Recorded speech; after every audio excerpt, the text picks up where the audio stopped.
Chapter 13:12. P.S. Thank you to Fried Rice 2012 and Idler Shao Chi for their precious monthly vote. P.S. I wish you all a happy new year, an auspicious year of the horse, and all the best. Take the lead, have money, a house, a car, and a girl, and become the 4 youths of the new era. Plop! Dan Yuandu's weak body fell to the ground, his eyes staring blankly ahead without blinking. Live in that infinite reincarnation mirror world until you die. With his right hand's index, middle, and nameless fingers gently resting on the edge of the table, Ito-sei walked to Dan Yuandu and squatted down in front of him. He reached out and took off the brown sunglasses on Dan Yuandu's face, and used his fingers to open Dan Yuandu's eyes. Then, he reached out and grabbed Dan Yuandu's collar, dragged him out of the room, and returned to the battle command room along the original path. Commander! Dan. Seeing Sei Ito pushing the door in and Dan Yuandu being dragged by him, everyone in the battle command room's expression changed, and they subconsciously opened their mouths and called out. Plop! Sei Ito, who threw Dan Yuandu into the infinite dream mirror world, to Deputy Commander Hiroyuki, sat in Dan Yuandu's usual seat under everyone's gaze, imitated the other party's posture, crossed his hands in front of his nose, and looked at the shocked people in the room and said, "From now on, I will be in charge of the NEVR Japan branch." "What did you do to Commander Dan?" Hiroyuki asked. "It's nothing, I just helped him realize his lifelong wish, and let him live with Dan Yuandu forever." Sei Ito chuckled. In that infinite reincarnation, it's impossible to wake up from the dream world. Aoba, Hyuga, and Izui felt a chill in their hearts and didn't dare to express any opinions. "Do you want to live as human beings forever?" Sei Ito, who ignored Hiroyuki, turned his gaze back to the 3 staff members in the battle command room who had no idea what the human completion plan was, and asked softly. It's just that this normal question turned into a death threat in their ears, and their expressions tightened. Their eyes flashed with fear. "What do you mean?" Akagi Ritsuko, who could still remain calm, asked. "Human completion plan, you should know about it." Sei Ito looked at Akagi Ritsuko with interest. Akagi Ritsuko's pupils shrank and fell silent. "I can take you out of this reincarnation and continue to live as a human being with the personality of Akagi Noriko." Ito-sei's voice continued to float. "What about Commander Ding?" She had inherited her mother's fate. Akagi Ritsuko, who also has feelings for Yuandu, asked. "Send him to the special medical room for permanent treatment," Ito-sei replied. Ritsuko, Akagi Ritsuko said lightly, then turned around and began to order Greenleaf, Hyuga, and Ibuki, who were a little silly at this time, to continue the normal work of NEVR. "Dong-yu, it's time for us to talk," Ito-sei said softly as he turned to look at Dong-yu, who was squatting beside him and supporting Dong-yu's body. After that, a silver light flashed in his eyes. She released her spiritual force and invaded Dong-yu's mind, silently using hypnotism to control him. Then, she got up and brought Dong-yu out of the command room and into another room, making it seem like they were having a conversation with someone else. "What did you do to Commander Dan?" After dealing with Ritsuko asked. "Fulfill his wish and let him be with his lover forever," Sei Ito replied softly. Ritsuko was silent. She didn't ask anything else. "By the way, what do you want to eat tonight? When we go home, we can go to the roadside convenience store to buy the ingredient." Sei Ito changed the subject. "Anything," Ritsuko replied, then turned and walked away from Sei Ito. Sei Ito stood in place and watched Ritsuko, then turned and left. He found Dr. Ritsuko, who was greeting Miki Ritsuko, who was returning from the base. "Yo." Sei Ito raised his hand and greeted the two. "It's you," Gucheng Meili exclaimed as she looked at Sei Ito. She remembered clearly that it was this guy in front of her who blocked the powerful attack of an apostle with his bare body. It was an absolutely inhuman existence. "Commander," Akaji Ritsuko called. "What did you say? Commander?" Gaching Meili exclaimed again. "Yes, this is the new commander I just told you about," Akaji Ritsuko replied. "Reporting, I am Gaching Meili, First Lieutenant. Greetings, Sir Commander." Seeing Akaji Ritsuko's confirmation, Jijiro Meili immediately looked serious. Her heels collided with a muffled dang sound. She introduced herself to Sei Ito with a military salute. "At ease." Sei Ito also acted like a soldier and ordered. Gaching Meili put her hands behind her back and slightly separated her feet, waiting for Sei Ito's reprimand. "Not bad, I didn't expect Gaching First Lieutenant to be such a beauty. Are you willing to go out for a drink with me when you have time?" Sei Ito's expression changed. He said frivolously, "Oh, I have to arrange the accommodation of the third qualifier later. I may not be able to go for a drink with you, Sir Commander. Sorry." Gaching Meili smiled embarrassedly. In fact, she tactfully refused Sei Ito's invitation. "I see. It's okay, then let's go together later," Sei Ito said indifferently. "Oh, okay." Gaching Meili was stunned. At the same time, she was very depressed in her heart. It's over, the new commander is actually a playboy. It seems that I will also suffer from the legendary unspoken rules. "Sir Commander, I don't know why you are looking for me." After giving Gaching Meili a look, Akaji Ritsuko spoke. "You come with me," Sei Ito said seriously. Then he greeted Gaching Meili with a frivolous smile, and after making an appointment to drink together next time, he left the corridor with Akaji Ritsuko under the gaze of Gaching Meili with a stiff face and came to a secluded place with no one. "I'm going to the underground LCL organ." Sei Ito, who stopped, looked at Akaji Ritsuko and said solemnly. "Okay." Akaji Ritsuko, who looked at Sei Ito deeply, agreed, and then took Sei Ito to the underground space he requested.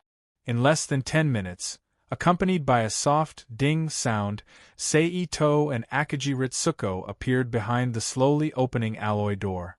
In an instant, an area of about 500 square meters appeared in front of Ito Sei's eyes. It was dimly lit, and at the innermost position, there was a large amount of yellow LCL tissue solution. At the same time, a large number of rainbow rays bodies appeared in Ito Sei's eyes. "You should have a control device, destroy them all," Sei Ito said with a gloomy look. Akaji Ritsuko, who had long wanted to do this, didn't talk nonsense. She directly took out a control button like a car key from the pocket of her white coat and pressed the control switch with her thumb. In an instant, the LCL solution in the glass wall boiled, and rainbow rays bodies, who were curled up or lying on their backs, were immediately dismembered in the boiling LCL solution, scattering into countless minced meat and limbs floating all over the LCL solution. At this time, Sei Ito, who felt that it wasn't enough, turned his hand and took out several antimatter grenades, pulled the lock ring, and threw them to the LCL solution pool that was now full of rainbow rays body parts. Along with a few soft sounds, several antimatter circular holes rapidly expanded to a diameter of 10 meters appeared in front of the LCL solution pool. They were connected to each other and engulfed the entire pool. After about 5 seconds, they shrank back into a dust-like dot and disappeared like bubbles. Only a dilapidated area was left. One could even see the empty room on the lower level.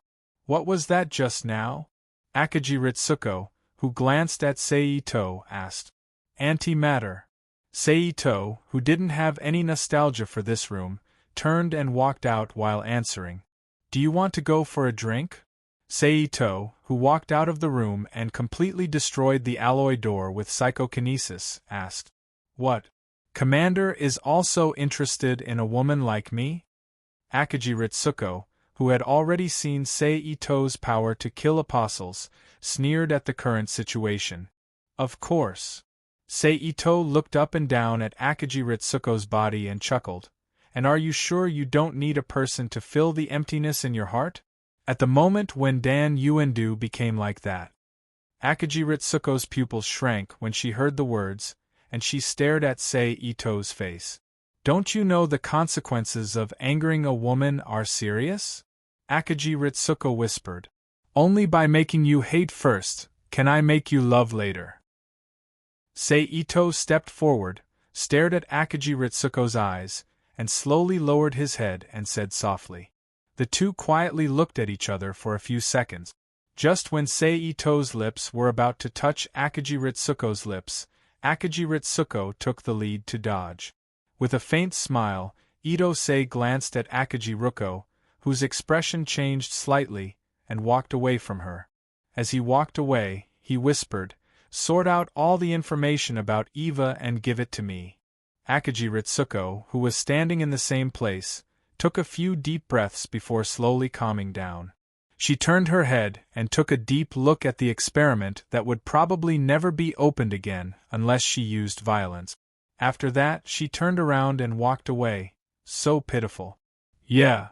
She just rushed here after receiving her father's call, and then she received the news that her father was in a vegetative state.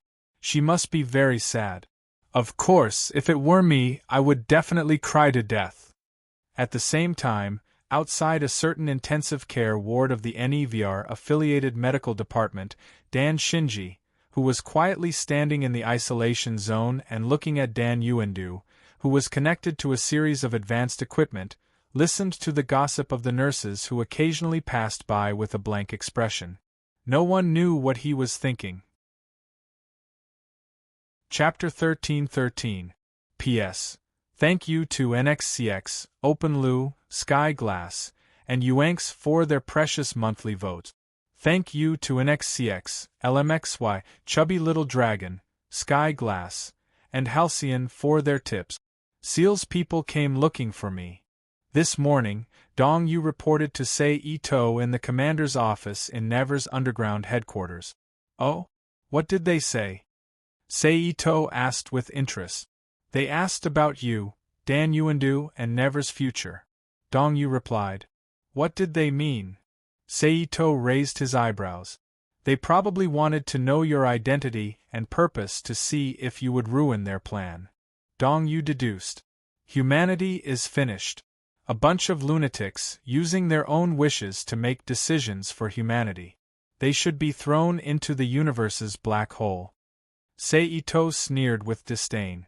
Based on their intentions, some secret personnel will enter NEVR in the near future to investigate.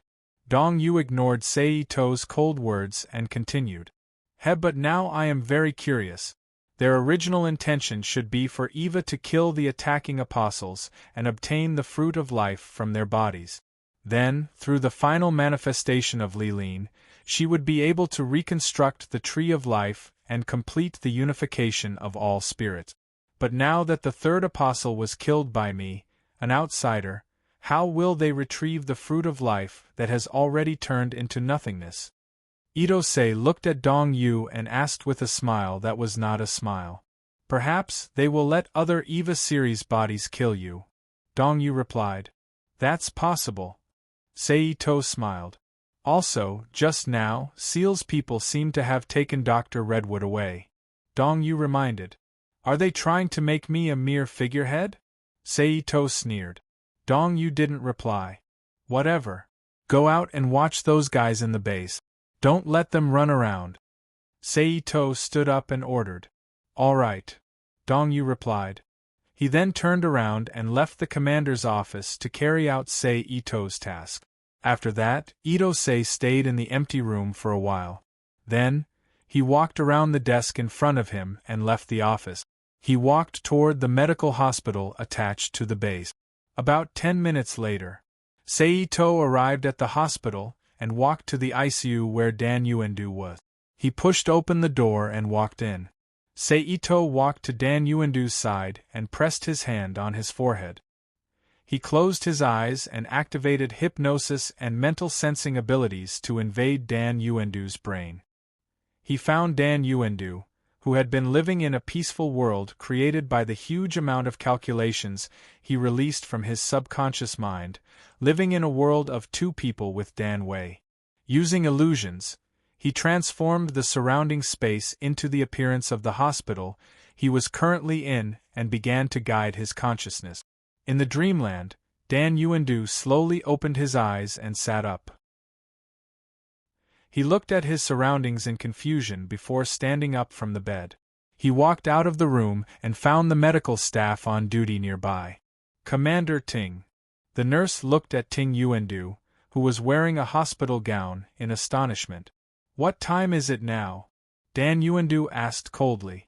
Although it's a bit cruel, it's the best thing to cut off your thoughts. In front of Dan Yuandu's bed in the real world, Seito chuckled as he held a USB-like disc in his hand. Then he didn't stay in the room for long. He put away his things and left the room. He followed the same path back to the NEVR headquarters. However, he didn't immediately return to his office. Instead, he went to the warehouse where the body was stored. He stood in front of the EVA-1 body. Seito slowly released his mental power and invaded the protective sphere inserted behind the restraining device on Eva's chest. From there, he entered the virtual space and entered Eva's soul. He found the sleeping beauty Dan Wei, who was sleeping inside. Seito, who used quantum entanglement to create a mental entity, squatted down and gently pushed Dan Wei's body. "Who is it?" Dan Wei mumbled with a confused expression. Seito didn't say anything. He got up and took a step back. At the same time, Dan Wei, who had woken up, blinked and stood up from the grass. "Who are you?" Dan Wei asked curiously after noticing Seito's existence. "A new pilot?" "No." Seito shook his head. "My name is Seito. I'm an outsider." "Outsider?" Dan Wei was confused. "In your words, I'm from outside this world. I'm not a native of this dimension." Seito chuckled. "You're an apostle?" Dan Wei was surprised. However, before Seito said anything, she shook her head and denied it. "No, the origin of apostles is Adam. Adam is an egg of life bred by the earth itself. Are you an extraterrestrial visitor like Lilith? We're roughly the same. However, Lily is the ancestor of life that was born from the tree of life in this dimension of your universe. I came from another universe created by the tree of life. I'm the same as you guys, but with a different origin. I'm a human living in a different dimension." Seito corrected her. "You're saying a parallel world?" Dan Wei blinked her eyes. "It's different. A parallel world is still within the same universe. It's just another world that exists through an imaginary space effect. I came from a higher dimension. It should be considered a parallel universe." Seito thought about it and said, "I see." Dan Wei said thoughtfully, "Then your purpose in coming here is?" Ding Wei asked doubtfully. "I want to take Unit 1 and leave this universe." Seito replied. "No," Xian Wei rejected without even thinking about it. "I'll stop the third impact, and even completely destroy the entire SEAL organization. I'll destroy the Dead Sea Scroll. I'll also take Adam and Lily away, so that this world will never be destroyed again." Seito didn't wait for Dan Wei to reject and directly said, "Moreover, you don't feel like sacrificing yourself to enter that lonely world. Isn't it too lonely to turn yourself into the traces of human existence in this universe? Don't you want to see another world that's different from this one? Don't you want to take Shinji to see spring, summer, autumn, and winter?" Seito asked. "Even if that's the case, it's still meaningful. Although I feel sorry for Shinji." Dan Wei shook her head slightly. "But you should also understand that after interfering, Unit 1 won't have the chance to evolve to that stage. Are you sure you still want to stick to your original choice?" Seito asked again. "Can you tell me why you want to get Unit 1? Dan Wei asked back. "Because it's a good material. The other reason is because you're living inside it. In my eyes, you're much more important than Unit 1. Seito looked at Dan Wei, who was emitting the charm of a mature woman, and said. Dan Wei's background had to be mentioned. She was one of the students of Never's deputy commander, Dong Suki, and was one of the world's top biological researchers. She was the designer of EVA, the person who researched soul matter, and was one of the most outstanding scientists in the world of EVA. Me? Dan Wei was surprised. Yes, you. As this world's most outstanding biological expert, the designer of EVA. You're far more important than Unit 1, which is just a single material in my eyes. Seito said with a serious expression. In my current state, how could I be that valuable? Dan Wei shook her head and smiled. That's only for this universe. However, in the many worlds I've seen, there are ways for you to be reborn, or even live as a soul. Plus, you have Unit 1 now. With it as your outer armor, you can live longer. Seito said. Seems like you're determined to get me. Dan Wei smiled. Yes. Seito also smiled. All right. I agree to go with you, but I have a condition. Dan Wei said after thinking for a bit. Shinji? Seito asked. Yes, I hope you can take him with you. Dan Wei said with certainty. Sure. Seito agreed without hesitation. There's one more thing I want to ask. How is Gendo? Dan Wei suddenly asked. In order to see you again, he went completely crazy, so I fulfilled his wish and let him live with you forever in the fake world he built in his mind until his life is exhausted. Seito replied indifferently. At the same time, he formed a virtual screen in front of him with his mind, showing Ing Yuendu's current situation and the various ruthless plans he had just induced from his mind, as well as his true attitude towards various people. I didn't think my leaving would hurt him so much. Dan Wei sighed softly. Thank you for not killing him. Dan Wei thanked him sincerely. Ugh, I thought you would ask me to wake him up and take him with me. Seito was shocked. Even if I asked that, would you agree? Dan Wei asked with a smile. It depends, but most of the time I wouldn't. It can't be helped. He gives me a bad impression. It's hard to let him go even if I want to. Seito shrugged helplessly. Actually, he's a cute idiot. Dan Wei looked at Dan Gendo's image on the virtual screen and said softly. Seito curled his lips and didn't say anything. You should prepare. The next time the apostles attack, I will personally pilot the prototype robot. When the time comes, I hope you can cooperate with me to fully awaken the prototype robot. Seito looked at Dan Wei and said seriously. The apostles have already started to move? Dan Wei asked curiously. Yes, just a week ago, the third apostle, Water Angel, descended on the continent and was killed by me. Seito nodded slightly and said, I understand. Dan Wei nodded and didn't ask why Seito wanted to awaken the prototype robot. I look forward to our next meeting in a different form. Seito said after seeing that they had finished discussing the important matters. Okay. Dan Wei smiled. With that said, Ito-sei's body suddenly dissipated into countless energy photons and slowly disappeared in front of Yi-Wei's eyes. Maybe this is not bad. Dan Wei looked at the space where only she existed and muttered softly to herself.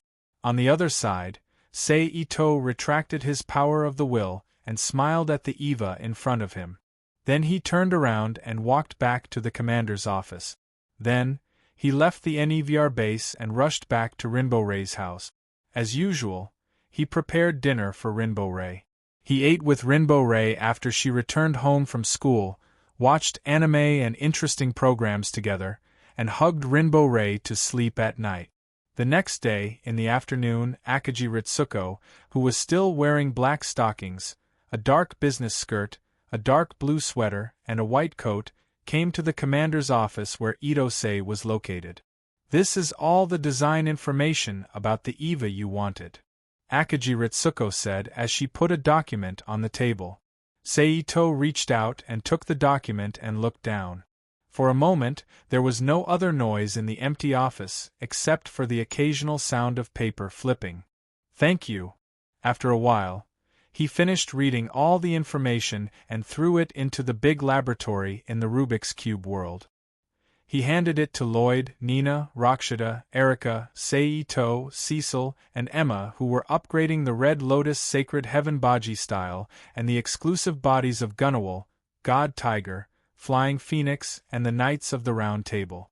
Commander, you're welcome, Akaji Ritsuko said lightly. This is for you. Seito threw a device similar to a USB memory to Akaji Ritsuko. After Akaji Ritsuko raised her hand and took it, she smiled meaningfully and said, I hope this thing will help you. You can go now. Seito said. I'll take my leave first. Akaji Ritsuko, who put the USB memory into the pocket of her white coat, then turned and left the commander's office. She returned to her exclusive office and sat in front of the computer in a daze. It wasn't until about a minute later that she came back to her senses. She took out the USB memory given to her by Seito and played with it for a while before connecting it to the computer. Click, click. With 2 crisp mouse clicks, a video window popped up on the computer screen in an instant. Then, a young man, who looked only in his 20s, appeared on the screen of the video, showing Akaji Ritsuko the dark side of him that no one knew. For example, in the early years, he tried his best to get in touch with Tokatsuki, who he didn't know at that time, and how he got in touch with Tokatsuki through Tokatsuki. Later, when NEVR was established successfully, how did he trick Rinbo Rei to provoke Akaji Ritsuko's mother, Akaji Naoko, so that Akaji Naoko strangled Rinbo Rei number 1 out of jealousy and anger, and finally jumped off Magi to commit suicide. Of course, in front of Akaji Naoko's grave, he pretended to be sad and knelt in front of Akaji Ritsuko, saying that she was his spiritual support and deceiving her to help him, and so on. In short, the most unknown dark side of Ao Uendu's heart was shown to Akaji Ritsuko through the video broadcast on the computer. Chapter 13-14. It turns out that I am just a tool in your eyes, a tool that can be discarded at any time after being used. Staring blankly at the screen where she was finally shot by Ao Uendu without hesitation, Akaji Ritsuko muttered with a distorted expression. As for the falsehood of this video, under the influence of Seito's emotion amplification warlock, Akaji Ritsuko has long understood that according to Ao Uendu's true character, this is the final result of her being ruthlessly abandoned. Because in that person's eyes, only Chi Wei's existence was his everything. Even the child he had with Chi Wei, Shinji, was not enough. Shinji was Chi Uendu's love rival, an existence he both loved and hated. Afterward, Akaji Ritsuko reached out and turned off the computer in front of her, stood up, and left her exclusive office. Commander, do you mind going out for a drink together? After a while, Akaji Ritsuko, who pushed the door directly into the commander's office, invited him. It's my pleasure. Seito smiled. Then he stood up, walked around the desk to the door of the office, and left with Akaji Ritsuko, who was waiting there, and took the elevator to the garage of the NEVR base. Then, the two got into a white Honda car, driven by Akaji Ritsuko herself, and drove away from the base toward the interior of the city. Screech, a moment later, the car came to a stop in front of a hotel, accompanied by the ear-piercing sound of brakes.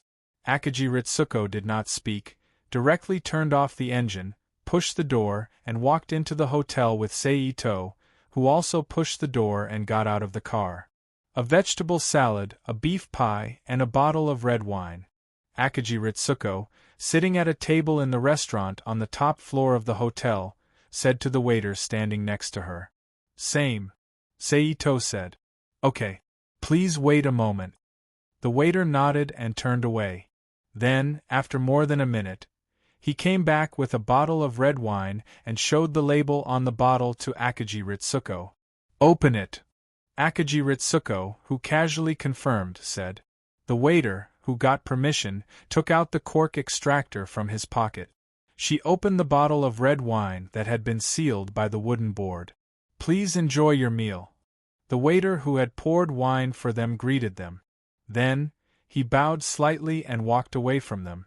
"Cheers for our acquaintance." Akajiruko smiled gently and took the initiative to extend a glass of wine. "For our acquaintance." Itsunari gently bumped his wine glass with Akajiritsuko's wine glass, making a tinkling sound. He smiled. The two of them put away their wine glasses and took a sip. But unlike Itose, Akajiruko drank the red wine in the glass in one gulp. "Take it easy," Seito said softly as he looked at Akajiritsuko, who reached for the bottle and poured wine for herself. "Can you tell me how you obtained those images?" Akajiruko gently shook the wine glass and asked. "Just like I let him fall into a dream that he can never wake up from, I just slightly changed the environment in his dream at this time. Let his consciousness mistakenly think that he is now in his memory." Seito explained softly. "Those images are real," Akajiritsuko said with a slightly gloomy expression. "Do you want to get a negative answer from me?" Seito asked. "Don't you know what the consequences of breaking a woman's dream are?" Akajiritsuko sneered. "But only in this way can you completely exclude him from your heart and let you throw yourself into a new relationship," Seito said with a relaxed smile. "You!" Akajiritsuko, who took a big sip of red wine, squinted at Seito and said, "Why not?" Seito raised his eyebrows and said, "Guest, you ordered salad." At this moment, the hotel waiter reappeared beside the two and put 2 plates of vegetable salad in front of them. "Don't just drink, it's easy to get drunk. Eat something first."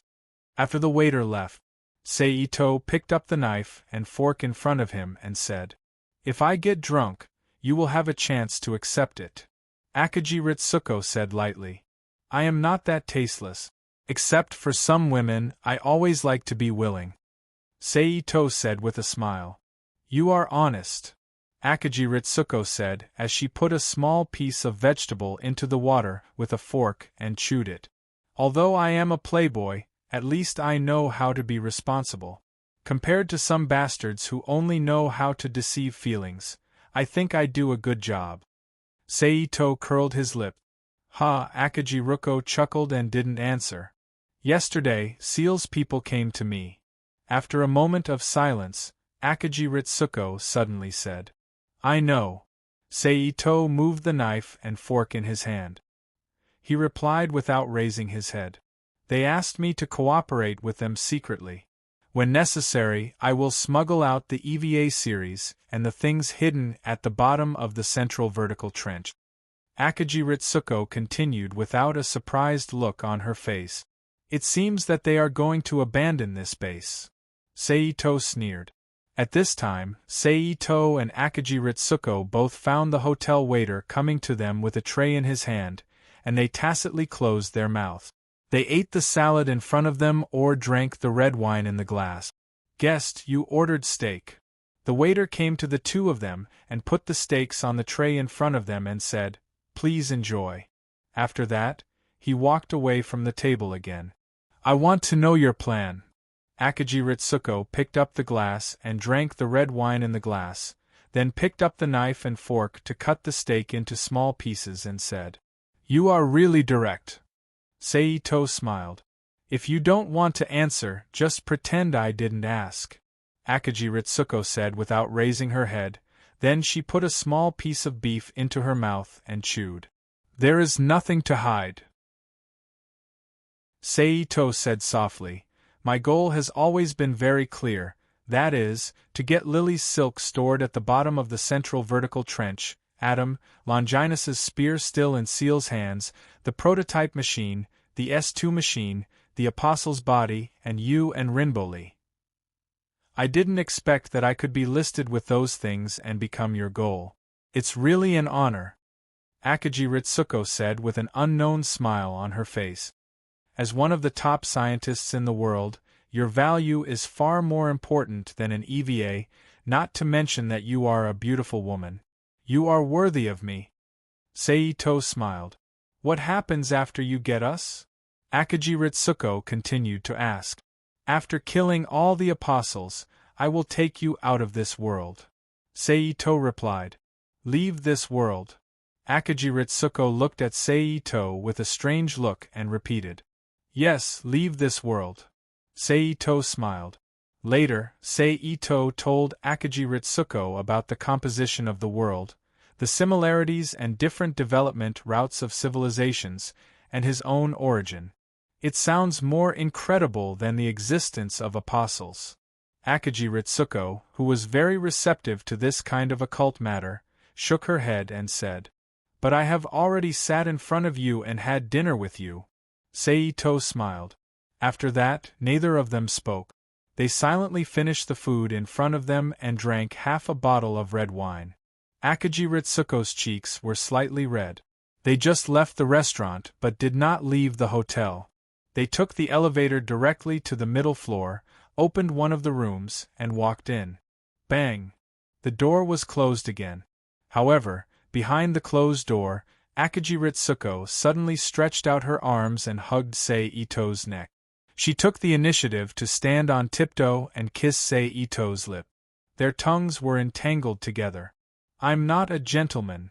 After a while, Seito looked at Akaji Ritsuko, who was panting slightly because of breathing difficulties. I am not a good woman. Akaji Ritsuko replied. After that, she took the initiative to kiss Seito again.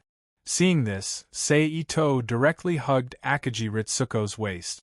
While kissing her fiercely, he pushed her to the inner bedroom and pushed Akaji Ritsuko to the soft bed. At this moment, Akaji Ritsuko and Seito, who were drunk and had a vengeful heart, stretched out their hands at the same time and rubbed each other's body.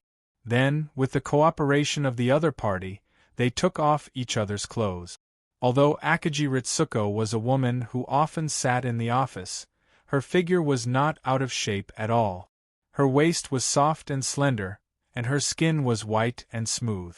Coupled with her cold and elegant expression and implicit mature charm, it was very arousing a sense of primitive desire and conquest. Let's start. Seito looked at Akaji Ritsuko, who was blushing under his body, and said, Come on. Akaji Ritsuko took the initiative to open her legs and said affirmatively. Seito smiled slightly, bowed his head and kissed Akaji Ritsuko's lip. Then, he lowered his body and pierced Nibelung's root into Akaji Ritsuko's garage. Akaji Ritsuko, who was satisfied, straightened her body, and her face was full of intoxication. Then, Seito slowly moved on Akaji Ritsuko's body. After a while, the sound of fierce body impact and a woman's scream from time to time echoed in the room with the lights turned off. At the same time, a mixture of perfume, alcohol, and Akaji Ritsuko's perfume filled the room. When Seito and Akaji Ritsuko were having S*X in the hotel room, Rinboli, who saw that Seito had not returned after dark, lay on the bedboard. She looked at the room that suddenly gave her a sense of coldness. She didn't know what she was thinking, but it should have something to do with Seito. Chapter 13-15. It seems that I did a crazy thing yesterday. The next morning, Akaji Ritsuko, who woke up with the sunlight through the window, sat up and looked at Seito, who was looking at her with a smile, and sighed. It's really crazy. Seito smiled. Do you want to do another morning exercise? Then leave it to your Ayanami Ray. Akaji Ritsuko said with disdain as she turned around and stood up, then walked to the bathroom naked. Oh yes, I haven't injected her with the maintenance agent for a long time. I don't know how long her body can last.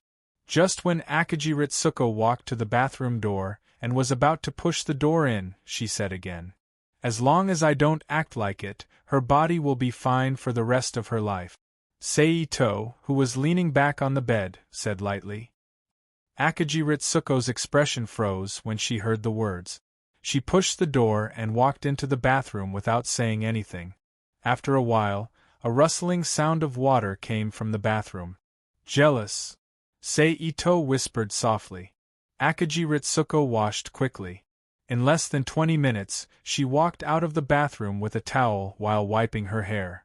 Then she bent down to pick up the scattered underwear, stockings and skirts, and put them on one by one.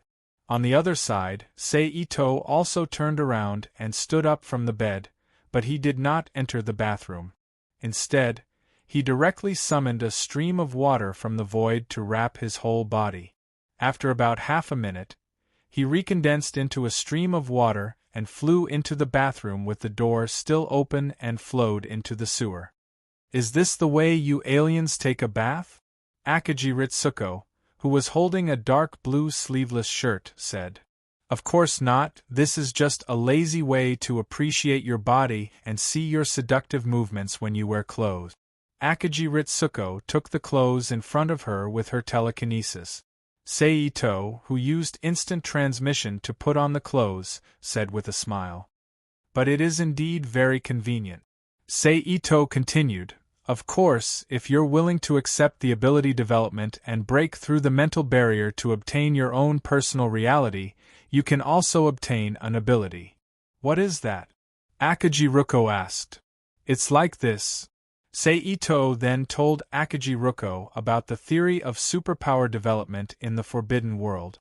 While he was talking, the two of them, who had already put on their clothes, left the guest room together and went downstairs to the parking lot.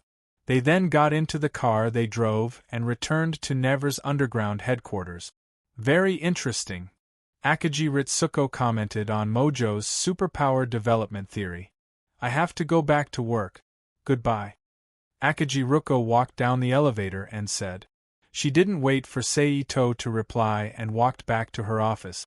She acted as if what happened last night was just a one-night stand and nothing else could have happened. Seeing this, Seito chuckled and returned to his office. Bored to death, he continued to cultivate. Reporting. After some time, Guching Miri's voice suddenly sounded from outside the door. "Come in." Seito, who exited from the state of cultivation, said loudly. "Oh!" After saying that, with a soft sound, Guching Mei, who was wearing a black short skirt and a red uniform with a thick cross on her chest and her long black hair naturally scattered behind her back, pushed open the door and walked into the office. "What's the matter?" Seito looked at her with interest. "I want to ask the commander's arrangement for the third candidate," Guching Miri said seriously. "What?" Seito asked. "In my opinion, all talents should be used effectively and not left idle. Instead of just leaving it to the side," Guching Mei said. "But he doesn't want to drive an EVA, right?" Seito leaned back in his chair and looked at Guching Miri. "But it's too much of a waste to leave him idle, especially in this situation where the apostles can attack at any time." Guching Miri argued, "Commander, you can't be personally involved every time the apostles attack, right?" "Why not?" Seito laughed. "Commander is the core of the NEVR. If something happens, what will the NEVR do? Are we just going to watch the NEVR get destroyed by the apostles?" Guching Miri asked back. "What you said won't happen," Seito said calmly. "But..." Gujiro still wanted to fight for the braid, but before she could finish her words, Ito-sei waved his hand and interrupted her. "Well, just do as I said. The third qualified person will continue to maintain the status quo." "Yes," Guching Miri helplessly replied.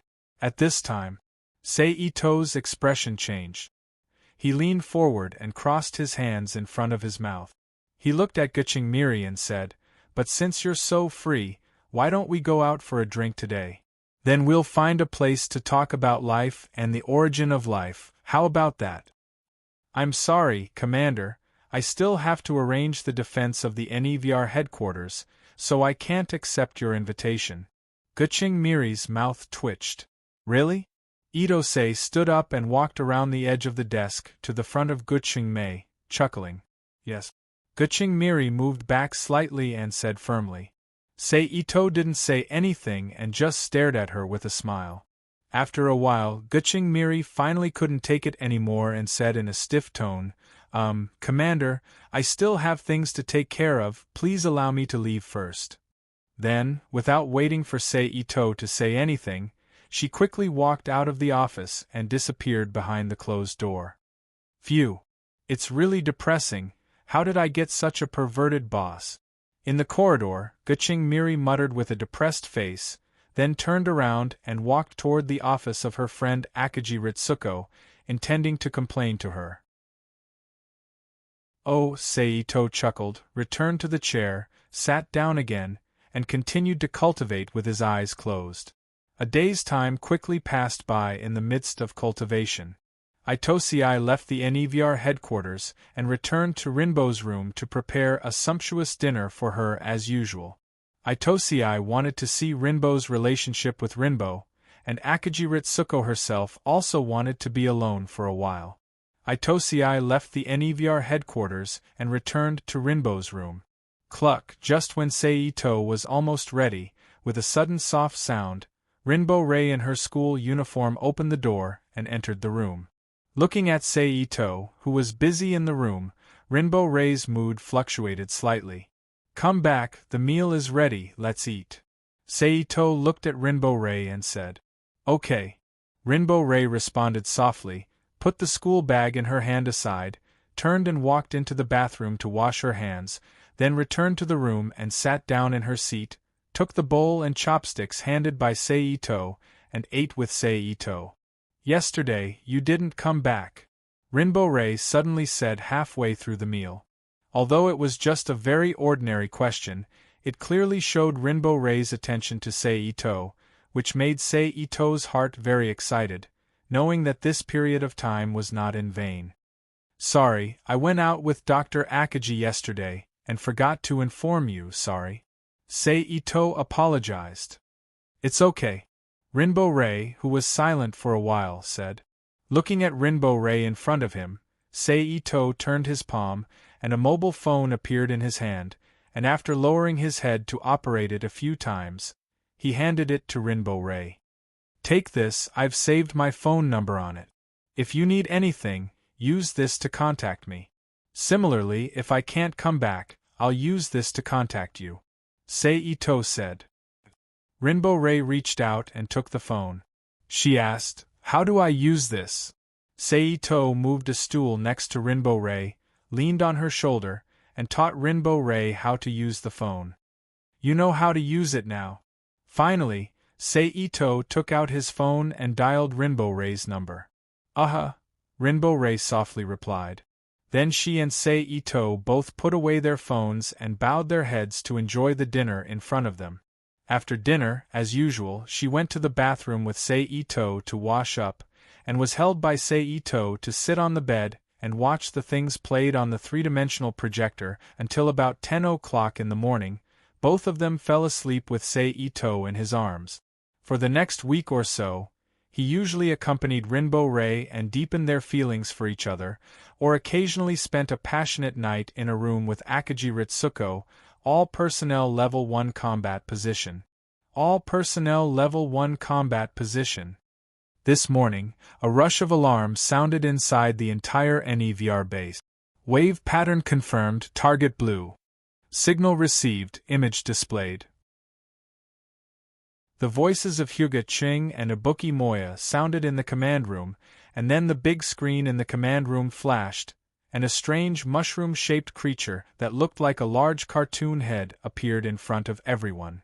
Prepare the first plane, Seito ordered. What? Guqing Miri looked at Seito and said in amazement. What about the pilot data? Akagi Ritsuko asked. Just initialize it, leave the rest to me. Seito stood up and said. Commander, are you going to be the pilot of the first plane? Guqing Miri was surprised. Of course. Seito, who walked to the door of the command room, turned back and smiled at Guqing Miri, then his figure flashed and disappeared from the command room. Logistics team, get ready to insert the bolt and initialize the settings. Akagi Ritsuko directly ordered the staff inside NEVR. Guqing Miri was speechless for a long time and had to accept this shocking fact helplessly. Chapter 13-16. P.S.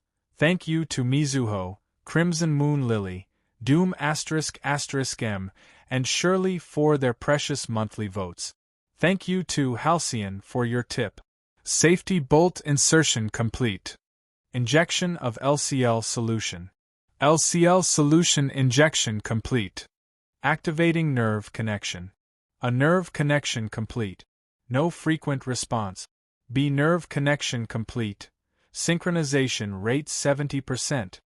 Ibuki Maya exclaimed in shock. How is that possible? Guqingmei exclaimed. Launch. Sei Ito's voice rang out from the loudspeaker. Launch. Guqingmei snapped out of her daze and hurriedly gave the order. Screech. There was a series of screeching noises as the EVA, which was placed on the restraint rack, shot upward along the double tracks. In the next moment, it appeared on the surface of New Tokyo Third City. It's starting.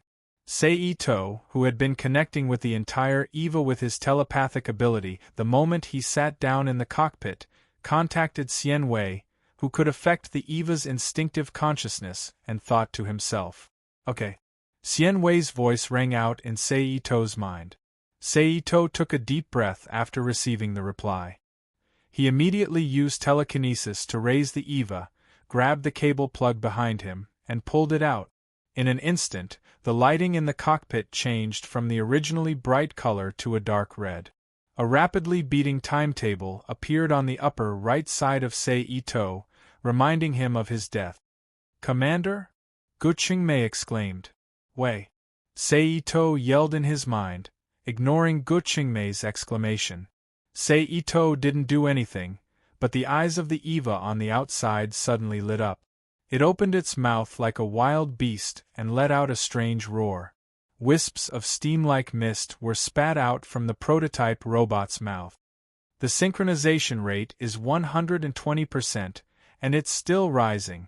At the same time, Ibuki Maya, who was in the underground headquarters command room, shouted in horror. Commander Ito, what are you going to do? Akagi Noriko stared at the screen without blinking. She thought to herself, Commander Ito, what are you doing? 380%. Ibuki Maya shouted again. Awakening. Akagi Ruko's expression changed slightly as she whispered. What do you mean? The sharp-eared Guqingmei turned to look at Akagi Noriko and asked loudly. At this moment, Unit 01's body on the screen moved. He shot forward like a cannonball, rushing towards the fourth apostle, the Sun Angel. His speed was so fast that he tore through the air around him, forming a visible white air blade that split the air apart.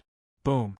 Under the influence of the air blade and the shock wave, the surrounding buildings were immediately sliced apart and collapsed, turning into piles of rubble that were blown away by the wind. He fell heavily to the ground, stirring up a large cloud of dust. Perceiving the approach of the EVA, the Sun Angel, who had been moving forward at a steady speed, slowly stopped, then waved two thick and long tentacles, and took the lead in whipping at the EVA. The prototype mech stomped on the ground, creating a huge crater as it leapt into the air. After dodging the Daytime Angel's tentacles, when the Daytime Angel waved its tentacles again and chased after him, he stepped on the air again. Stepping on the field that suddenly appeared under the feet of the prototype robot, he continued to charge toward the Daytime Angel as if it was flat ground. The field can be used like this? Seeing the situation on the screen, Guqingmei was somewhat speechless. Seeing that the attack missed, the Sun Angel's tentacles curled, quickly retracted the tentacles that stretched out, and launched another attack at the EVA. In the air, the EVA's shoulder plate bounced, and a high-speed ion vibroblade instantly popped out. It was held in the EVA's hand, and with a very sharp dagger technique, it cut the Sun Angel's tentacles into several pieces, completely opening the path to the Sun Angel. Following that, the prototype robot once again leaped into the air and landed on the Daytime Angel's back with a somersault. It then stabbed the Daytime Angel's back with a backstab. Bang! A pale yellow polygonal mosaic at field suddenly appeared and blocked the first robot's backstab. A phase shift has occurred, the at field has been neutralized. Ibuki Maya, who had been paying attention to the data in front of her, said loudly. At the same time as she spoke, the Eva moved again, holding the high-speed ion vibroblade with both hands, while cutting the at field released by the Sun Angel. It rushed in front of the Sun Angel, and ruthlessly stabbed the ion vibroblade that had begun to penetrate the Sun Angel's flesh, then turned its wrist and raised the blade. The upper half of the Sun Angel's body was split into two. Along with the departure of the dagger, a large amount of blood spurted out from the Sun Angel's body. But at this point the Eva driven by Sei Ito did not stop, and directly threw the high-speed vibroblade to the ground, and reached out a pair of large hands to continue tearing the Sun Angel's body that was split to the left and right, until it was completely torn into pieces. Then, the Eva squatted beside the Sun Angel's body that was about to lose its apostle reflection, reached out its large hand, and grabbed a large piece of meat from the Sun Angel's broken corpse. Like an uncivilized savage, it squatted down, raised its head, and put it into its big mouth, chewing vigorously. The clear sound of meat being chewed immediately spread over the battlefield. Oh! Ibuki Maya, who had just seen this bloody scene, immediately raised her hand to cover her mouth, lowered her head, and acted as if she was about to vomit. He's eating the apostle? Guqingmei was shocked. He's eating the S2 mechanism. Akaji Ruko was also shocked. Could it be that he wants to use this method to fuse the S2 mechanism with himself? Oh. A moment later, the prototype robot, which had completely swallowed the S2 mechanism mentioned by Akaji Ruko, raised its head and let out a howl that contained a sense of liberation and some emptiness. Phew, finally done. Sei Ito, who began to mobilize his mind to calm down the Eva's primitive instincts, lightly exhaled. You actually used this method to obtain the S2 mechanism, aren't you afraid of being swallowed? Only a somewhat tired voice sounded in Sei Ito's mind. It wants to swallow me? It's not strong enough. Sei Ito chuckled. Now that the Eva has the S2 mechanism, aren't you afraid that I'll use it to do something? After a pause, Xian Wei's voice sounded again. It doesn't matter. Sei Ito did not care. But he was indeed not afraid of Xian Wei causing trouble. Not to mention that Xian Wei was not the kind of person who liked to cause trouble. Even if she did cause trouble, Sei Ito did not care about the Eva that had not been deified. Not to mention that he still had the lives of Xian Shinji and Xian Yuandu in his hands. Whether it was for Shinji who had become her everything, or Xian Yuandu who had left a clear mark in her life, Xian Wei would not do something that unwise. Call the logistics team to come over and deal with the scene. Retrieve the Eva. Sei Ito contacted the NEVR headquarters and ordered. Yes. Guqingmei quickly replied. Now, the group of old people from Sei Ito can't sit still. Sei Ito narrowed his eyes and whispered softly. Just as he expected. Less than an hour after the incident, the old people who learned that the Eva had the S2 mechanism immediately called for an emergency meeting to discuss how to deal with the NEVR headquarters in Japan. Needless to say, it was not a good thing. Because Sei Ito had taken over the NEVR headquarters in Japan, they did not trust the Japanese NEVR department and wanted to eliminate him. The old men who recovered Lilith's body finally decided to use force to destroy Never's headquarters. What about the two people we sent out before? One of the old people asked. Let them continue with the original plan. Another old person replied. Commander, the observers and backup pilots from Sei Ito have arrived. This morning, Dong Yu found Sei Ito, who was silently training in his office, and reported. This is the information of the two people. Dong Yu handed 2 folders to Sei Ito. Ito Sei, who slowly opened his eyes, reached out to take the folder and looked down at it. However, after seeing the name, photo, and information written on the first folder, he couldn't help but let out a strange laugh. It turned out that the NEVR observer sent by Seito was none other than the multi-faced spy in the original work, Eiji Ryoji. Could it be that the backup pilot is Asuka? Seito closed Eiji's file. Seito thought to himself as he picked up the other folder. However, the information of the backup pilot once again surprised Seito because the backup pilot was none other than the fifth qualified person who was supposed to appear in the movie, the real Hippo Marie Arantius who originally belonged to the Russian branch. Oh, the big spy in the original work and the little spy in the movie are both here, and they want the little spy to drive the first plane. Are they trying to take back the first plane? Seito sneered. Let Guchingmei Sanzo pick them up. Then, Seito closed the folder in his hand and threw it on the desk in front of him, and casually ordered Dongyu. Yes. Dongyu responded, then turned and left the office. He went to find Guchingmei Sanzo to arrange the reception. It seems that if I want to get the Adam's egg, Lance of Longinus, and Adam's soul, I can only rob them myself. Seito thought as his eyes stayed on the information of the real Hippo and Eiji Ryoji.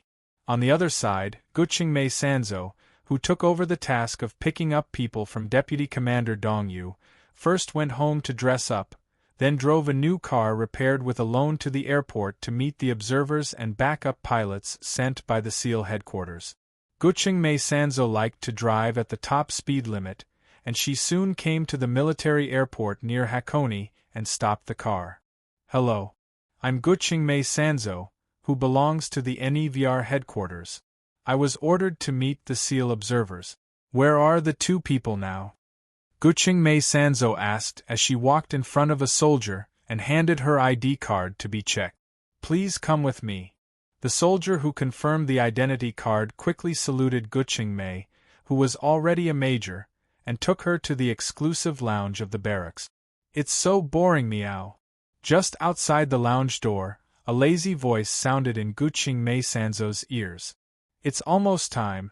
I think the people who came to meet us will be here soon. Then, another familiar voice sounded that made Guchingmei Sanzo's heart jump slightly.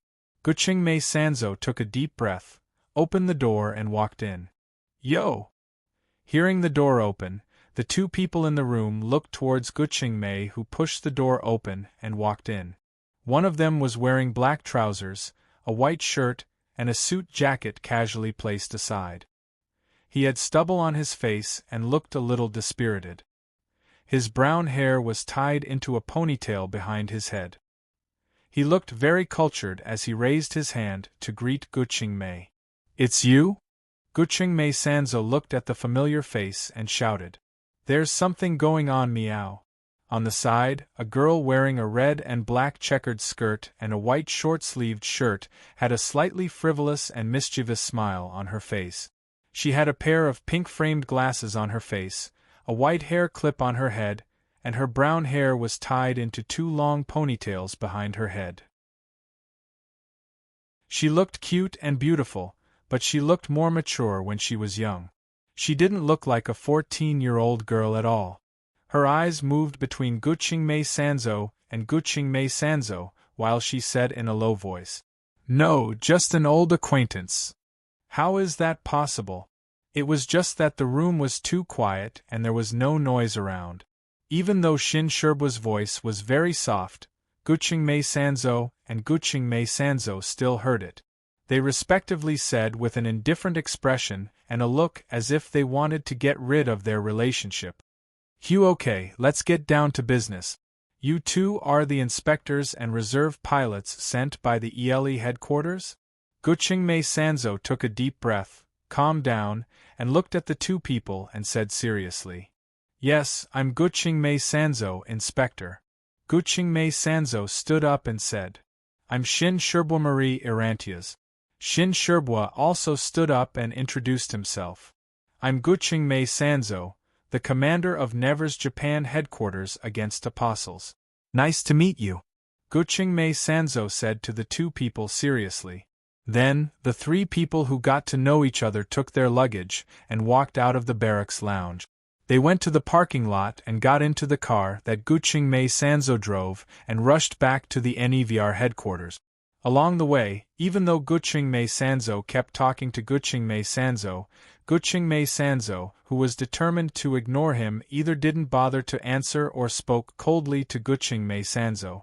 This made the thick-skinned Guqingmei Sanzo feel a little helpless.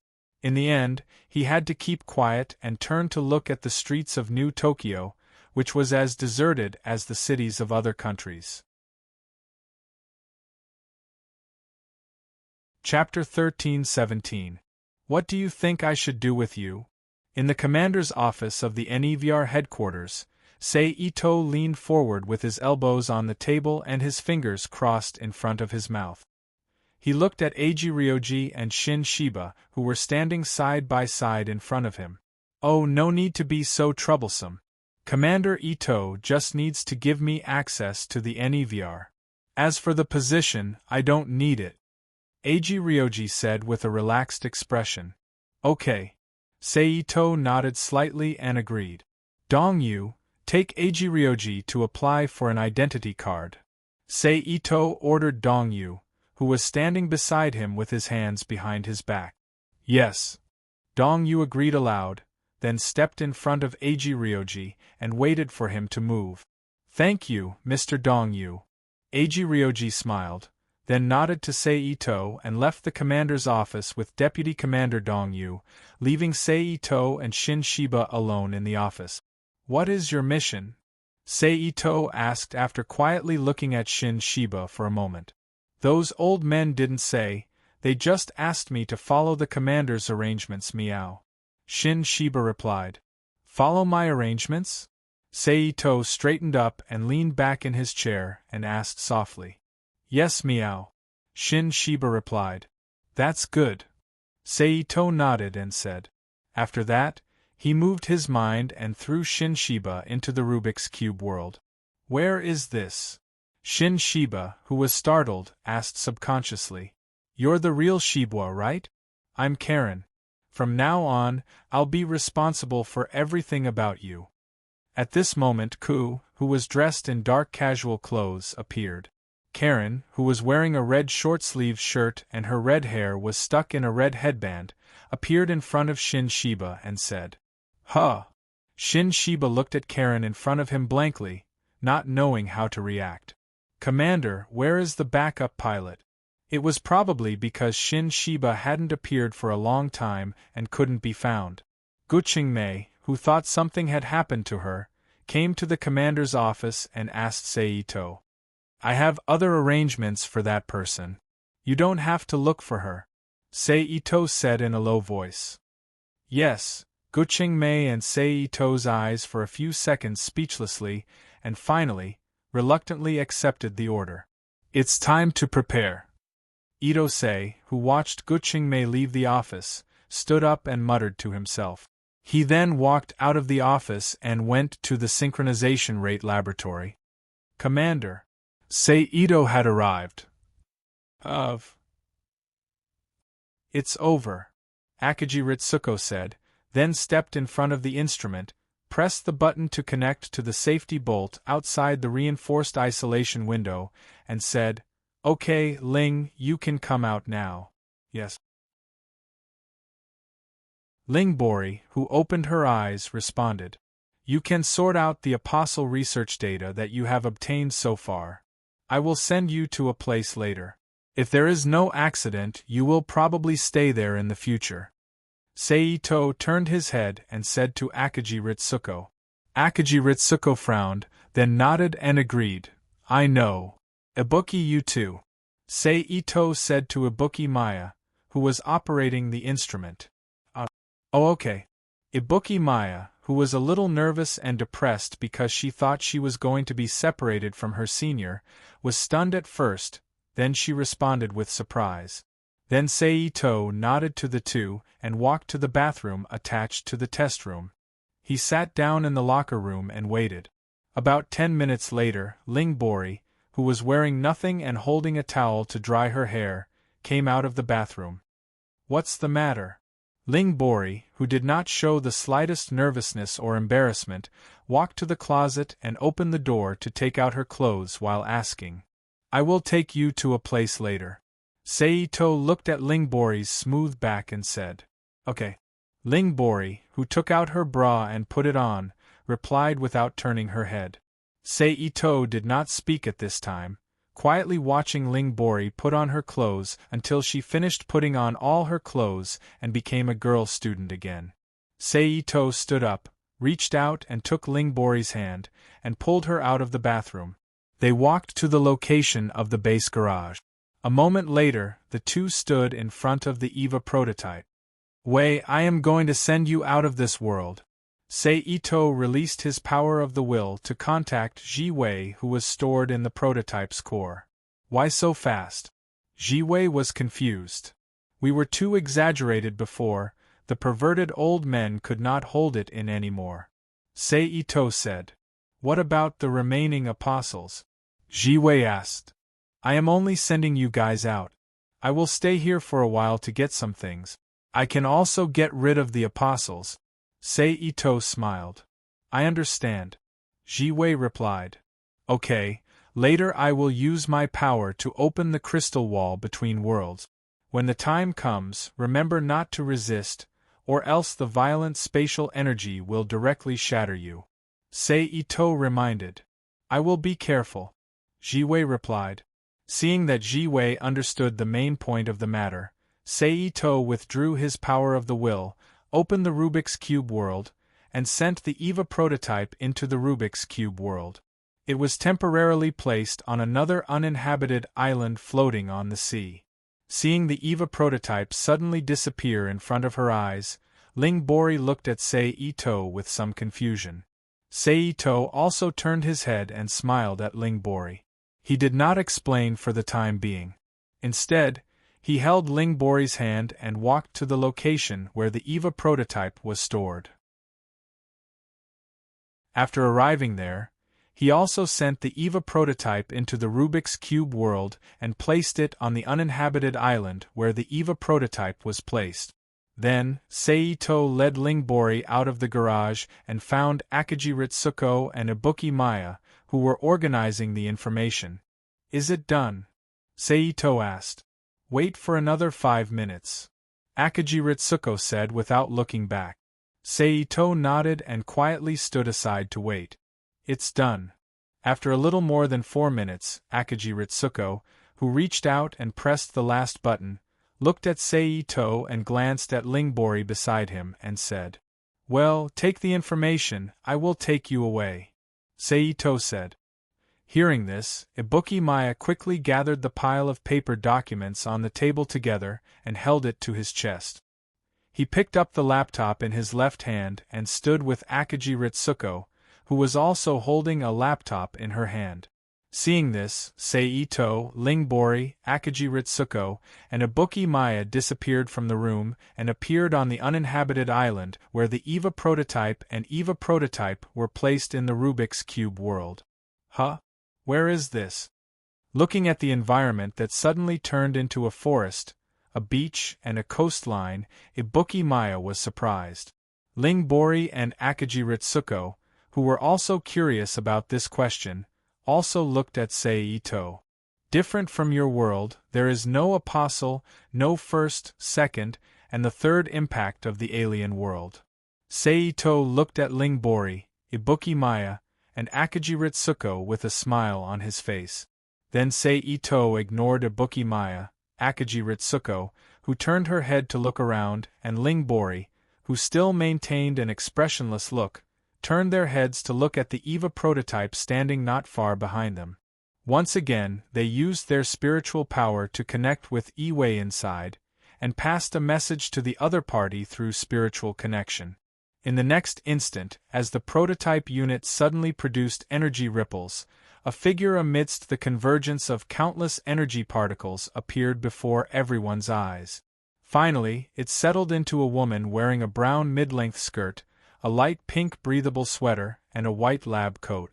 Her hair was short, beige, and her figure was like an enlarged adult version of a woman. "Is this the energy convergence body?" It feels weird.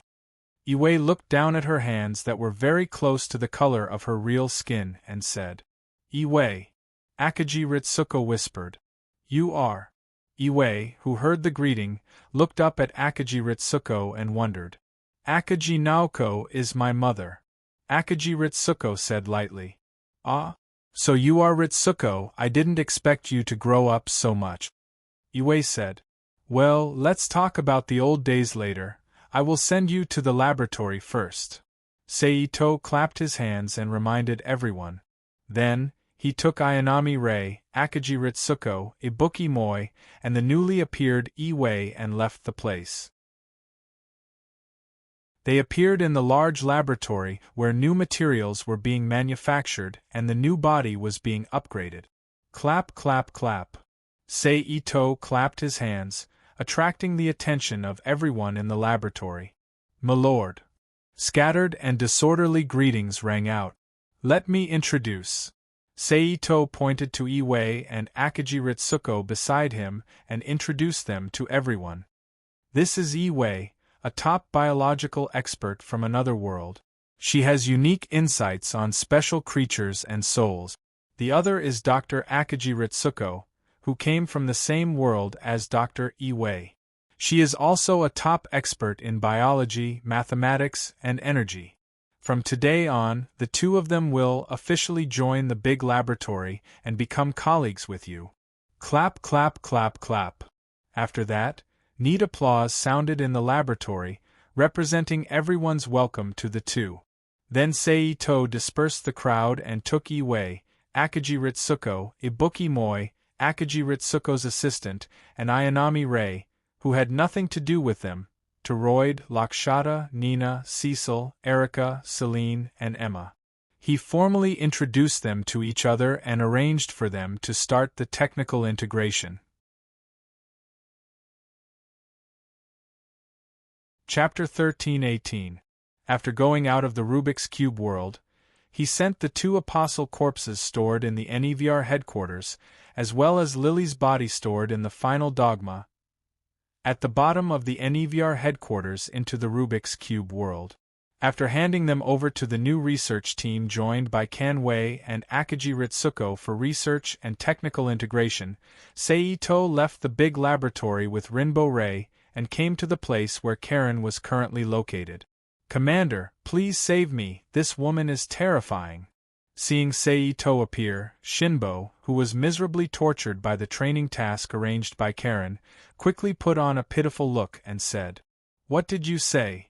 Karen's expression changed when she heard this, and she gritted her teeth angrily. Oh no, I'm going to be trained again later. Shinbo shrunk his neck and muttered in a low voice. Humph. Karen snorted coldly, turned her head to look at Rinbo-Rei beside Seito and asked, This is Rinbo-Rei. Seito introduced the two sides, Rei, this is Karen.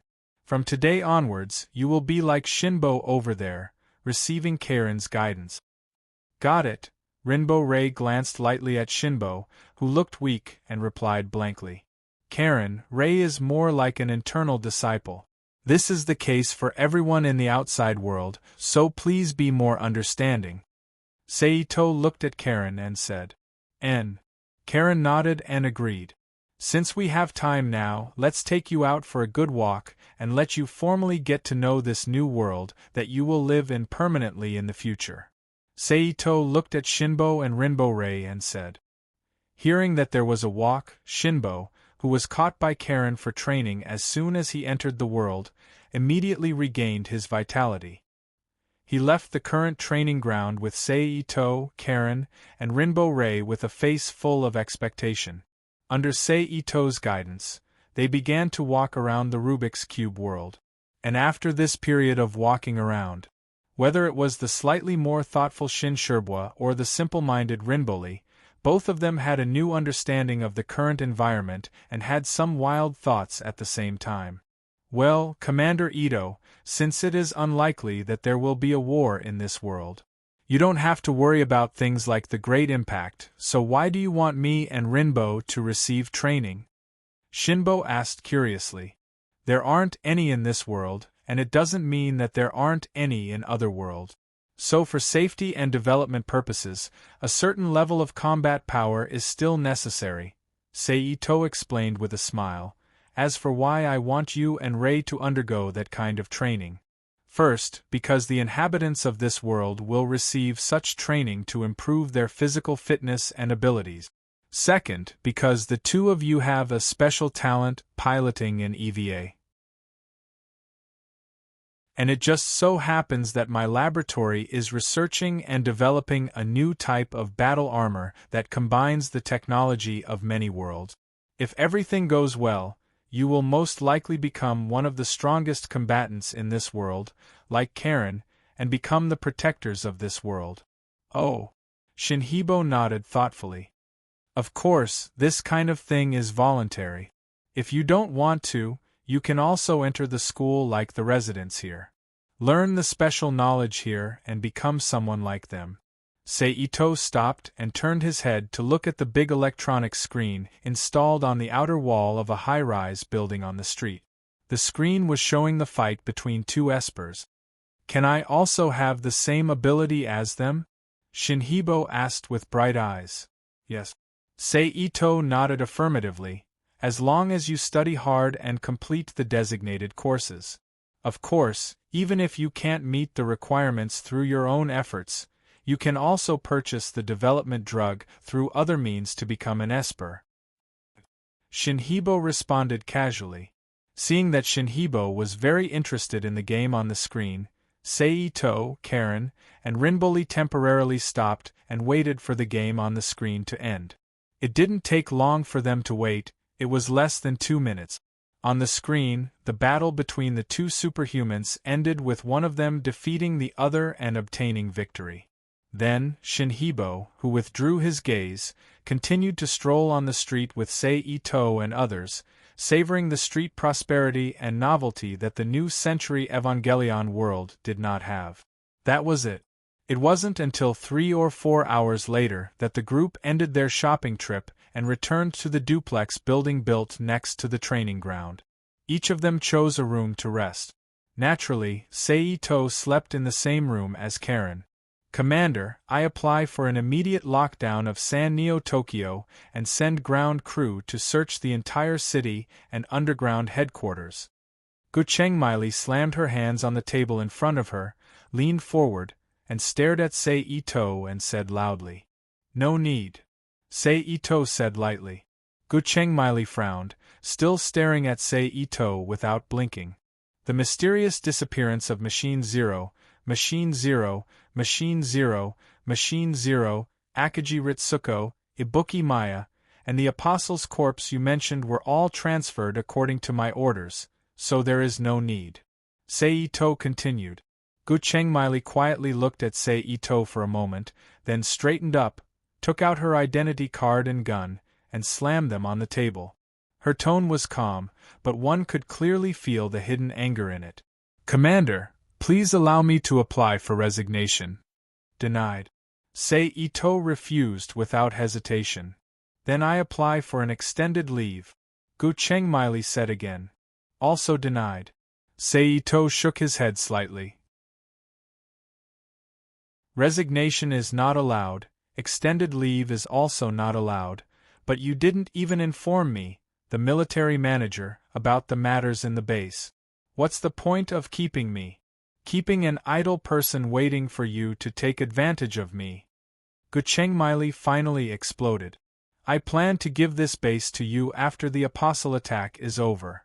Seito quietly looked at Guchengmili for a moment and said, What do you mean? Guchengmili frowned and questioned. I will stay until the Apostle attack is over. After killing all the Apostles, I will leave never. Seito said lightly. Then, he lightly smiled and said frivolously, Of course, you can also choose to take advantage of me now and leave with me. What do you mean? Guchengmili was confused and angry at the same time. Just the literal meaning. Seito stood up and smiled. Okay, think about it yourself, I'm leaving. After saying that, his figure flashed and suddenly appeared behind Guchengmei. He waved his hand and grabbed Gu Qingmei's butt. Then, without waiting for Gu Qingmei to instinctively hit him with her elbow, he flashed and disappeared from the office again, leaving only his voice echoing in Gu Qingmei's ears. Nice touch. Also, I'm taking Ikari away. You don't have to look for him anymore. Bastard! Gu Qingmei shouted angrily. On the other side, Itose, who left the NEVR headquarters and returned to the surface, went to the school where Ikari Shinji was studying. He threw Ikari Shinji, who was sitting by the window in a daze, into the Rubik's Cube world. Through some means, he arranged for Ikari Shinji to enter a civilian school. He also told Ikari Shinji about his existence. Thank you. Ikari, who heard about Ikari's arrival, thanked him. You're welcome, Seito said courteously. Then, he flashed back to the Evangelion world and stayed in Ayanami's room. At the same time, Seal, who learned about the loss of Eva 0 and Eva 1, as well as the disappearance of the pilot and Dr. Akagi, decided not to wait any longer. He ordered the Japanese government to destroy the NEVR headquarters.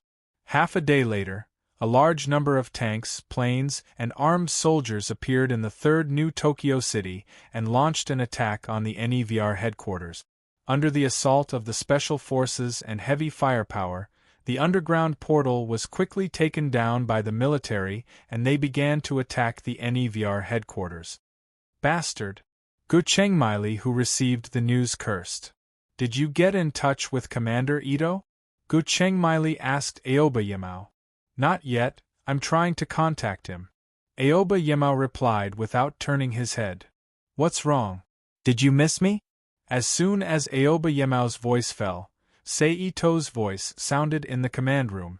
At the same time, his figure appeared in the room and reached out to hug Gu Qingmei's waist. Look at the trouble you caused. Gu Qingmei, who broke free from Seito's embrace, said angrily. It's just a small problem. Seito chuckled. A large number of unknown energy signals detected. Hyuga Ikari suddenly said loudly. Don't worry, those are the defense forces I eliminated. Seito walked to the console and pressed his hand on the surface of the instrument. He activated his ability to input the identification signal into the system and said to Seito. As soon as he finished speaking, the screen in the command room flashed. A large number of cylindrical multifunctional combat robots appeared on the screen. Lasers and lasers flew at the soldiers who invaded the NEVR headquarters and quickly rushed out of the NEVR headquarters. Issue a concealment order, tell all staff to hide. Seito ordered in a low voice. Yes. Hyuga Ikari agreed, then turned on the broadcast in the base and issued a concealment order to all the base staff. Look, it's solved. Seito turned and looked at Gu Qingmei with a smile. Solved? Oh, are you sure you can resist all the time? Also, what if the other party uses an N-bomb? What are you going to use to resist? Gu Qingmei sneered. I will deal with the N-bomb naturally. As for the future, I will use my methods to change the minds of the people in the cabinet. Seito said softly, then summoned the teleportation ability user Gana Hongya and the hypnosis ability user Yuri to his side. Chapter 13-19 Gana Hongya, from the Pandora organization in the Pitiful Girls world, a LV6 teleportation ability user. Her unique skill was similar to the AT field. She could compress space nodes to create the Hand of God, a real terrorist. Yuri, named Yunju Yuri, also from the Pitiful Girls world, a LV7 hypnotist with the title of Ghost Queen. In the future world mentioned in the original work, it was said that she single-handedly provoked the war of the entire world and fought with the 3 members of the Pitiful Girls group to the end. She was also an extremely terrifying person. Who are you? Seeing the 2 people who suddenly appeared, Gu Qingmei took out the pistol from her waist and pointed at them. Really, this kind of drama is really annoying. Gana Hongya, who turned the pistol in Gu Qingmei's hand into her own hand, complained. I have a task for you, Saito ordered without looking back. Take control of the Nippon cabinet and military officials as soon as possible and make them withdraw the attack order against NEVR. Understood. Gana Hongya threw the gun back to Guqingmei, then reached out and pressed on Yunju Yuri's shoulder, launched teleportation, and disappeared from Never's headquarters. She went to the outside world to execute Saito's order. Who the hell are you? Guqingmei looked at Saito's back with a complicated expression. You can think of me as a savior, an outsider who is about to enter the process of destruction. Saito turned around and looked at Guqingmei with a smile. Guqingmei frowned, and a look of anger flashed in her eyes. Obviously, she took Saito's words as a joke. Then let me ask you, how much do you know about the second impact? How much do you know about the purpose of the existence of Seal and NEVR? Saito, who didn't need to guess, knew what Guqingmei was thinking. Hearing this, even Hajime and Hyuga, who were operating in front of the instrument, secretly pricked up their ears and listened. Your father died an unjust death, Saito said softly as he turned around and looked at the screen again. Tell me the truth. Guqingmei, who was touched by the word father, whispered. Sure, but not now. Let's talk about it after we've dealt with those guys outside, Saito replied casually. Hearing this, Guqingmei took a deep breath, forcibly suppressed the excitement in her heart, and put her mind into the battle in front of her. She began to take over the command of the multifunctional combat robots from Saito. Under the command of Guqingmei, a professional combat commander, the enemy troops, who were already having a hard time dealing with the powerful attacks of the multi-purpose combat robots, were even more helpless. Not long after, all of them were pushed back to the elevators that were connected to the interior and exterior of the base. Order all personnel to retreat quickly. Blow up the elevator and trap them underground. The enemy general shouted sternly. Under this order, the Japanese troops quickly withdrew from the elevator under the cover of some of the soldiers who were covering the rear, and high explosive mines were placed on both sides of the elevator. Not good, they are going to blow up the elevator, Hyuga shouted. Mark the location, Saito ordered. The first warehouse channel, the third vertical elevator channel, the fourth commuter channel, and the seventh connecting channel are all there, and they are still increasing. Hyuga replied quickly. Keep a close watch, Saito ordered. Then his figure flashed and disappeared from the command room in an instant. He appeared in front of one of the channels used for passage in an instant. He wrapped his body with psychokinesis and rushed into the passage. At a speed as high as the speed of sound, Saito's figure quickly appeared in front of the mine. Without saying a word, he used instant transmission to transfer the mine, which was in a countdown state, to the center of the rapidly retreating enemy troops. Then, regardless of the result, he launched instant transmission and rushed to another passage channel. Boom!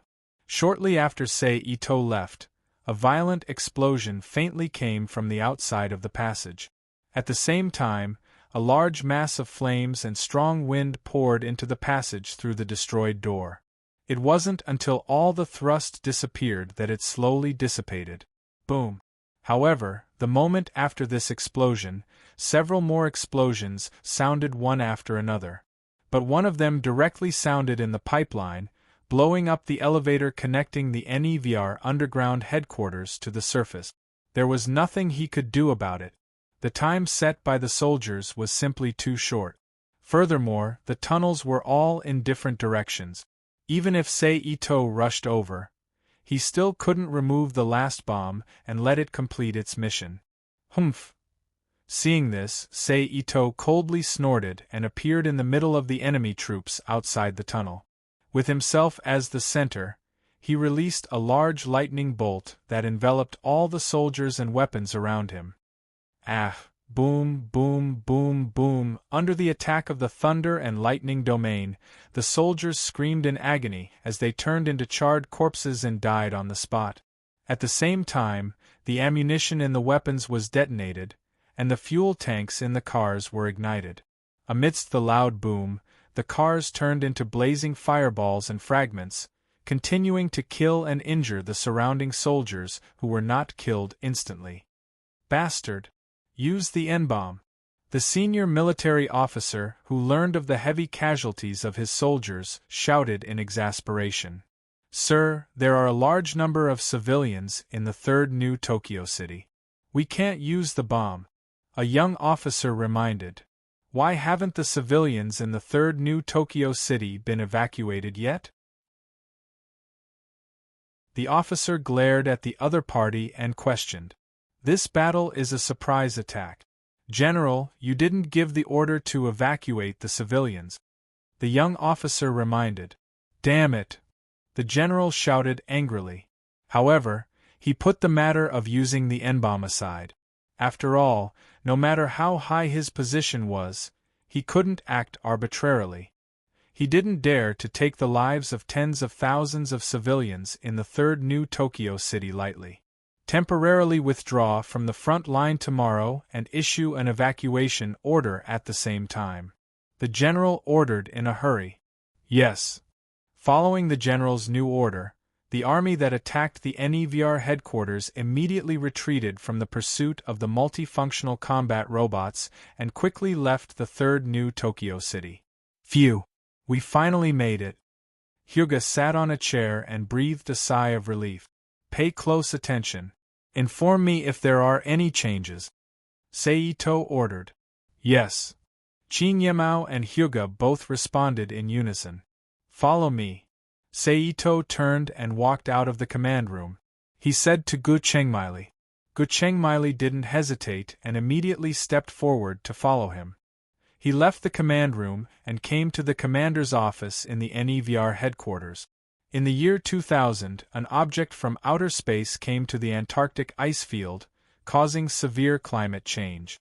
It caused the entire Antarctic ice field to melt, and the sea level to rise by nearly 30 meters, submerging most of the coastal cities and humans.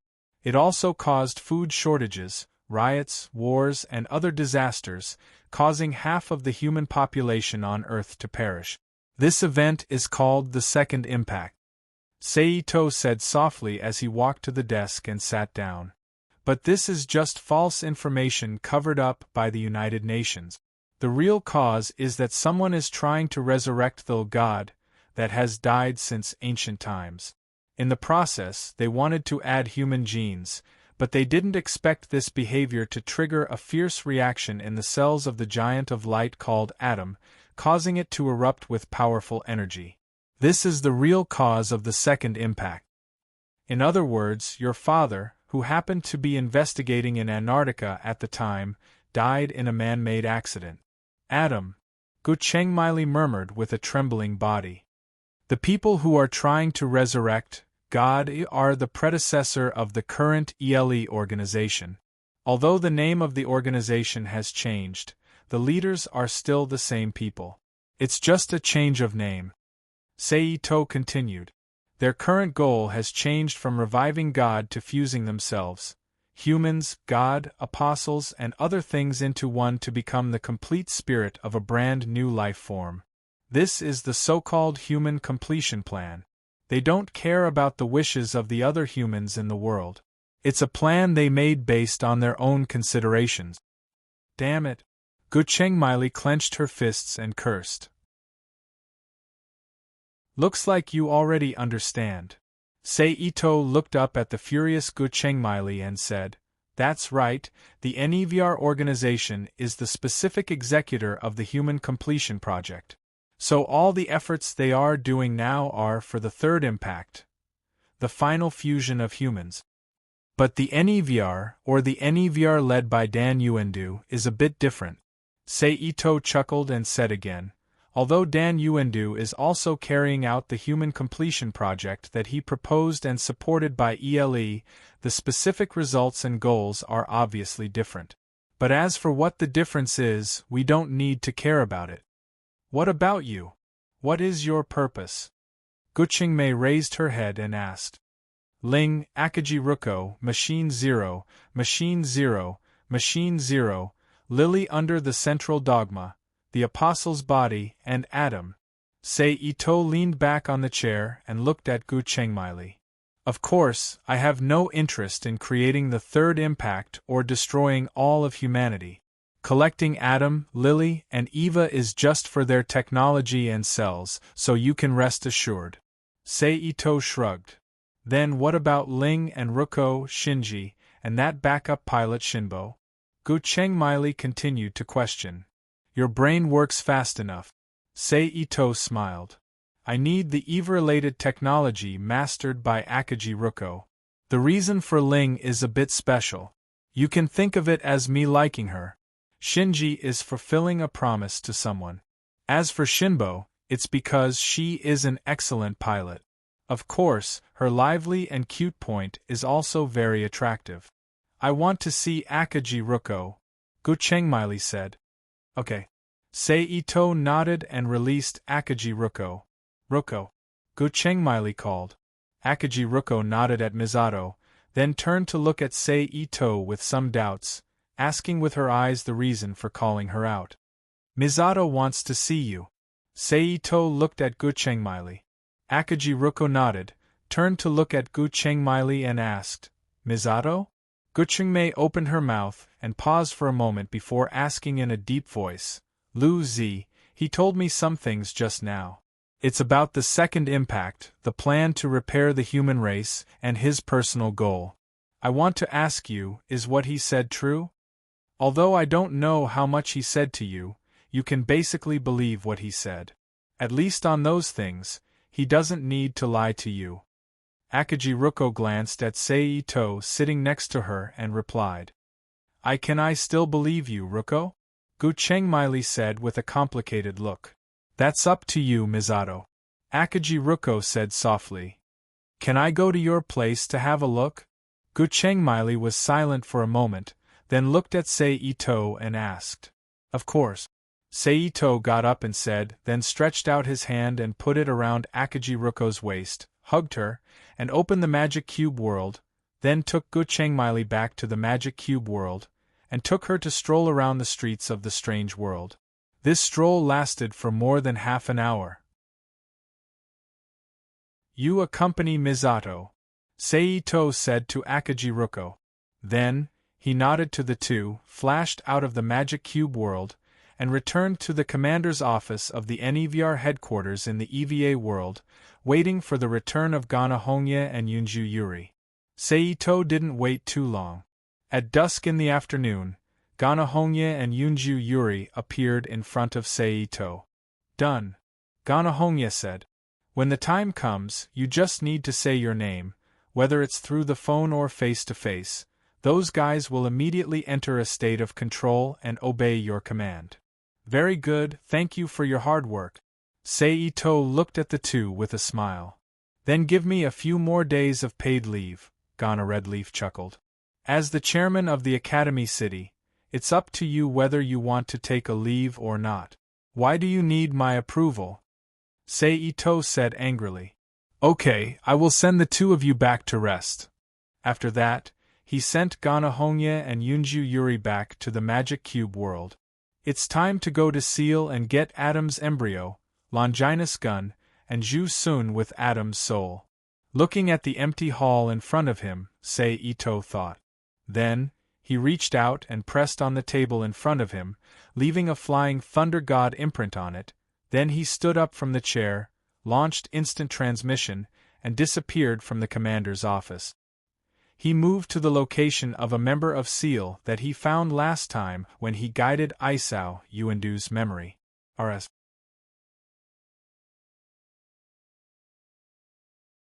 Chapter 1320. SEAL was a world organization that was not inferior to the United Nations in the New Age Evangelion world. However, it did not have a real headquarters. All internal member meetings and orders were carried out through the internet. Apart from the top members, the lower members had never seen the real face of their leader. They were not aware of the existence of such a figure. If it were not for Dan Yuendu's special identity and the fact that he was the original proponent of the Human Completion Project, even he might not have been able to see the faces of the guys hiding behind the marker stones. However, this information was now in the hands of Sei Ito. After moving for 2 to 3 hours, Sei Ito finally stopped in a large duplex villa in northern Europe. According to Dan Yuendu's memories, this was the home of one of the counselors. Standing on the roof of the villa, Sei Ito spread out his mental power and searched the entire villa floor by floor. Soon, the guy who looked similar to the old man in Dan Yuendu's memory appeared in Sei Ito's mental perception. At this time, Sei Ito's mind moved and he appeared in the room where the old man was. It was a dimly lit, sealed underground room. The old man, who was the target of his trip, was lying naked in a cabin that was connected to several instruments and wires. It looked like a sci-fi cabin, sleeping quietly. Ito-sei walked to the front of the cabin and stretched out his hand. The high-strength hardened glass outside the cabin, which was obviously made of superfiber bulletproof technology, instantly shattered into a pile of sand particles. Puff, puff, puff.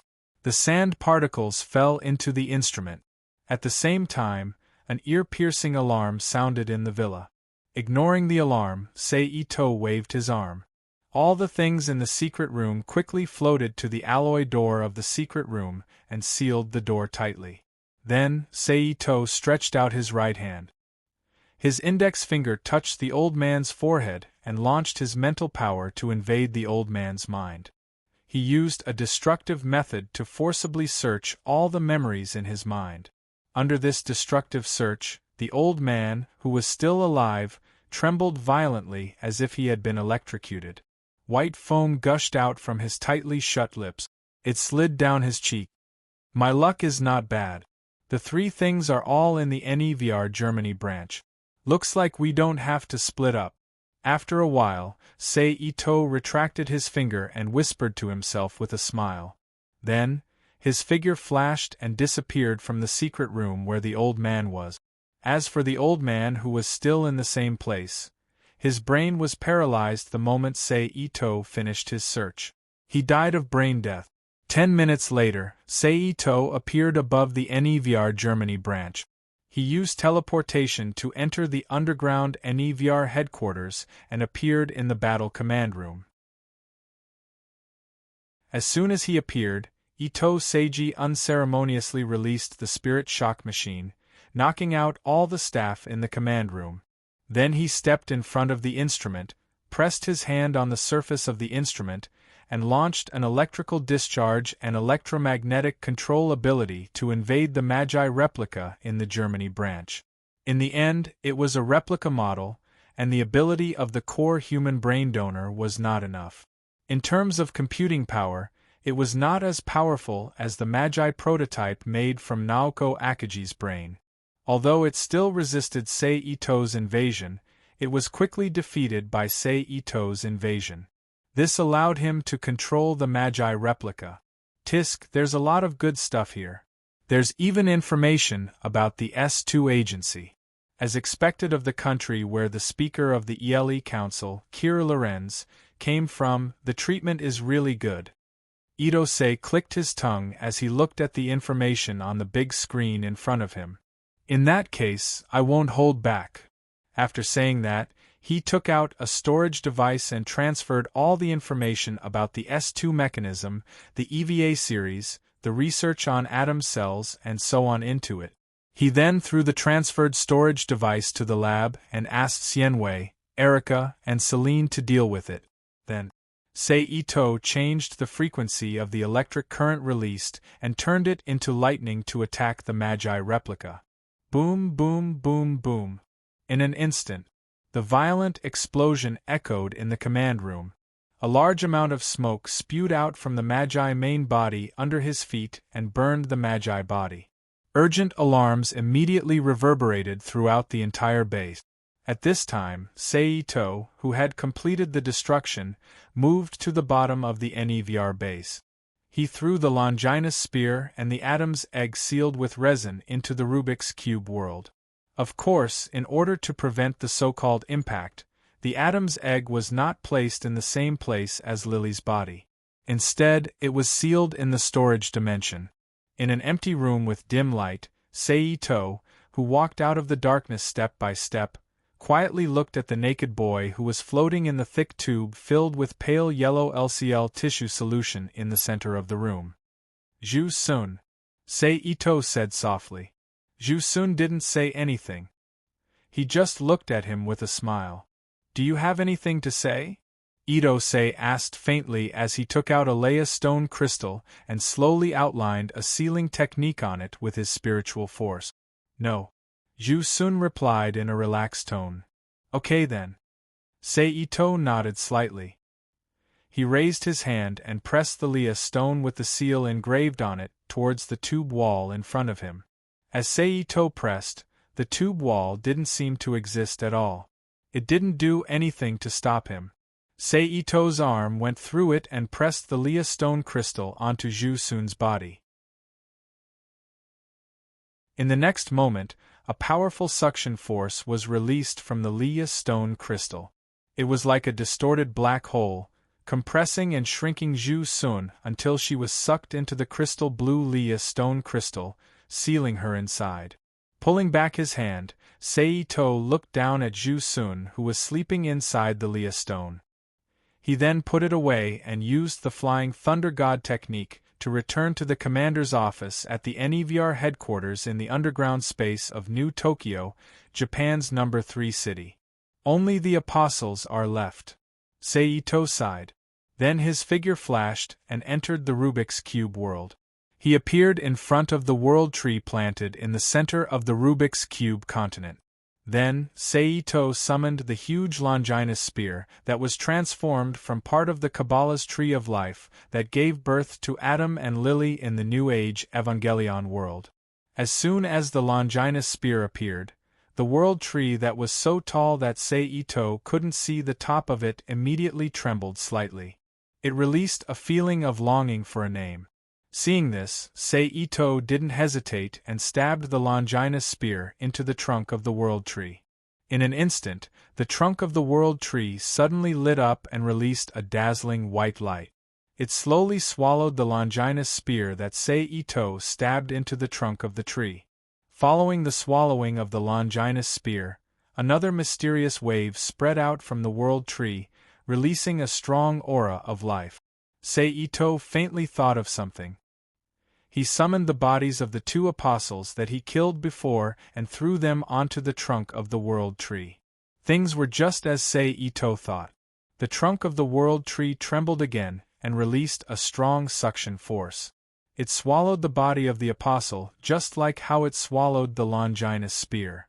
Should I throw Adam and Lily in too? Seito raised his eyebrows. Let's do it.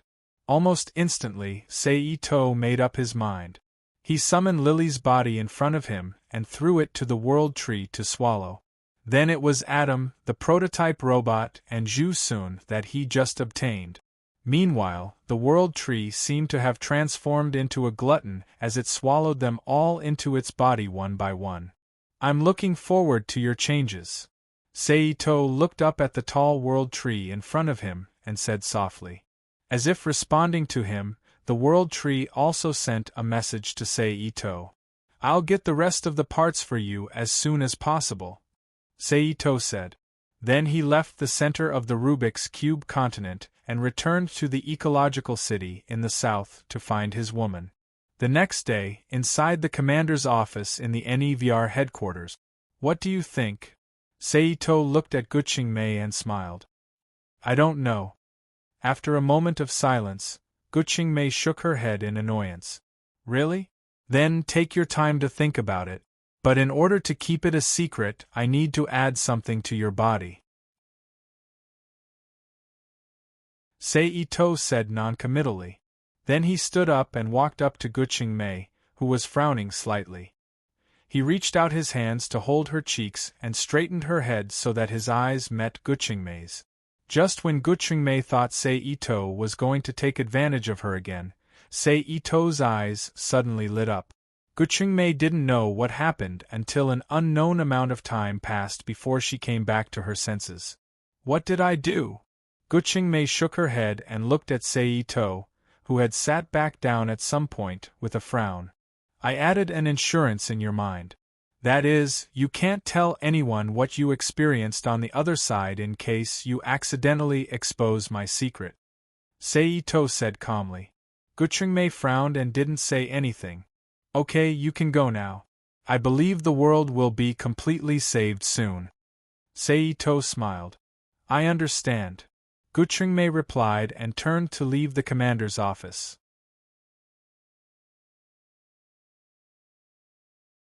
Chapter 1321. Because the Japanese military and political officials were all under hypnosis control, they could not use local soldiers to attack. Even if Seal wanted to cause trouble, it would be too far away. Therefore, the following period of time officially entered a period of stability, allowing Ito-sei to deal with the apostles who would come at any time without worry. Of course, the so-called dealing with was just a one-sided slaughter. Therefore, in less than 3 months, whether it was the bird angels floating in the universe, the angels in the womb who did not have a fixed body, or other apostles, they were all killed by Ito-sei and became food and fertilizer for the evolution of the world tree. I'm ready to leave. On this day, on the mountain platform overlooking the city of Tokyo, Sei-to said to Guqingmei, who was still wearing a black dress and a red leather jacket, with her long black hair scattered naturally. Can you take everyone with you? Guqingmei, who had her hands on the railing in front of her, asked softly. Who do you want me to take with me? Sei-to asked with interest. Hyuga, Seiha, and Blessing. Guqingmei hesitated for a moment and said, Your heart is really big. Sei-to laughed strangely. Bastard! I'm serious. Guqingmei, who knew the meaning of Sei-to's words, shouted angrily. Unfortunately, I have no love for the 3 of them. Sei-to shook his head slightly and said. Guqingmei was silent. It seems that the 2 of us are destined not to be together. Ito-sei sighed softly, then turned around and walked to Guqingmei. He looked at her quietly, then slowly lowered his head and suddenly kissed Guqingmei's lip. Guqingmei couldn't hide. Tasting wantonly. Consider this as a farewell gift. After a moment, Sei-to let go of Guqingmei, who was panting, and smiled. Don't miss me too much. Sei-to's figure slowly disappeared in front of Guqingmei's eyes. Inside the Rubik's Cube world, on the uninhabited island where the Eva was stored, Sei-to suddenly appeared and summoned Ding Wei, who was busy in the large laboratory, to his side. Is something the matter? Ding Wei looked at Sei-to with a puzzled expression when she saw the space around her suddenly change. I'm going to get you a new body. Then destroy the prototype. Ito-sei said softly as he looked up at the prototype that was still standing there. Why? Ding Wei asked in confusion. I need the prototype to accomplish something very important to me. Retracting his gaze, he turned to look at Ting Wei, whose body was made up of quantum entanglement, and explained. Is it the same as the Zero Machine, the Apostle's corpse, and Lily's body that you took away? Xian Wei tilted her head and asked. Sei-to confirmed. Okay then. Ding Wei, who had a rough idea of the importance of that thing from her previous inquiry, agreed. Thank you. Sei-to thanked her. Then he asked Ding Wei about the structure of the body. Regarding your body, I have 3 options for you to choose from. One is to use Rainbow Ray's existing cells and samples to clone a new body, then place your soul in it. The second is to use the methods of the magic civilization to create a powerful body made from energy materialization for you. Sei-to reached out his hand and created a large virtual screen in the air. He displayed the Book of Night, Guardian Night System, Telekinesis Core, and Energy Materialization to Ding Wei one by one. The last option is the same as now. Choose an item to attach to and become a dependent spirit. A real body, an energy materialization body, and a pure ghost. Ding Wei looked at the 3 temporary forms on the virtual screen in front of her and muttered softly to herself. I choose the second option. Then, Ding Wei made her decision. Okay. Seito nodded as he annihilated the virtual screen in the air. Get rid of your current form first and return to the prototype robot. I'll take care of the rest. Okay. Ding Wei agreed. Then, her body flashed and turned into countless photon particles that slowly melted into the void before Seito's eyes. Seeing this, Seito did not hesitate and immediately released his spirit power into the prototype robot's core virtual space. He found Ding Wei's soul that was waiting inside and used his spirit power to create a spirit-capturing formation. It shrouded Ding Wei's soul and bound her.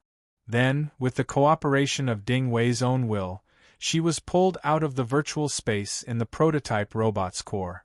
In an instant, Ding Wei's illusory soul image appeared before Seito's eyes. Then, Seito waved his arm and released a stream of spirit energy into Ding Wei's soul. While reconstructing her soul body, it also helped to stabilize her soul image. Then, Seito temporarily put Ding Wei's soul aside and contacted the Rubik's Cube with his mind. He gathered a cloud of extremely pure energy and compressed it into the size of a pearl, using a spell to condense it into the initial telekinesis core. Then, he began to draw the corresponding formation on the ground. After writing the relevant magic program information, he placed the telekinesis core and Ding Wei's soul in the center of the formation. No matter what happens later, don't resist. Seito looked at Ding Wei and instructed. I understand. Ding Wei agreed. After receiving an affirmative answer, Seito did not waste any more time and activated the spell formation in front of him. Instantly, the entire formation lit up and emitted a bright but not dazzling white light. Then, the telekinesis core and Ding Wei's body at the core of the formation lit up at the same time. Under the guidance of an invisible force, they slowly fused together. The merging process was very fast. In less than a minute, they merged together in an even brighter light. At this time, the magic information that had been inscribed around the formation suddenly flowed. One by one, it flowed into the still glowing oval-shaped ball of light and quickly melted into the ball of light. Pa! After about a minute, with a crisp cracking sound, the oval-shaped ball of light surrounding Ding Wei's body suddenly burst open. Ding Wei's naked body was once again exposed in front of Seito's eyes. Ah! Ding Wei felt the wind blow and subconsciously let out a low cry. She covered her body with her hands. You now have a mana-material body, so if you want clothes other than buying them from outside, you can also use your imagination to create the clothes you want to wear. Seito said as he pulled out all the clothes, including a bra and underwear, and sent them to Ding Wei with telekinesis. But I have to remind you that the magic clothing is for combat protection.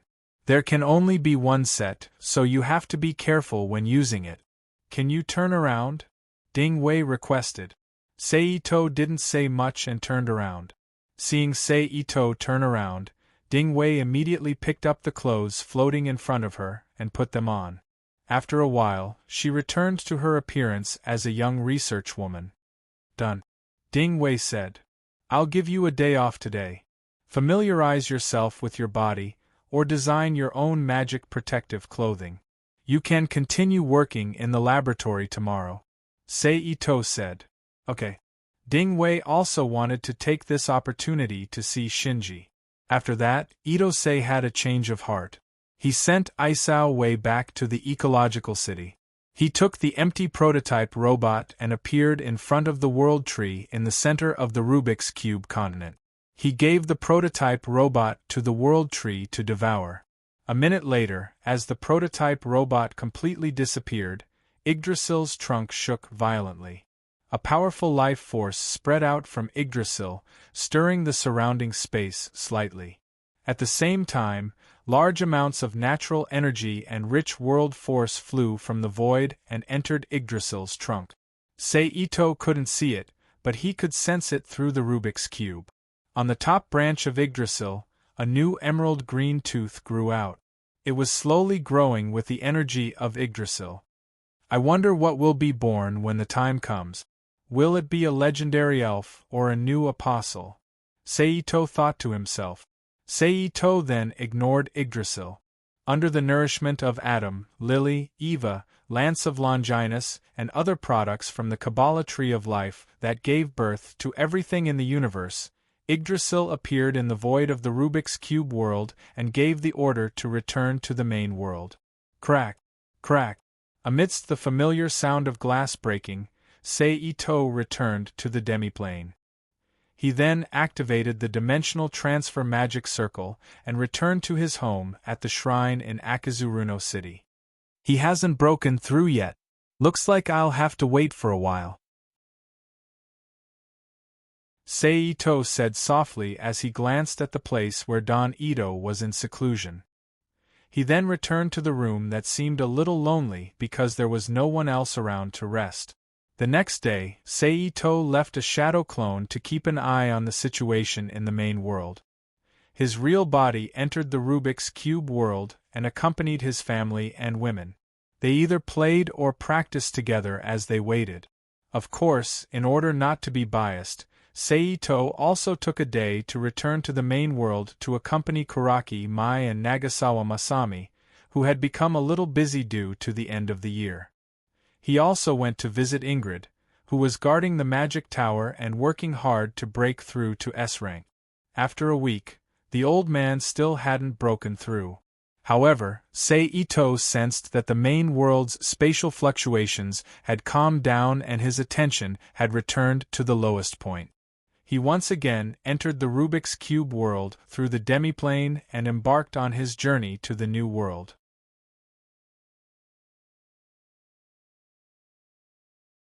Chapter 1322. P.S. Thank you to Wongit and 157747860 for their precious monthly vote. Thank you to NXCX and Halcyon for their tip. Strong dimensional oscillation detected. Wave pattern locked. In a large modern room that resembled a battle command room, a female staff member's expression changed drastically as she shouted anxiously. Lock complete. The image is out. After that, on the big screen in the command room, the figure of a young man appeared on the screen, and this person is none other than Ito-sei. It's an unknown model. The energy intensity cannot be determined. Target locked. Issue a Level 1 combat alert. Order all Pandora above the 3rd year to be in position. A beautiful nun in her 40s or 50s ordered in a solemn voice. She was wearing a white nun's robe with a similar round-edged white nun's hood. She looked to be in her 40s or 50s, and she still had a charming appearance. She was dressed in a white nun's robe with only a red 10-seed pattern running through the center of her body. Yes. Following the staff member's response, the urgent battle alarm reverberated throughout the building complex. At the same time, the female staff member's announcement was broadcasted in the building complex. Attention all students of Cygenics. Attention all students of Cygenics. There is an unknown nova approaching. All students of Year 3 and below are to head to the auditorium immediately and follow the instructors to the sanctuary. The top 10 students of Year 3 and Nova Masters, please follow the Year 4 students to the theater. Repeat, attention all West Genic students. Attention all West Genic students. Clearly, they treated Saito as a so-called dimensional creature nova. Here, it was time to talk about the world Saito was currently in. This world was called the Zero-Degree Warrior world. In terms of the story itself, it was somewhat similar to the world of Eva and the Exorcist Boy. They were all stories about the invasion of mysterious enemies and how humans worked hard to resist them. The most peculiar thing was that the enemies were all called Apostles/Noah. They were creatures from another dimension, and the side they protected also had a holy/stigmata/at stance. It must be said that this is a very coincidental thing. Even Ito-sei himself thinks that these three worlds are parallel worlds with the same origin. A phase shift has occurred. The enemy has moved. Just as the Pandora were getting ready, the female staff member who had been monitoring Sei Ito's movements shouted again. "The enemy's location?" the nun hurriedly asked. "Tracking in progress." "Found it. It's in the city."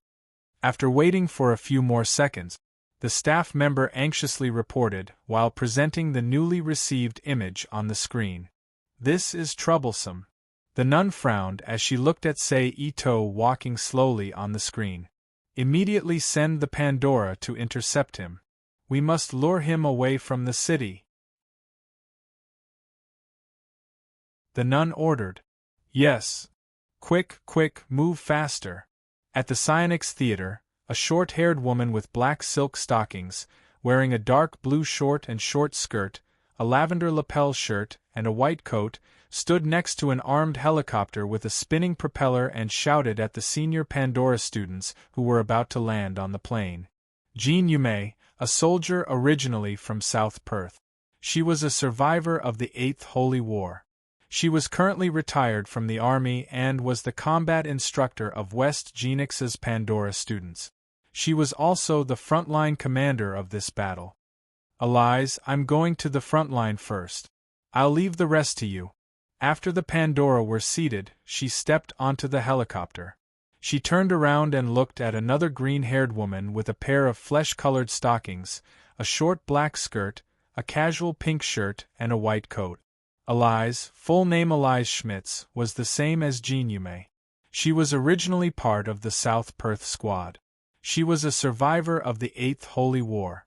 She was currently a retired soldier and was working as a school doctor in West Genix. "Don't worry."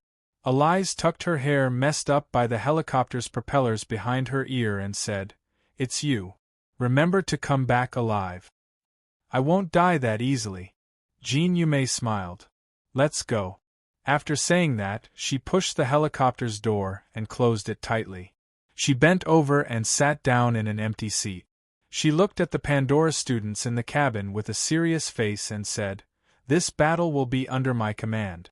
I don't care what you were originally like or if you have any conflicts with each other. You must listen to my command on the battlefield. Otherwise, I don't mind if you kill him before he kills everyone. Do you all understand?" "Yes, instructor." The Pandora students were shocked and replied in unison. "When we arrive at the combat zone, Siega." Jean Yume nodded her head slightly. Then, she began to arrange the roles of the bait, vanguard, support, and general according to the standard Nova combat style, assigning each of them their respective roles. On the other side, Sei Ito, who didn't know that he had been treated as an unknown Nova, found an internet cafe by asking passers-by. He hacked into the network and began to collect information about the current schedule of the Zero-Degree Warrior world. However, the people of Psygenix assumed that the unknown Nova was collecting information about the human world. They paid a lot of attention to the differences between the Nova and the other Novas. They were even considering whether they should pay a huge price to capture the Nova alive to obtain more information about the Nova. "What should we do, Instructor Jean?" When Ito-sei was collecting intelligence, a Pandora flew to the city in a helicopter and jumped to the ground by falling from a high altitude. She rushed to the internet cafe and asked Jean Yume, Wait for him to come out." Jean Yume said with a frown. On the surface, he was using the computer normally, but he was secretly using his ability to invade the entire world's network. Sei Ito suddenly frowned. He felt a gaze with obvious hostility. He turned his head and looked in the direction of the gaze. "Not good. I was discovered." Jean Yume's expression changed when she saw Sei Ito turn his head. Without thinking, she immediately pulled Pandora to the ground and hid. It's just that her reaction was fast. But Sei Ito's speed was even faster. With just a slight glance, he took Jean Yume's image into his eyes. That image. I remember that she is called Jean Yume. Sei Ito thought. Thinking of this, Sei Ito's mind moved, and he instantly disappeared from his seat. He appeared next to Jin Yume. "Are you looking for me?" Ito Sei smiled as he glanced at the beautiful girl in the Genix Spandola uniform from the corner of his eyes. At the same time, he secretly said, "It's indeed a world of prostitution. Even an unknown side character is so beautiful." Looking at Sei Ito, who suddenly appeared in front of her, Jin Yume's pupils shrank. She immediately summoned her Stardust armament, a metal spear that pierced towards Sei Ito's chest. Stardust armament, a weapon created by Pandora using the power of the stigmata. Its specific shape varied from person to person. Sei Ito extended his left index finger and used psychokinesis to form a barrier on the surface. The tip of his finger blocked the spear that Jin Yume pierced toward him. On the side, Pandora also reacted and summoned her Stardust armament, a disc-shaped weapon with fine serrated edges that she threw towards Sei Ito's body. The flying disc drew a half-arc and with a whoosh sound, it slashed towards Sei Ito's neck. Sei Ito didn't seem to make any movements, but the disc suddenly stopped in midair. It couldn't move forward or backward, nor was it affected by gravity. It just stopped in midair beside Sei Ito. "Do it." Jin Yume retracted her weapon and rolled to the side. She officially activated her symbiotic armor and shouted. The symbiotic armor was similar to the transformation protective clothing in Magical Girl Naya's world, but the shape wasn't as beautiful as the protective clothing in that world. It was more similar to the individual armor of the future world. It was full of metal bones, and at the same time, its face was covered by a dark brown helmet.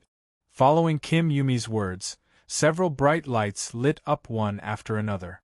Then, Pandora dressed like robots jumped around Ito Sei, holding weapons such as swords, guns, sticks, and fists, and launched attacks on him. "Really?" Sei Ito first shook his head slightly, then released his psychokinesis. In an instant, all the attacking Pandora around him were shrouded in it. They were all frozen in midair and couldn't move. "Frozen Realm," a male voice shouted. The so-called Frozen Realm was a magical power similar to Nova's ability to freeze all physical movements. In terms of appearance, it's a wide area network formed by hexagonal beehive-shaped hexagons. Bang bang bang bang. Under the influence of the Frozen Realm, those Pandora who were imprisoned by psychokinesis immediately regained their freedom and fell to the ground. It actually contains the power of rules. Space, spirit, life. Sei Ito, who felt the power of the Frozen Realm, raised his eyebrows and secretly said, "It's really complicated. But unfortunately, it's not strong enough." Although he thought so, Sei Ito's action didn't hesitate at all. He instantly retracted his psychokinesis and released it again in a stronger way. In an instant, the flat beehive-shaped Frozen Realm on the ground that exuded a light blue light burst open and lost its original effect. At the same time, those Pandora who were just about to rush up were all pushed away by the psychokinesis. Kacha, kacha, kacha. A clear cracking sound came from the surface of the exoskeleton-like armor on the Pandora's body. At the same time, cracks visible to the naked eye also appeared on the surface of the armor. Fortunately, the defense of the armor was good, and Sei Ito's psychokinesis didn't contain too strong killing intent, so although the Pandora's body was very uncomfortable, none of them died from the impact. Shio shio shio shio. At this moment, several laser beams were shot from a distance. Obviously, this was an attack from those Pandora who had long-range Stardust weapons. I remember that she called Elizabeth. She's really as brave and decisive as in the original work. Sei Ito thought to himself as he activated a psychokinesis barrier in front of him to block the attack launched by Elizabeth. Then his figure moved and instantly appeared behind Elizabeth, waving his sword to cut her neck. "Elizabeth, be careful!" Her subduer Andre shouted anxiously. It was unknown whether the Pandora's combat senses were sharp enough or something else, but why Lisabeth's figure disappeared from Seito's hand. At the same time, Andre's frozen realm once again descended on Seito's body, causing his actions to pause. And during this pause, a red-haired Pandora with a ponytail and a giant sickle in her hand slashed at Seito's body with an arrogant expression. "Nit Macmillan." Seito's eyes narrowed and he raised his hand to grab the tip of the other party's Stardust weapon sickle.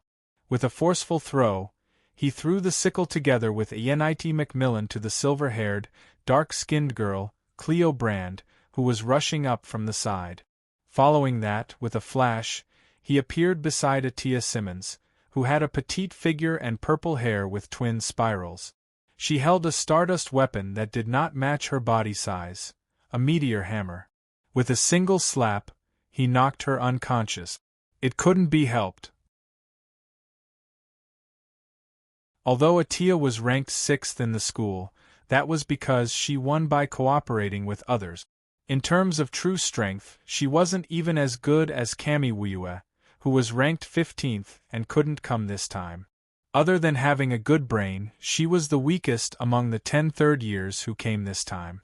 "Aya, it seems that I have to make a move." Accompanied by a soft female voice, a giant, sharp monstrous claw grabbed at Seito's body. Siobhan Fatchard. Seito's body disappeared and he appeared behind Siobhan.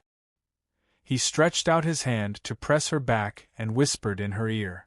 Siobhan, who was called by Seito, was obviously stunned, but she immediately reacted. Her body also disappeared and appeared beside Seito, and she once again grabbed at him. Phantom mode. Siobhan didn't know if it was a time or space type ultimate skill. Although there are some traces of self-acceleration, the movement method is still space type. Seito, who also used instant transmission to dodge, sensed the energy changes caused by Siobhan's movement just now and thought to himself, "Before I play with you, let's get rid of these onlookers first." Seito, who was constantly flashing under Siobhan's pursuit, said with a smile. After saying that, Seito's figure flashed again, and several Seito images split from the original image and rushed toward the other famous Pandora in the original image. "Don't underestimate us," Nit Macmillan shouted. "Doppelganger." As she shouted, Siobhan's figure also quickly split, turning into several instant transmission doppelganger that rushed toward Seito. "Siobhan, his opponent is me." Nit waved her scythe at Seito's doppelganger and said loudly with a face full of displeasure.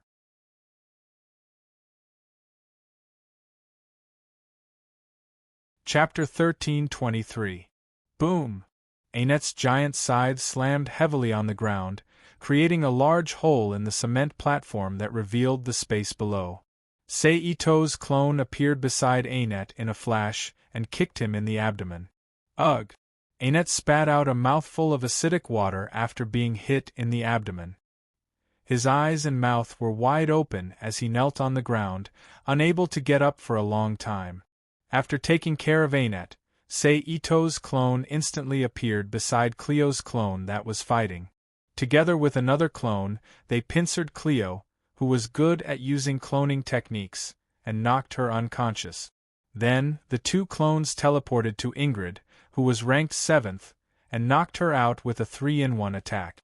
As for the remaining 3 nameless extras and Lisabeth, apart from Lisabeth, who took a little effort to knock him and his subduer out, the other 3 were instantly knocked out by the clones. They did not even have the chance to put up any resistance. "You've trained her well," Seito said as he cancelled all the half-real clones that were created by using teleportation to the limit. He looked at Shifong, who did not have any traces of battle on his body, and Tissi Finero, who was panting while holding Stardust armor. "Are you really Nova?" Shifong, whose smile had disappeared from his face, asked. "Me? Of course not." Seito shook his head with a funny expression. "What? You think I'm Nova? No wonder I was suddenly attacked by your Pandora. So this is the reason. Then what are you?" Shifong asked curiously. "Human, the purest human," Seito said as he spread his hands.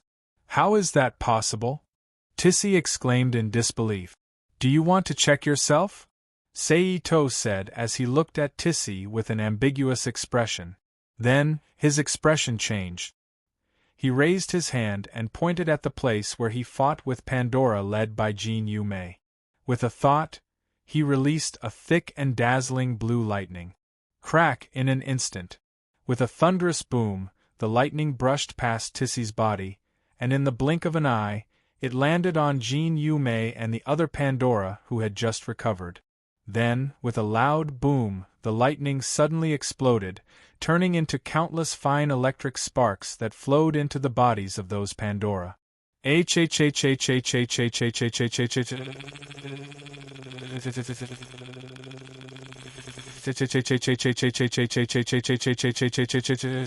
Those Pandora fell to the ground again. Humans don't have your power, Shifeng said with a serious face. That's only because they haven't grasped the right method. As long as the method is right, even without the sacred mark, humans can still obtain great power. Seito said as he put down his arm. How is it? Do you still want to fight me? Seito tilted his head and asked Shifeng. Well, I've already made the decision. I need to wait for further orders, Shifeng said softly. President, she hurriedly called out. Then you should contact your superiors. I'll deal with my captives first. Seito glanced at the unconscious Pandora around him and said, If you want to attack them, I can't turn a blind eye to it.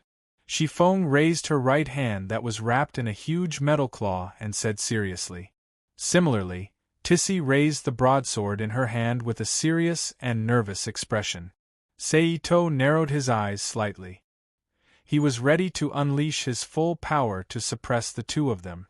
However, in his heart, he didn't have any hope of defeating Shifeng in one go.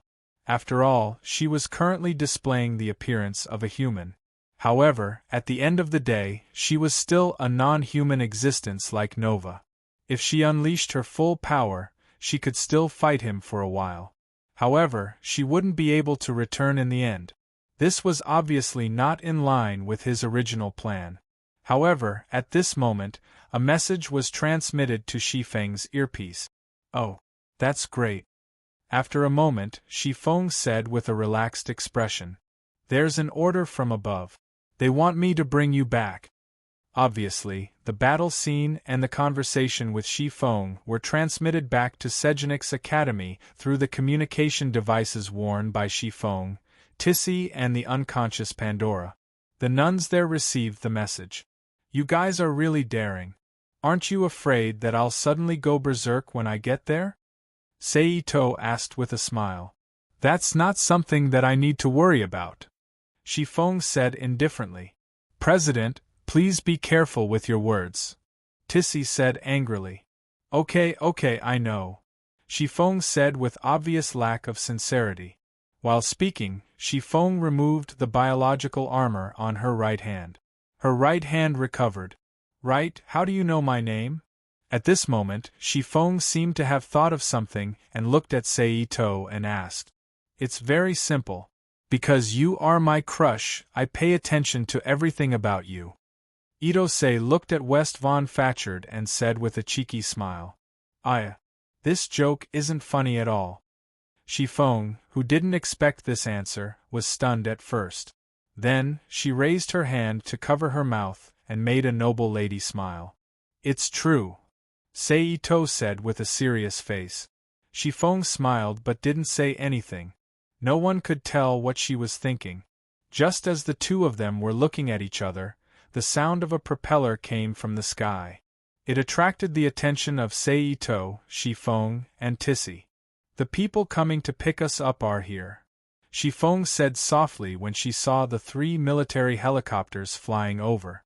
As expected, after a while, the 3 military helicopters landed on the ground cleared by the police. A group of soldier-like doctors and nurses rushed down from the helicopters and ran to the Pandora who were knocked down by Seito. They carried them back to the helicopters one by one and prepared to send them back to Sejenic's Academy for complete treatment. At the same time, several fully armed Pandora, who looked like law enforcers, came to Seito's side and surrounded him. Then, a Pandora who was holding a necklace-like item walked toward Seito. "What's the meaning of this?" Seito narrowed his eyes and questioned. "This is a necessary measure. Please cooperate," the Pandora said bluntly. "I didn't promise you that I'd bring this thing with me." Seito sneered. As soon as he finished speaking, it was as if a signal was activated. The Pandora, who were clearly elite class, moved together and unfolded their stardust armor. They were ready to fight at any time. Heh! Seeing this, Ito-sei's reaction was even more direct. In an instant, he turned into an electric light and shot towards the surrounding Pandora, splitting into countless tiny electric lights that climbed onto their bodies, electrocuting them one by one and making them fall to the ground. Then, Seito, who had reformed his body, had a thought. He threw the Pandora who had lost their resistance into the Rubik's Cube world and suppressed them with the power of the Rubik's Cube. "What did you do to them?" Seeing the Pandora disappear, Tishi questioned. "Do you want to know? Then I'll send you over too," Seito said with a smile. As soon as he finished speaking, his body instantly appeared behind Tishi and waved his hand to chop her neck. However, just as Seito's hand was about to touch Tishi's neck, Tishi's figure appeared behind Seito like a phantom. She waved her broad greatsword and slashed towards Seito. Seito, who was slashed by the blade, split into two. One of them blocked in front of Shifeng, who had also summoned his stardust weapon, while the other appeared behind Tishi. He used the power of space to forcefully combine the space nodes around Tishi into one, forming a dense space wall that tightly sealed Tishi in place. Then, he unfolded the Rubik's Cube world and swallowed Tishi and the surrounding space. After that, Seito, who had finished snatching people, disappeared into thin air. However, in the next moment, he appeared around the two armed helicopters that were carrying the Pandora. He unfolded his spiritual pressure and knocked out the group of doctors and nurses who were obviously ordinary people. Then, he swallowed the injured and unconscious Pandora into the Rubik's Cube world. At this point, all the Pandora who came to ambush Seito, including the fourth-year students and the third-year's top 10 Pandora, except for Shifeng Fayashard, were all captured. It could be said that they were completely wiped out. Then, Seito selected 3 Reapers with good aptitude as research materials and threw them into the Rubik's Cube world. Then, he returned to where Shifeng and the other Seito were and merged with the other Seito. "Hand over those Pandora." Shifeng slightly opened his eyes that had been closed and said coldly, "Are you ready to get serious? This won't do." Looking at the golden light that was emitted from Shifeng's slightly opened eyes, Seito shook his head slightly and smiled. Then, he retracted his expression and released a powerful psychokinesis that enveloped the surrounding 100 meters. Sensing the changes in the surrounding space, Shifeng, who had half opened her eyes, frowned. "It seems that this is the only way." Shifeng, who had fully opened her eyes and revealed a pair of shining golden eyes, muttered to herself softly. Then, the space around Shifeng shook and her stardust armament was completely released. On the basis of her pair of sharp giant claws, 2 shield-like rock stardust armors that were half the height of a person appeared on both sides of her body. They floated outside her shoulders without any external support. At the same time, an object of the same material that looked like a mountain rock floated behind her. Stardust armors, Nova's nemesis. In this situation, Seito's psychokinesis that was oppressing Shifeng's body felt like it was about to be forced away. "I have to finish this quickly," Seito thought to himself. Then, he threw his hand and a meter-long sword instantly flew out from his palm, shooting toward Shifeng like a bolt of lightning.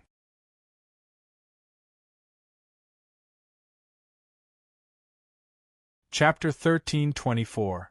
The long sword that was shot out was none other than the heavenly sword. Its toughness and sharpness were on par with the stardust weapon unleashed by the stigmata. Shifeng waved her arm, and the heavenly sword that was shot in front of her was sent flying. At the same time, she waved her left hand, and the psychokinesis that she couldn't suppress immediately loosened. This allowed Shifeng to use her phantom mode again and rush in front of Seito. Suppress. Seito smiled and said softly as he looked at Shifeng, who suddenly appeared in front of him in phantom mode. As soon as he finished speaking, the scattered and expanding psychokinesis instantly condensed into a solid energy barrier that could be seen with the naked eye, completely imprisoning Shifeng. Shifeng frowned and struggled hard. Ha! After struggling with all her might for a few seconds, Shifeng, who was still unable to break free from the telekinesis shackles, let out a low growl. A strange energy instantly erupted from her body, causing the telekinesis barrier to tremble violently. Quantum energy? Seito frowned as he sensed the strange energy. Kacha, kacha, pa! The next moment, there was a burst of cracking sounds. The psychokinesis barrier instantly burst open, allowing Shifeng to regain her freedom. Then, Shifeng raised her head and looked at Seito with her golden eyes. In an instant, a strong mental attack surged into Seito's mind, stimulating his brain to the point that he couldn't help but feel a stinging pain. Is this Nova's consciousness erosion or an attack that transcends consciousness? Seito thought uncertainly as he quickly used his mental power to set up a mental barrier in his mind and blocked Shifeng's mental attack. In the original world, Nova indeed had this kind of mental erosion ability that was similar to the feminine palace angels. As long as it resonated with the stigmata on Pandora's body, Pandora would involuntarily enter a mental illusion. She would see the person she wanted to see the most, the things she wanted to happen the most, the memories she feared the most. If she couldn't break through the influence of this mental demon illusion and achieve transcendence, then Pandora would directly die in this illusion and finally be assimilated into Nova, which was the 12th impact. As for the so-called transcendence, he had broken through the influence of the illusion. It was an ability similar to psychic power that was obtained after one's spiritual realm had been upgraded. It was very powerful. Not only could one use one's consciousness to mobilize the surrounding energy to heal others' injuries, just like a priest in the game, but it could also use skills similar to resurrection to revive people who had just died. It could be said to be extremely awesome. The two most obvious examples were during the 12th onslaught.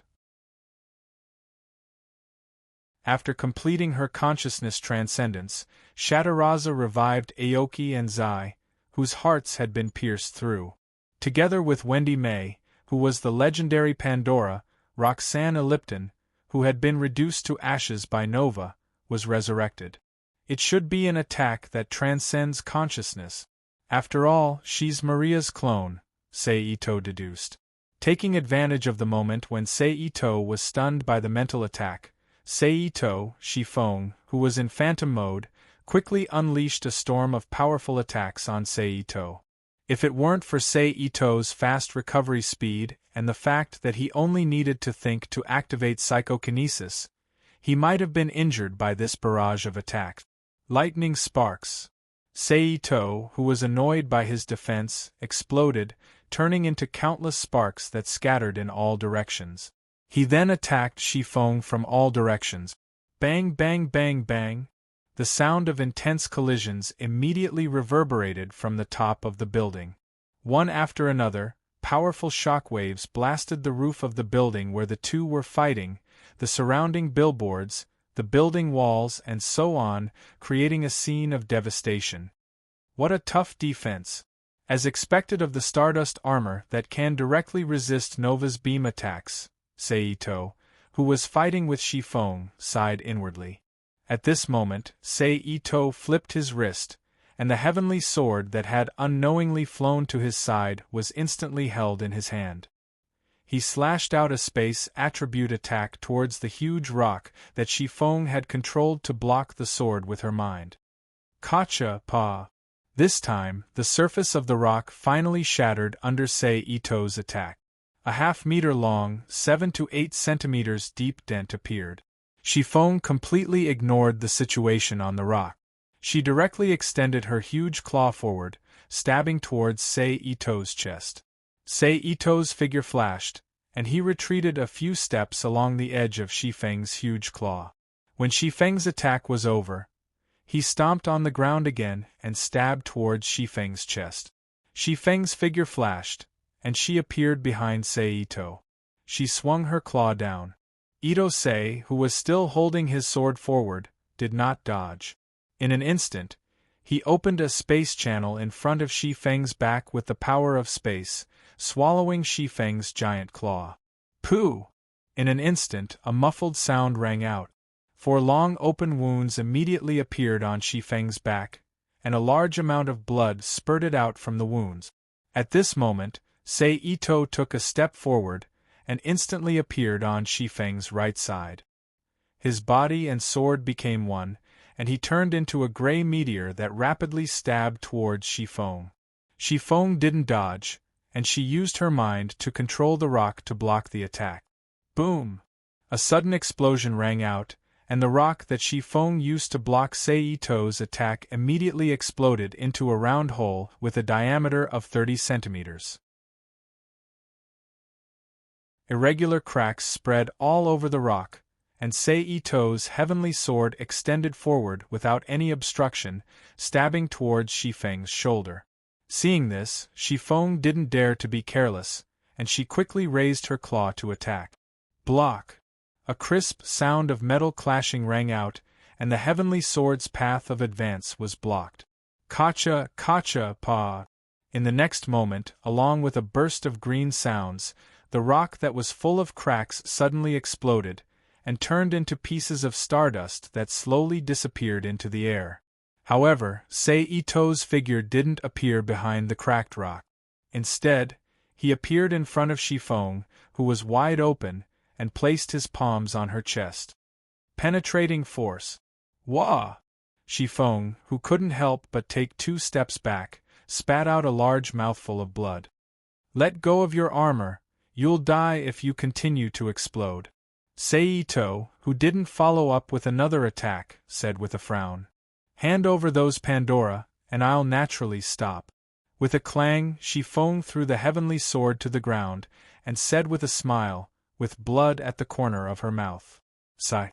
With a thought, Sei Ito summoned the heavenly sword back to his hand, and sighed. Then, his body flashed again, and he appeared in front of Shifeng's remaining defensive rock. He waved the heavenly sword in his hand, and it split into several sword shadows that cut through space. They either pierced, slashed, or slashed at Shifeng's rock. But, in just a little more than a second, accompanied by a sudden cracking sound, the rock surface that Shifeng used to strengthen his defense was shattered into a pile of stardust under the attack of Ito Sei's space force and drifted into the air. This time, without the 2 defensive rock surfaces, Shifeng, who could no longer form an all-around defense, appeared in front of Sei Ito. Then, Sei Ito put away the heavenly sword with a thought, and used the dragon's 8-gown step. He released invisible psychokinesis, and like a ghost, he launched a powerful attack on Shifeng, who couldn't use her phantom mode under the influence of psychokinesis. Sleep, Sei Ito said softly as he slapped Shifeng's forehead and knocked her out. Plop! As the stardust armor that had lost control of her consciousness shattered and dissipated, Shifeng's body fell to the ground.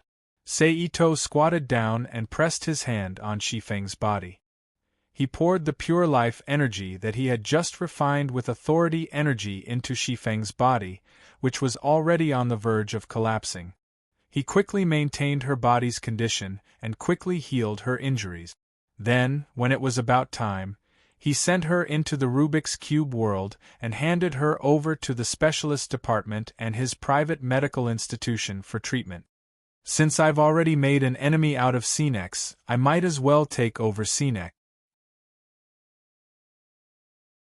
After putting Shifeng away, Seito turned to look in Sinex's direction and thought to himself, when the time comes, I'll just devour the entire Pandora world. Thinking of this, Seito did not hesitate. He immediately activated instant transmission and moved toward Sinex's location that he had found on the internet. This time, because he used the method of continuous spatial transmission, even the dimensional space monitoring equipment on Sinex's side could not track him. They could only hope that Seito was not rushing toward them. Order all Pandora in the Academy to enter combat state, the nun in the robe said in a deep voice. Yes. Attention all Pandora of Sinek. Attention all Pandora of Sinek. From this moment onwards, Sinex has entered combat state. All Pandora in the Academy are to enter combat state. Repeat. In the silent Segenix Academy, a female voice announced through the broadcast system. War? How can this be? I don't want to participate in the battle. It's finally time for me to show off my skills. Senior, after the broadcast ended, the female Pandora and the male Reaper's voices immediately sounded. Some were fearful, some were excited, some were at a loss, and some were hugging close to their close friend. All of you be quiet. At this time, the school doctor, Elise, stood up and shouted. Then, when all the students' eyes fell on her, she continued, no matter how fearful you are, the enemy is already on the way. If you don't want to die in such a cowardly manner, fight like a Pandora. Remember, you are Pandora, the guardians of humanity.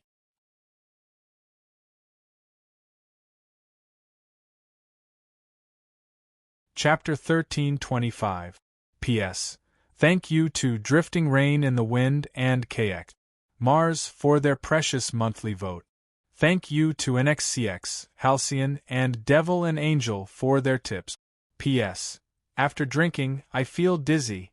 The so-called Cygenix was a huge artificial island built on the outer edge of the coastal city, about 5 to 6 kilometers away from the city. Other than the artificial forest used to block prying eyes and provide greenery, the rest was the campus of Cygenix. It could be said to be a man-made Garden of Eden. Seito, who suddenly appeared in Cygenix, appeared directly in the spiritual perception of the campus where the younger Pandora were gathered. Under their shocked gazes, he released spiritual pressure and knocked them out. Then, his figure once again entered the underground space of Cygenix and moved toward the temple where the holy remains, Maria Lancelot, was. Not good. The nun who saw Seito's figure on the screen in the battle command room changed her expression drastically. Tell them to speed up, the nun ordered urgently. Yes. Combat Team 3, the enemy is moving toward you at high speed. Please take the holy remains and move immediately. The female staff member contacted the captain of Combat Team 3, who was moving the holy remains through the communication channel, and said urgently. Ming. Cammy, who was temporarily appointed as the captain of Combat Team 3, raised her hand and pressed the button to connect the communication device beside her ear. However, she had just opened her mouth to say the first word when Seito's figure suddenly appeared in front of her. All the words she was about to say were forced back into her stomach. Kaspani Ren, stop him with me. Cammy, who had used her acceleration technique to instantly leave in front of Seito and changed into the official Pandora combat protective suit, shouted loudly. Itose smiled slightly when he heard the words. His figure instantly split into more than a dozen, appearing in front of all the Pandora in the field in a one-to-one manner. They either used psychokinesis, mental shock, or punches and kicks to knock them and their controllers to the ground one by one, causing them to faint. Maria Lancelot. Seito, who had reunited as a human, looked up at the naked woman floating in the huge test tube wall that was connected by dozens of wires. However, Seito really wanted to ridicule this name. Maria, Holy Mother. Lancelot, Knight of the Lake. She was also the first traitor to appear in the story of the Night King.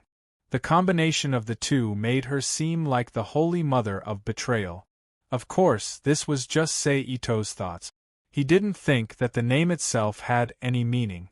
After all, this was not a special world that required a real name. Every name itself had both meaning and power, so it needed to be carefully defined. As for the existence of Maria, Seito, who had read the original work, had some wild guesses in his heart. For example, Maria was a nova who had evolved to a certain extent. This could be known from her existence itself, the clone Zivon and other legendary Pandoras, the small nova who revealed her true appearance after Shadalisa broke out in the 10th impact, and the changes in Amelia Evans during the 10th impact due to Project Pandora in Alaska. So why did she come to the human world of Zero Degree Warrior? What was her mission? Seito also had this speculation, but this had to start with the existence of Nova itself. So what was a Nova? Was it really just a life form from another dimension who came to carry out a world-destroying attack? Of course not. According to Itosei's speculation, it was true that they were here to destroy the world. However, it was more like the 1,000-year-old count in the world of The Exorcist. Their purpose was similar to that of forcing humans to evolve. They were here to select the best. So what were they screening for? The transcendence among humans. This could be proved by the fact that the Pandora who had obtained the stigmata had transcended consciousness one after another and developed the Nova transformation.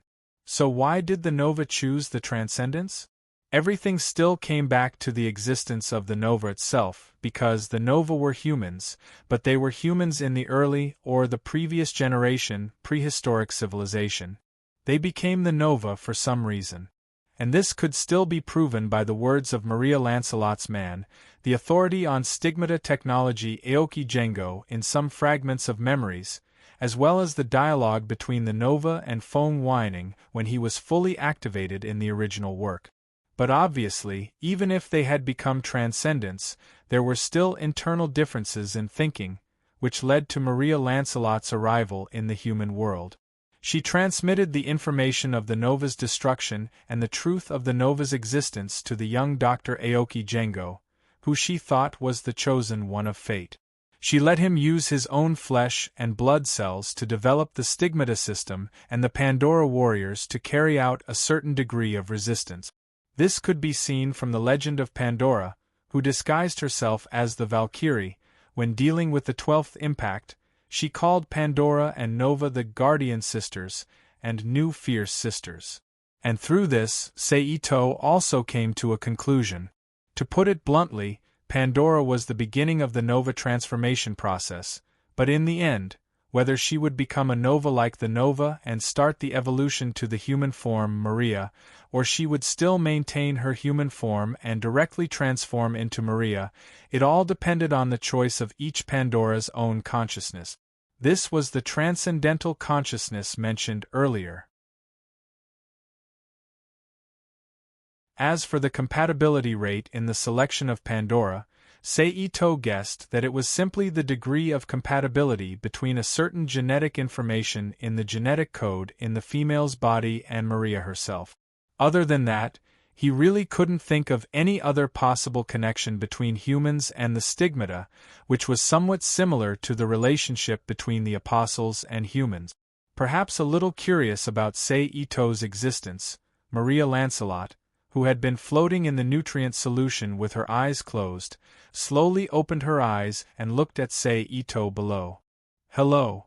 Seito smiled. "Strange human. You shouldn't be a human of this world." As Seito's voice fell, a message transmitted through the telepathic communication appeared in his mind. Obviously, this message came from Maria. It seems that as transcendental life, you also have a strange way of recognizing people. Seito raised his eyebrows and said. Then, there was another silence that lasted about 5 or 6 seconds. "Aren't you curious about the purpose of my visit?" Seito asked with a surprised look. Maria moved her eyes slightly, indicating that she didn't care at all. But thinking about it, although she came to the human world because of her different philosophy from most novas and brought a lot of variables to the so-called world destruction screening, she wasn't the kind of person who liked to meddle. Even after coming to this world, the only humans she came into contact with were Abe Django, his wife, and the son that she had with Abe Django but died a long time ago. And if Sei-Ito didn't appear in the future, she would have come into contact with the prophecy similar to the content of the Dead Sea Scrolls that was sent to Aoi Django in the future. Other than the many times he communicated with Django Aoi, the only other time he had a telepathic connection with Scarlett O'Hara was the one that didn't really count as a conversation. "You're really cold." Sei-Ito curled his lip. At the same time, he had a very wicked thought. Could it be that Abe Django forced himself on her back then? Otherwise, with Maria's current performance, she wouldn't have the desire to mate at all. It could even be said that Abe Django was completely playing with a highly realistic doll. But I don't know if the World Tree will eat her if she is also given to the World Tree. Or will it give birth to something else after eating her? Sei-Ito thought as he quietly looked at Maria Lancelot. "I want to take you and your daughters away from this world." At this time, Sei-Ito spoke again. "The humans in this world will perish," Maria transmitted her voice. "We're just stalling for time now. If there is no external force, even if a human survives in the end, it will be Pandora." Sei-Ito said with some disdain. Maria didn't say anything. "By the way, I want to ask, where is the dimension that you Nova live in? Is it higher than this world, or is it connected to this world and separated from humans through the virtual number effect?" Sei-Ito, who more or less understood Maria's temperament, didn't mind and asked.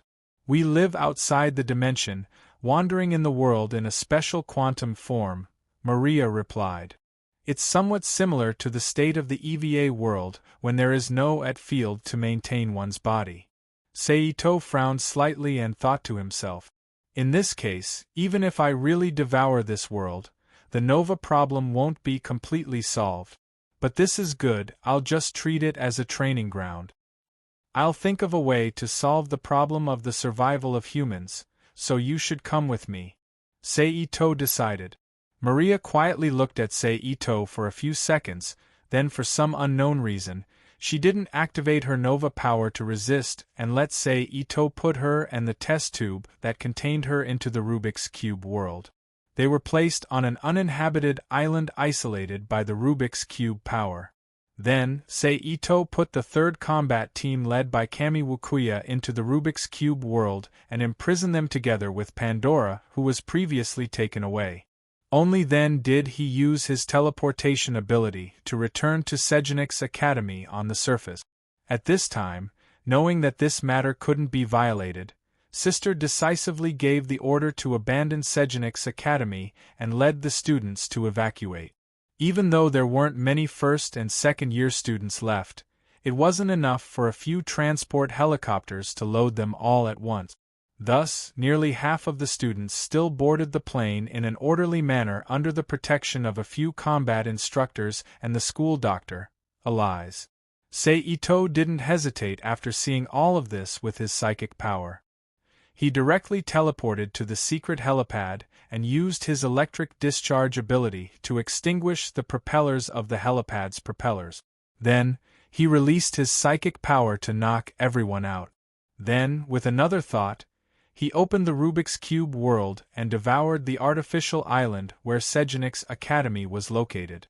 Under the devouring of the Rubik's Cube that could even devour the world, the artificial island that Sejanix Academy was on disappeared into a huge black hole in less than half a minute, leaving behind a huge crater in its place.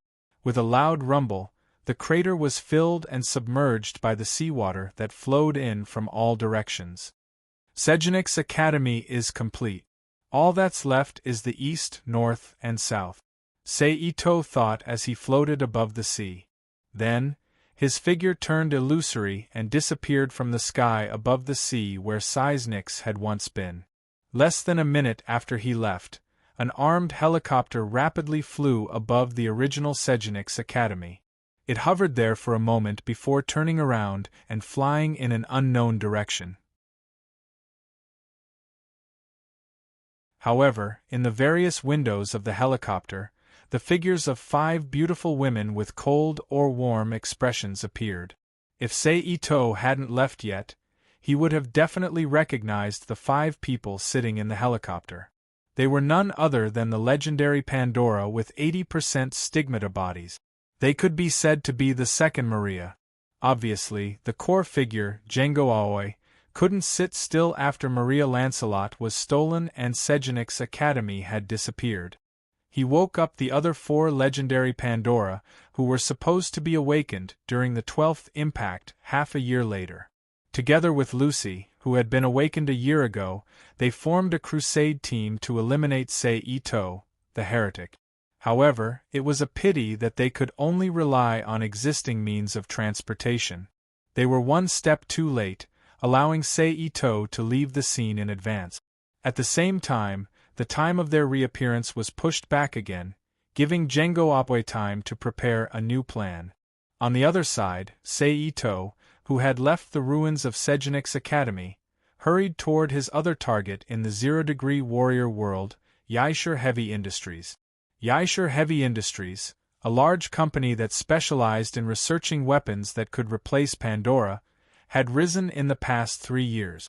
It could be said that it was a special company secretly supported by the upper organization of Sejanix Academy, Sibalion, to suppress Django Aoi. Its internal design direction was still in the simulation of Nova. However, it was precisely because of this that they were used by the evil Django Aoi to trigger the 12th impact in the Pandora play organized by the original Sejanix Academy. Of course, Sei-Ito did not go to Yaisher Heavy Industries because of the cumbersome simulation Nova in their hands. Instead, he went to Yaisher Heavy Industries because of the genius scientist, Atsuko Yaisher, and the stigmata power technology in their hands. After rushing for about half an hour, Sei-Ito finally arrived at the headquarters of Yaisher Heavy Industries on the main island of Japan. He used teleportation to invade the building of Yaisher Heavy Industries and began to search for the location of the target. Under the continuous effects of hypnotism and illusion, Sei-Ito quickly found a long-haired woman wearing flesh-colored stockings, a blue skirt, a white shirt, and a white coat in a room with several high-end instruments, Atsuko Yaisher.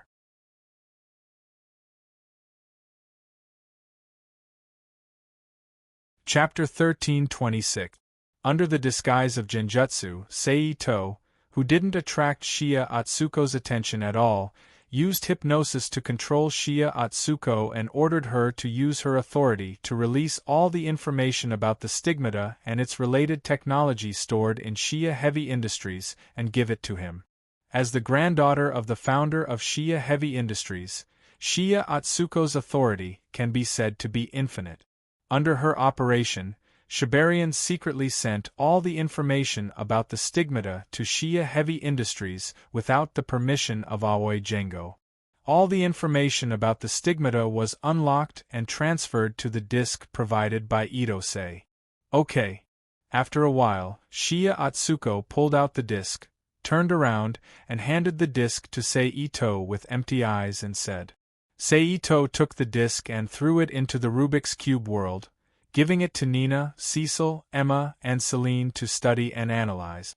Then, he raised his hand and snapped his fingers, removing the hypnosis on Shia Atsuko. Shia Atsuko, who recovered from the control of hypnosis, blinked her eyes in confusion, and then after seeing Sei-Ito, her expression immediately changed and she instinctively took a step back. But there was originally an instrument behind her, so Shia Atsuko, who became unstable due to the impact of her buttocks and legs, sat on the instrument's operating table, destroying all the work she had done before. Who are you? Shia Atsuko looked at Sei-Ito with a vigilant face and asked. Let me formally introduce myself. I am Sei-Ito. Nice to meet you, Miss Shia Atsuko. Sei-Ito looked at Shia Atsuko, who was obviously nervous from her face, and said with a smile on his face, "How did you get in?" Shiya Atsuko frowned and found that she didn't have any impression of this person in her mind, including rumors and ears, so she asked again. At the same time, this was also what she was really puzzled about. Is the security system of Shiya Heavy Industries broken? How can a living person invade such a core place without any alarm? Then what's the use of installing those things? Will people still be able to do research in the future? Naturally, I walked in openly. Seito smiled. She only thought that Seito didn't want to answer, so Shiya Atsuko didn't ask anymore. She chose a new question and asked seriously, "Since you can enter here quietly, you must be able to do anything you want to do quietly. Since you didn't do so, then tell me, come to our Shiya Heavy Industries. Or why are you looking for me?" "I want to invite Miss Shiya Atsuko." Seito looked at Shiya Atsuko with appreciation, and said looked at Atsuko. "Stigmata? Are you from the Anti-Cultivation Belia organization?" Shiya Atsuko said with a frown. This was the only possibility she could think of that was close to the truth. After all, the United States, France, Germany, Russia, England, and so on were also envious of the stigmata technology in the hands of Abe Jengo, but they basically conducted secret transactions in private among the members of SIBA, instead of invading an organization and inviting someone like this. What's more, their Shiya Heavy Industries worked for these guys. If they really needed her to participate in the research, an invitation could do it, and there was no need to do this. So after thinking about it, Shiya Atsuko could only think of the SIBA organization. Thinking of this, Shiya Atsuko quietly looked at Seito in front of her. After all, although she had heard of the SIBA organization, it was the first time she saw a member of this organization, so she couldn't help but feel curious. "I'm not a member of the SIBA organization who is more cynical than contributing to the world, but an ordinary person who is interested in the stigmata. How about it? Do you want to accept my invitation to assist my team in the research of the stigmata?" Seito shook his head with a chuckle. Then he looked at Shiya Atsuko again and asked, "Do I have the right to refuse?" Shiya Atsuko said with a smile. Seito smiled and looked at Shiya Atsuko quietly without answering. "I want to get my research materials," Shiya Atsuko said. "I'll accompany you." Seito smiled. Shiya Atsuko's body tightened slightly, then she stepped out without saying anything. Behind her, Seito followed her step by step. Shiya Atsuko, who was still resisting in her heart, led Seito to her room on the surface, but secretly, she gradually moved to a crowded place. It seemed that she was going to use the help of others to take down Seito, an outsider. In this regard, Seito, who already understood, didn't stop her. He just followed with a smile on his face. Under the leadership of Shiya Atsuko. Soon, the two came to a corridor with people coming and going. And Shiya Atsuko also understood that ordinary researchers weren't a big deal at all, so even though she met several young researchers in white coats on the way, Shiya Atsuko ignored them and continued to move forward, until she met two security guards who happened to pass by. Seeing this, Shiya Atsuko's eyes lit up. Then, she turned around abruptly and kicked Seito horizontally, forcing him to take a step back. At the same time, she shouted to the two security guards who looked over because of her action, "Intruder!" Hearing Shiya Atsuko's shout, the two security guards instinctively pulled out the stun batons on their waists and ran to Shiya Atsuko. Then, they looked around vigilantly and asked, "Miss Shiya, where is the intruder? Are you blind? Isn't that the intruder?" Shiya Atsuko pointed in the direction of Seito and said angrily. The two security guards looked in the direction Shiya Atsuko's arm pointed, but in their vision, it was an empty corridor with half a person there. "Miss Shiya, are you sure you're not joking?" One of the security guards frowned. "You," Shiya Atsuko said angrily, but she was a genius with a higher IQ than the average person. She quickly noticed the strangeness of the security guards and the calm smile on Seito's face. She took a deep breath and remained silent. Go and look for him. I did see a stranger who is not from our company here just now. Shiya Atsuko suppressed the shock in her heart and ordered in a deep voice. Yes. For this normal order, the two security guards didn't hesitate. They agreed and walked in the direction of Seito. Under Shiya Atsuko's nervous gaze, the two security guards went straight through Seito's body, standing still, as if Seito was not a living person at all, but a ghost mentioned by people more than 30 years ago. Shiya Atsuko, who thoroughly understood Seito's strangeness and was also interested in Seito's existence and identity, took a deep breath, turned around, and walked seriously with Seito to her lounge in the building of Shiya Heavy Industries. Soon, the two entered a room of more than 40 square meters. What the hell are you? Shiya Atsuko, who closed the door, stared at Seito's face and asked in a deep voice. Of course, I'm a human. Seito walked slowly to Shiya Atsuko, forced her to lean against the door, and put his head close to her ear. He chuckled ambiguously. Can't you feel the temperature of my body? After that, he opened his mouth and sucked on Shiya Atsuko's earlobe. The human body can't be passed through by others. Shiya Atsuko, who was completely unmoved by the strangeness of her ear, said, Touch it and see if you can pass through me. Seito retracted his head, grabbed Shiya Atsuko's palm and pressed it on his chest, and asked with a smile. Shiya Atsuko tried it and found that she couldn't pass through. However, as a scientist, she knew very well that Seito must have some ability to materialize himself, so she still didn't believe that he was a pure human. Whether you believe it or not, I am indeed a human. It's just that compared to you, I am more special.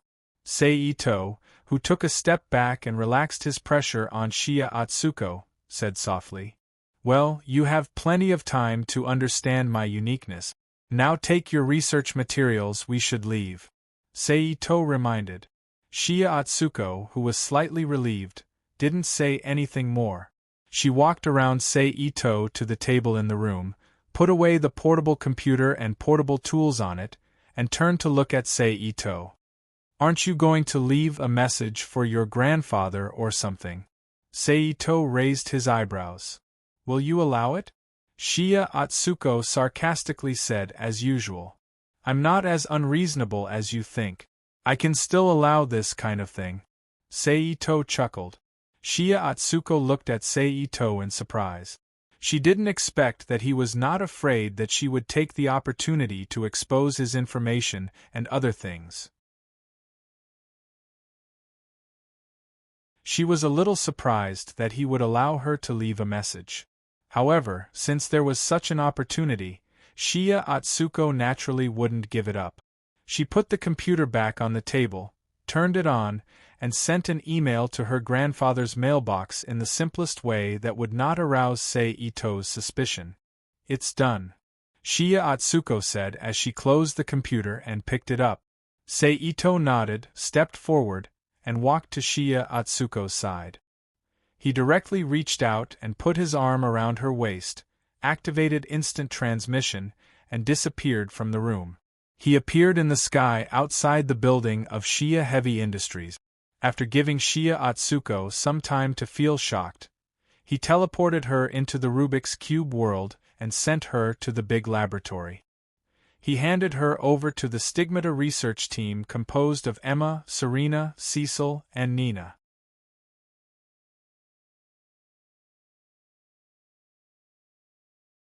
Chapter 1327. After settling down Shiryadunko, Seito returned to the world of Zero-Degree Warrior again and used instant transmission to move to Alaska, which is the largest enclave in the world as long as it is still the Earth and the United States. Because the journey this time is relatively long and it needs to cross the sea, Seito did not arrive in Alaska covered by ice and snow until 3 o'clock in the morning, and he began to search the secret base where Scarlett O'Hara was located. Fortunately, Seito remembered that the base can be accessed by boat, so it should be near the coast, and the base covers a large area. There is a high-energy solar furnace inside. Just by releasing his perception, he can find the location of the base smoothly. Therefore, with the right thinking and action method, after only 10 minutes, Seito found the secret base of Sibelier hidden on the sea ice near the Arctic Circle and used instant transmission to invade it. After that, things were even simpler. First, he used the electromagnetic control ability to make his influence invisible in the monitoring equipment. At the same time, he scattered electromagnetic waves to form a special protective wave that can affect human vision, completely eliminating his existence from the Alaska base. Then he wandered around and found a spy, used hypnosis to get the information he wanted from the other party's mouth, and finally invaded the room where the target was located. Huh? No one? Looking at the empty dim room, Seito was surprised. By the way, she should be experimenting with the clones of Maria Lancelot in the underground space. She is really desperate. Seito, who sat down on Scarlett O'Hara's bed, chuckled. Then he lay down on the bed. He closed his eyes and waited. Seito didn't wait too long. After about half an hour, with a slight jet of air, the door that had been closed opened, and then a woman wearing a dark purple knee-length skirt, a lavender hooded shirt, and a white coat, with long burgundy hair naturally scattered behind her head, walked into the room with a tired face.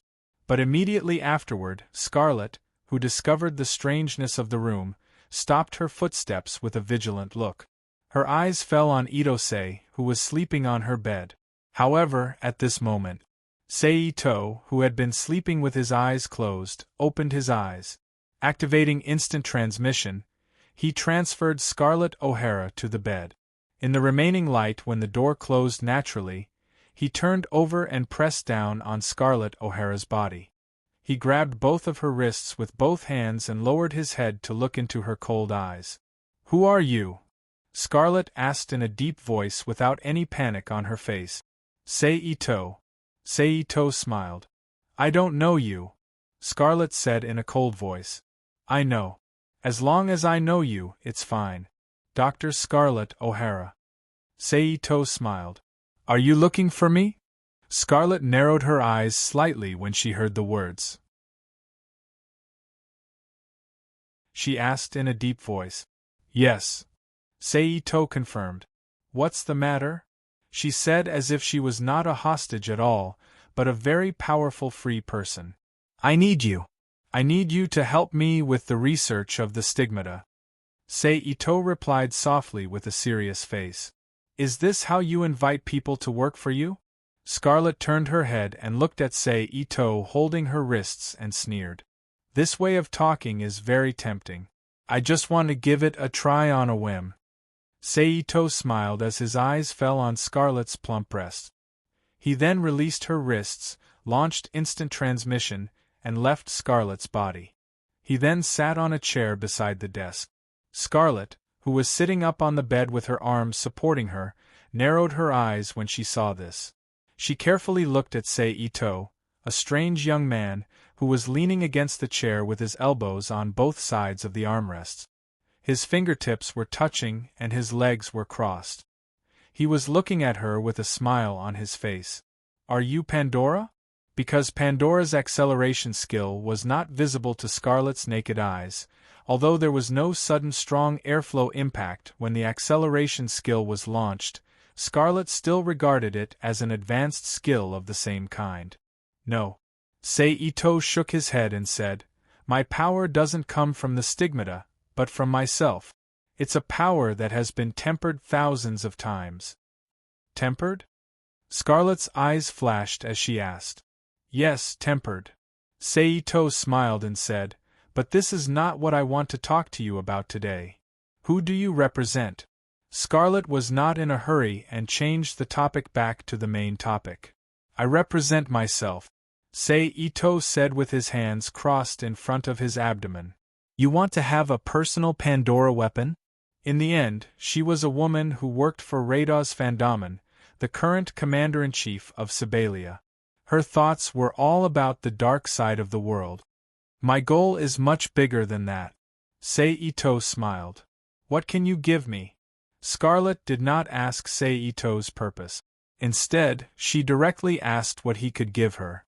See the world you've never thought of before, come into contact with knowledge you've never seen before, and get the answers to some things you've never understood. In an instant, Ito-sei disappeared from his seat and appeared in front of Ms. Scarlet.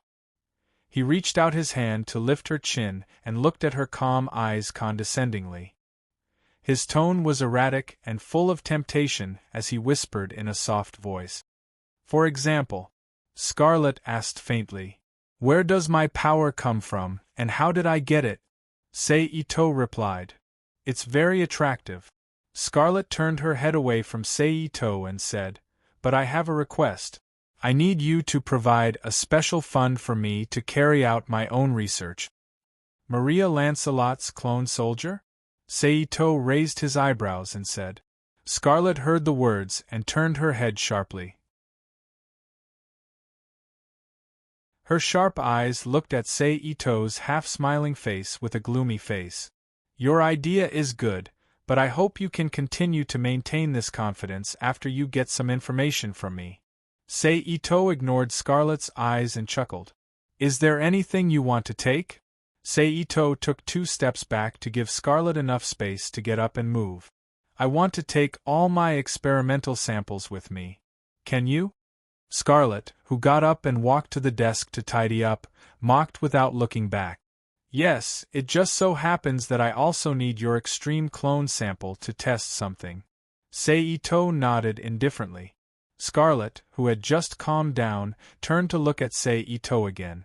"I forgot to say that my goal this time is not only you, but also the entire Alaska base."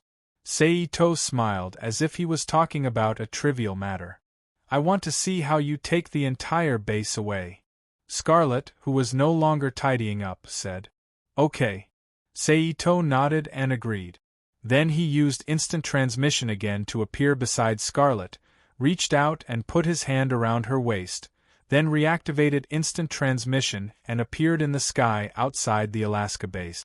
He used psychokinesis to support their bodies and looked down at the huge base complex below. "I'm going to start."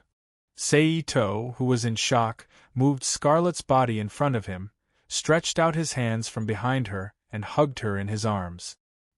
He put his chin on her shoulder and looked down and whispered in her ear. In the next moment, Sei-Ito fiercely unfolded his powerful spiritual force and invaded the interior of the Alaska base below. He turned it into spiritual pressure and attacked all the staff and Pandora's experimental subjects in the base, knocking them out one by one. After confirming that no one was awake, he retracted his spiritual force. Subsequently, Sei-Ito opened the devouring mouth of the magic cube world under his feet and controlled the devouring mouth to quickly expand to an area much larger than the entire Alaska base and devoured the entire Alaska base. Under the powerful devouring ability of the magic cube, in about a minute, the Alaska base connected to the vast underground space and the surrounding soil disappeared from the surface, leaving a huge pit depression that has not yet been covered by ice and snow, showing the world what once existed here. "Hiss, are you really a human?" Looking at the deep pit under his feet, Scarlet O'Hara instinctively sucked in a breath of cold air and murmured with a face full of shock. "Yes, if necessary, we can conduct in-depth inspection and communication."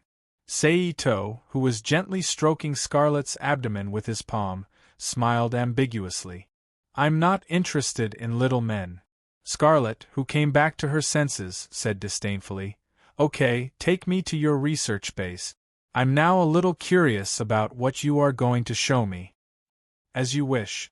Sei-Ito smiled. After that, the 2 figures in midair flashed and appeared in the experiment assigned to Emma, Cecil, Celine, Nina, and Shia Dunko, who was sent in before. Clap, clap, clap. "Come on, let me introduce you." Sei-Ito, who let go of Scarlet, clapped his hands and attracted the attention of the 5 people who were studying the stigmata. Then he pointed to Scarlet and introduced him to everyone, and then introduced Emma, Cecil, Celine, Nina, and Shia Dunko to Scarlet. Then, Seito let Scarlet and Emma have a simple exchange, then he summoned a book of elves popular in the Magic Cube world, and gave it to her. He sent it to the room in the Alaska headquarters that had just been devoured and began to tell her about the relationship between Nova, Maria, and Pandora, as well as some private matters of Django Aoi. Of course, in the process, he also took Scarlet to meet the real Maria Lancelot.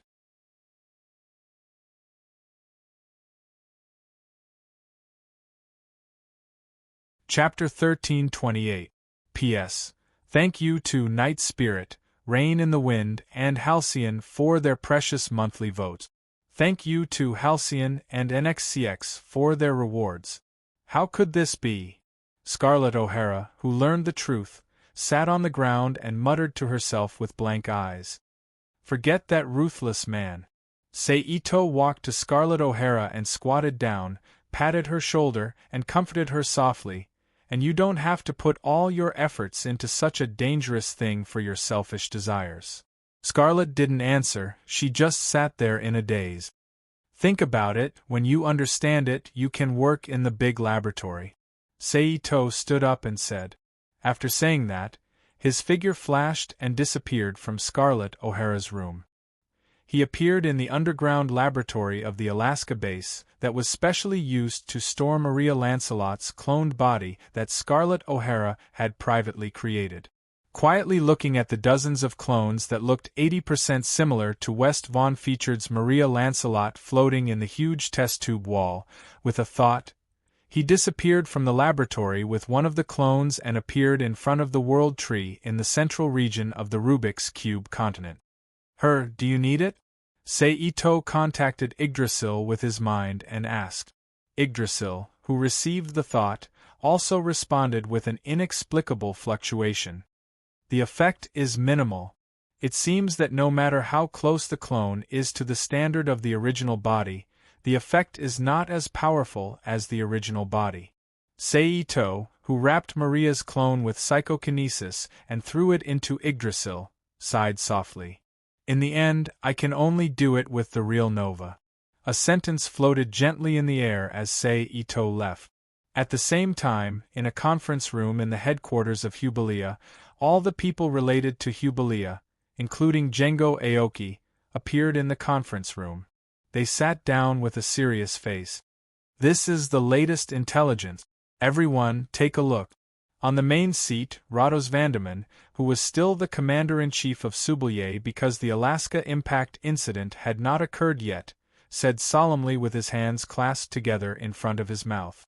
At the side, there was a woman whose legs were wrapped in flesh-colored pantyhose. The secretary-like woman in a dark-colored business suit walked to the table and placed a stack of documents in front of the participants. After she was done, she quietly retreated to stand behind Rados and watch the meeting unfold. How is this possible? Except for Aoi Django and one or two guys, basically all the participants instinctively exclaimed when they saw the information. This information has been confirmed. The contents are all true, Rados confirmed in a deep voice. Where's Pandora? One of the representatives asked loudly. It was unknown whether it was anger or fear. Segenix and Sibelier's forces have been annihilated, Rados' secretary replied. And just half a day ago, the Alaska base also disappeared from the Earth, just like Segenix. Rados, who felt that the atmosphere in the meeting was not heavy enough, said again. What about that Nova? A man with a frown and a heavy expression asked.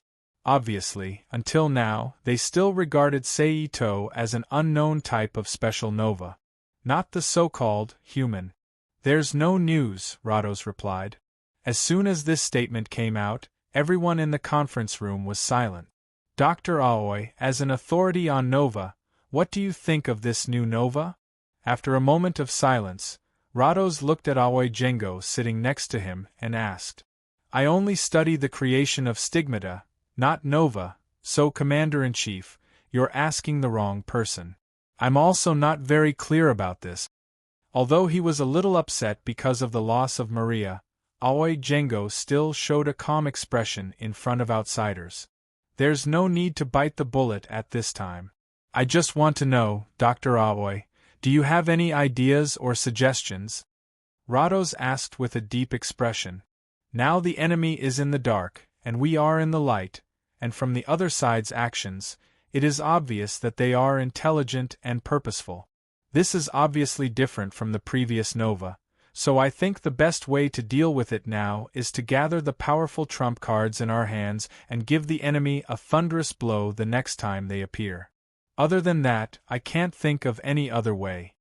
Aoi Jengo still said with a calm expression. What do you think? Rados turned to look at the other representatives and asked. I have no opinion.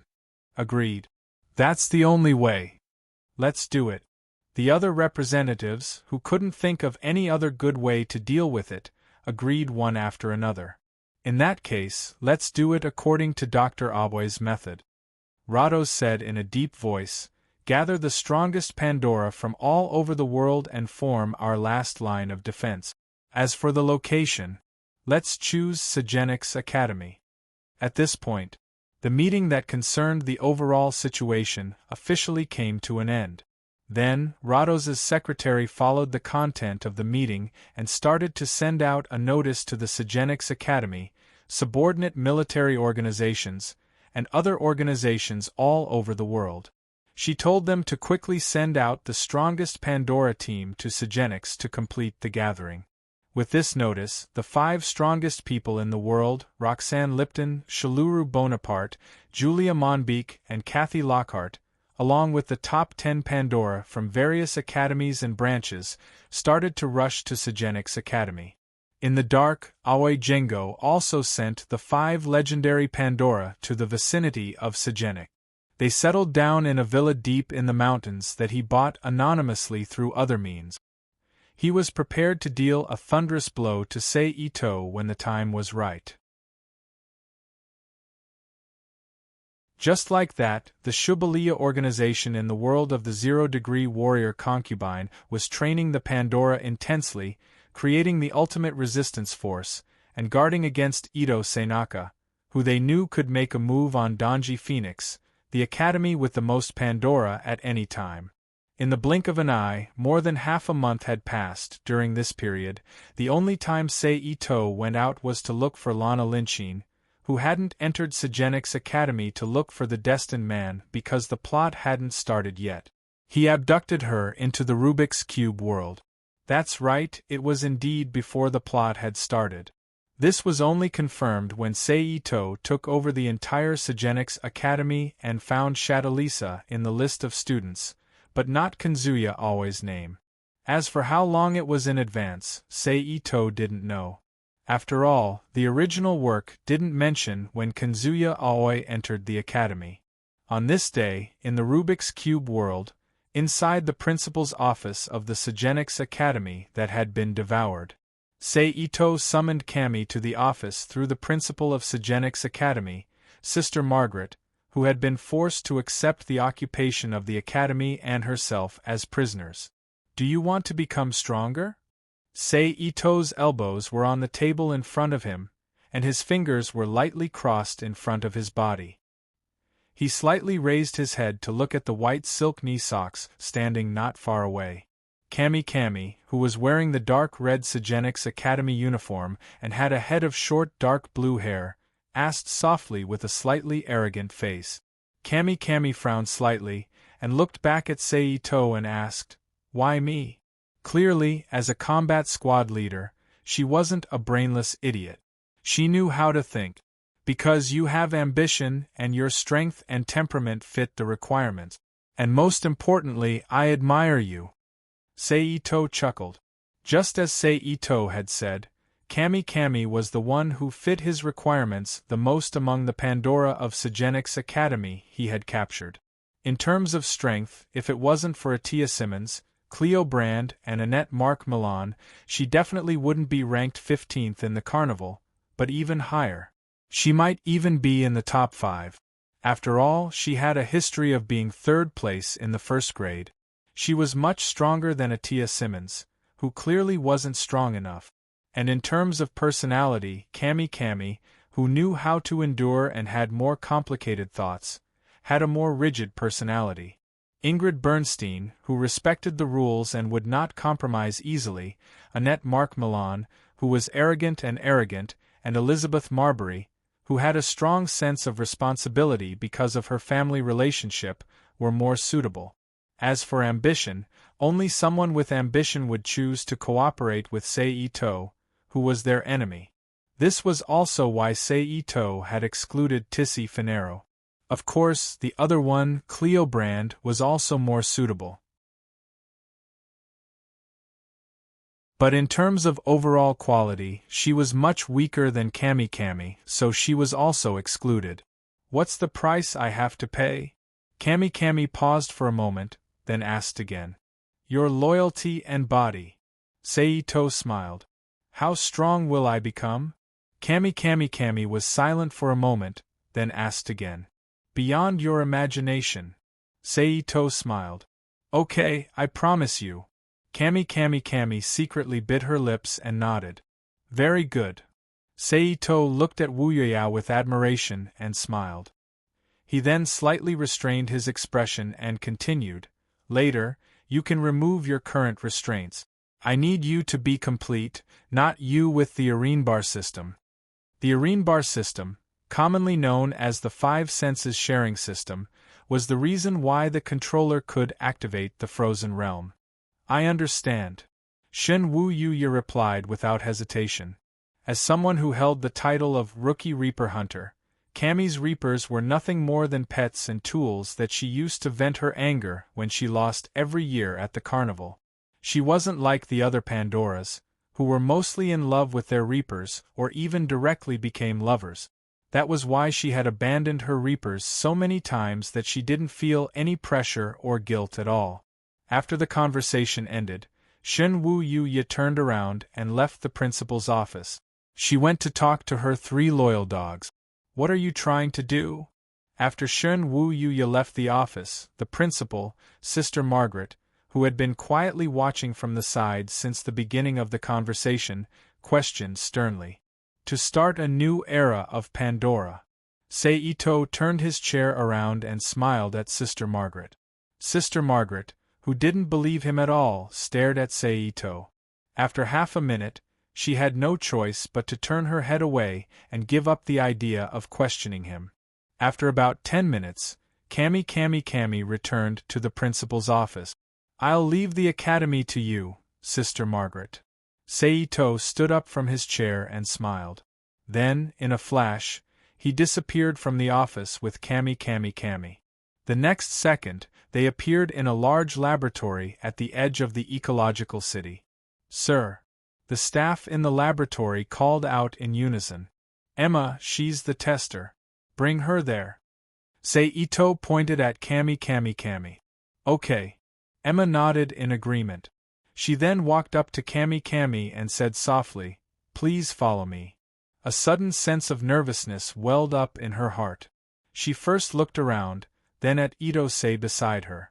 Only then did she silently walk to the side with Emma, her heart beating fast. After about 5 minutes, Kami, who was naked from head to toe, was led by Emma into an instrument room that was connected to the large laboratory by an isolation window. Under Emma's guidance, Kami lay on the bed of a machine that looked like a CT scanner. Emma then inserted electric needles into the stigmata on her back and various parts of her body. After a while, Emma covered the bed with a glass cover and activated the instrument to spit out a cloud of white mist. She then made an OK gesture to everyone and walked out of the instrument room. Scarlett, you'll be in charge of the rest. Sei-to turned to Scarlett O'Hara and said, Activate the system, Scarlett O'Hara ordered loudly. As soon as she finished speaking, the staff in the laboratory immediately took their positions and activated the required equipment. Connect to the stigmata, Scarlett ordered again. Stigmata connection successful. Begin inputting data, Scarlett said loudly. Beginning data transmission in the laboratory, a laser screen with Kami's head on the upper left corner showed a three-dimensional model of a female body and various data. At the bottom of the screen, a progress bar was slowly moving forward. 10%, 15%, 20%, information transmission complete. A minute later, a worker who was monitoring the data of the instrument shouted, "Begin inputting energy and activating the stigmata," Scarlet ordered without hesitation.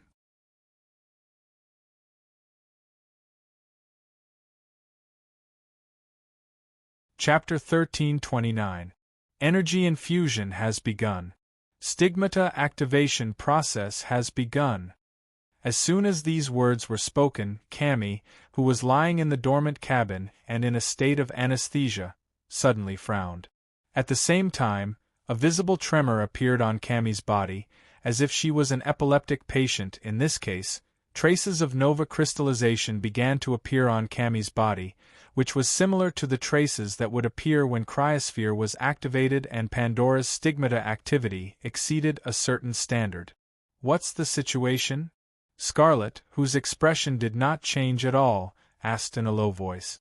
"Everything is normal. All changes are within the expected range," the staff quickly replied. Hearing this, Scarlet ignored them and continued to look at the various data and experiment progress displayed on the screen. After more than half a minute, when the progress bar on the screen reached 80%, an anxious voice reported, "Not good, it's entering the critical value." As soon as these words were spoken, everyone's eyes fell on Scarlet's face, waiting for her order. Scarlet glanced at Saito, who was standing next to her, from the corner of her eye. After seeing that he did not give any orders, she directly ordered, "Continue." "Yes," the staff responded in unison. The progress bar reached 85%.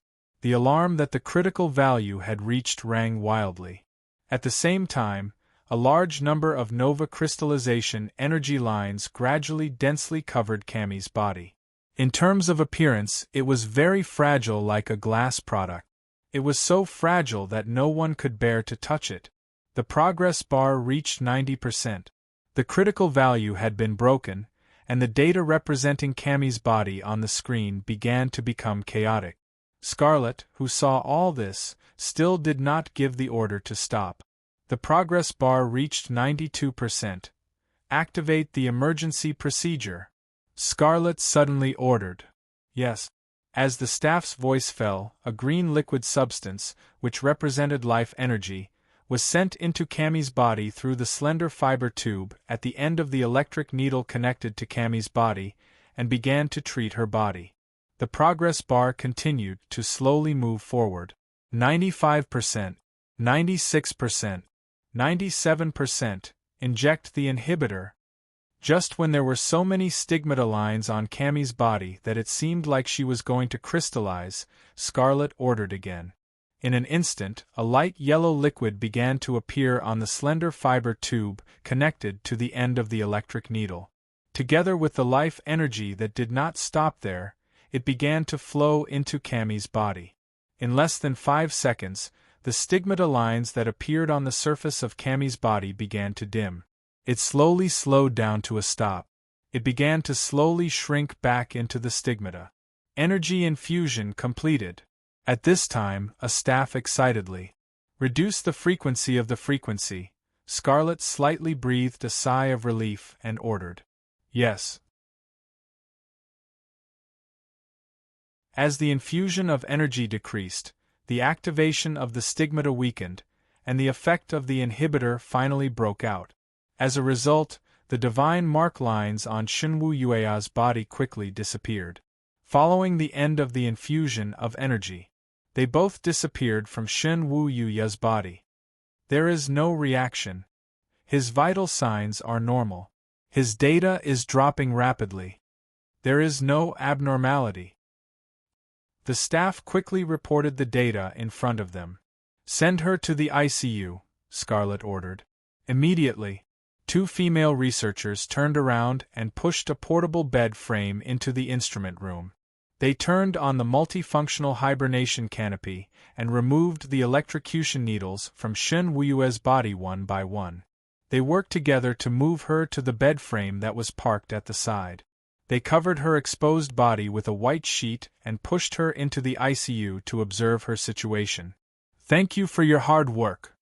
Seito turned to look at Scarlett O'Hara, who was in charge of the experiment, as well as Atsuko Shia, Emma, Cecil, Nina, Celine, Lakshata, Erika, Iwei, Akagi Ritsuko, and Royd. Except for Royd, among the other women, only Atsuko Shia was relatively sociable. The others were either too familiar with Seito and didn't need to be polite, or they didn't want to talk. So in this strange silent atmosphere, Atsuko Shia and Royd, who didn't know how to talk, also didn't speak. They were silent with everyone. In this regard, although Seito was a little embarrassed, he didn't take it to heart. He laughed dryly, turned to Royd and asked, "Is the test bracelet ready?" "It's done. It has been given to them according to your request." Royd raised his hand and pushed the glasses on his nose. "Okay." Seito nodded. "By the way, Ms. Shia, has the special band been determined?" Then, Seito turned to look at Atsuko Shia and asked, "With the reference of Dr. O'Hara's data, a general range has been determined, but the specific band can only be locked in the outside world." Atsuko Shia said with a smile, "Well, after the test here is over, I will take you out for the final band test." Seito nodded and agreed. "Okay." Atsuko Shia said, "Okay, you guys go ahead, I'll go check on the test subject." Seito looked at everyone again, then turned and left the experiment room, walking toward the special intensive care unit.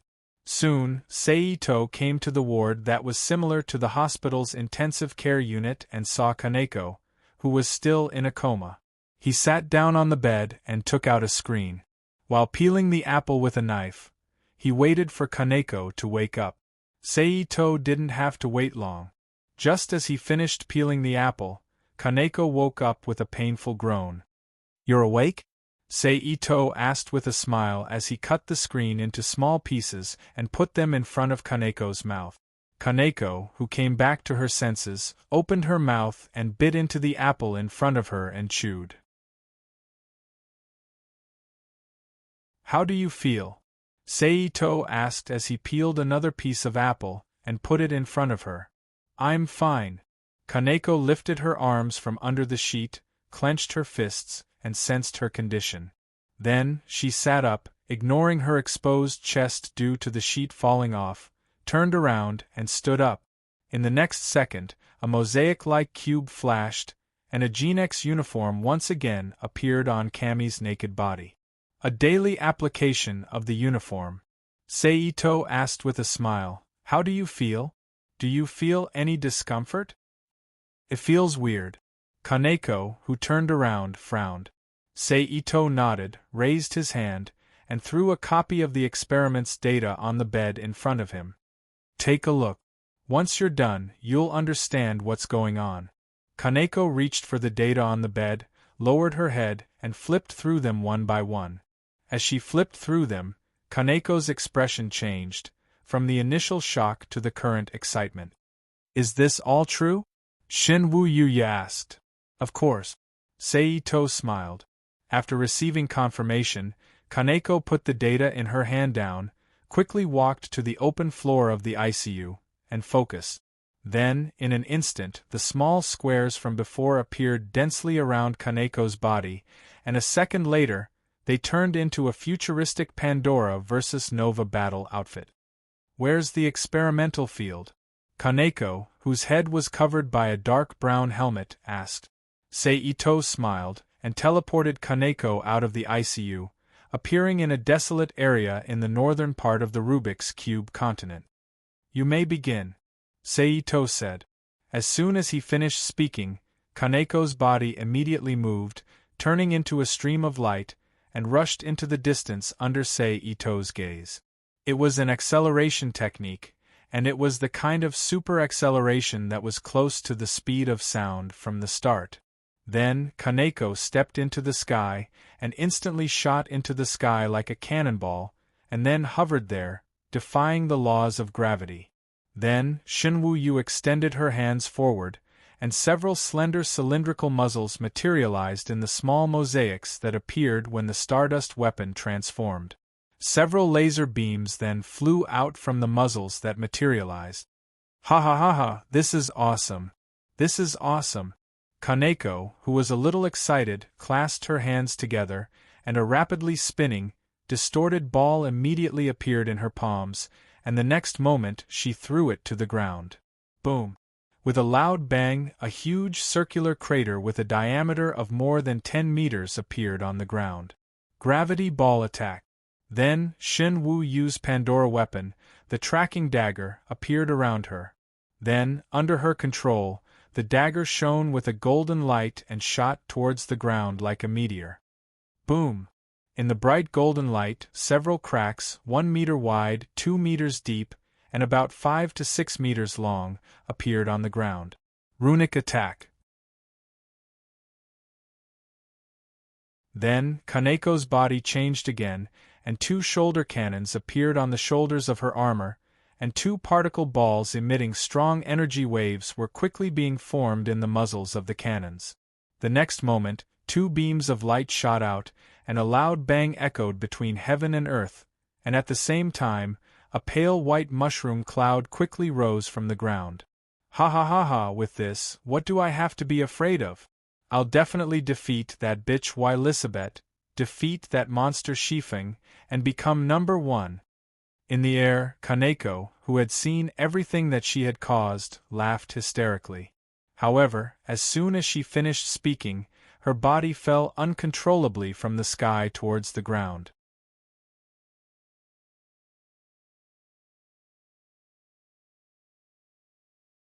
Chapter 1330. Pa! Itomori stretched out his hand and caught the falling Kanzuki in his arms. At the same time, the small mosaics that were produced when the synchrony physique was activated once again appeared around Kami Yuya's body. It removed all of her armor and turned her back to her naked state. What's going on? Kami asked, her face pale. You've just finished the experiment. The data and the stigmata still need some time to fuse. You also need to train to get used to the powerful energy contained within. That's why your armor suddenly disintegrated, Ito explained. I see.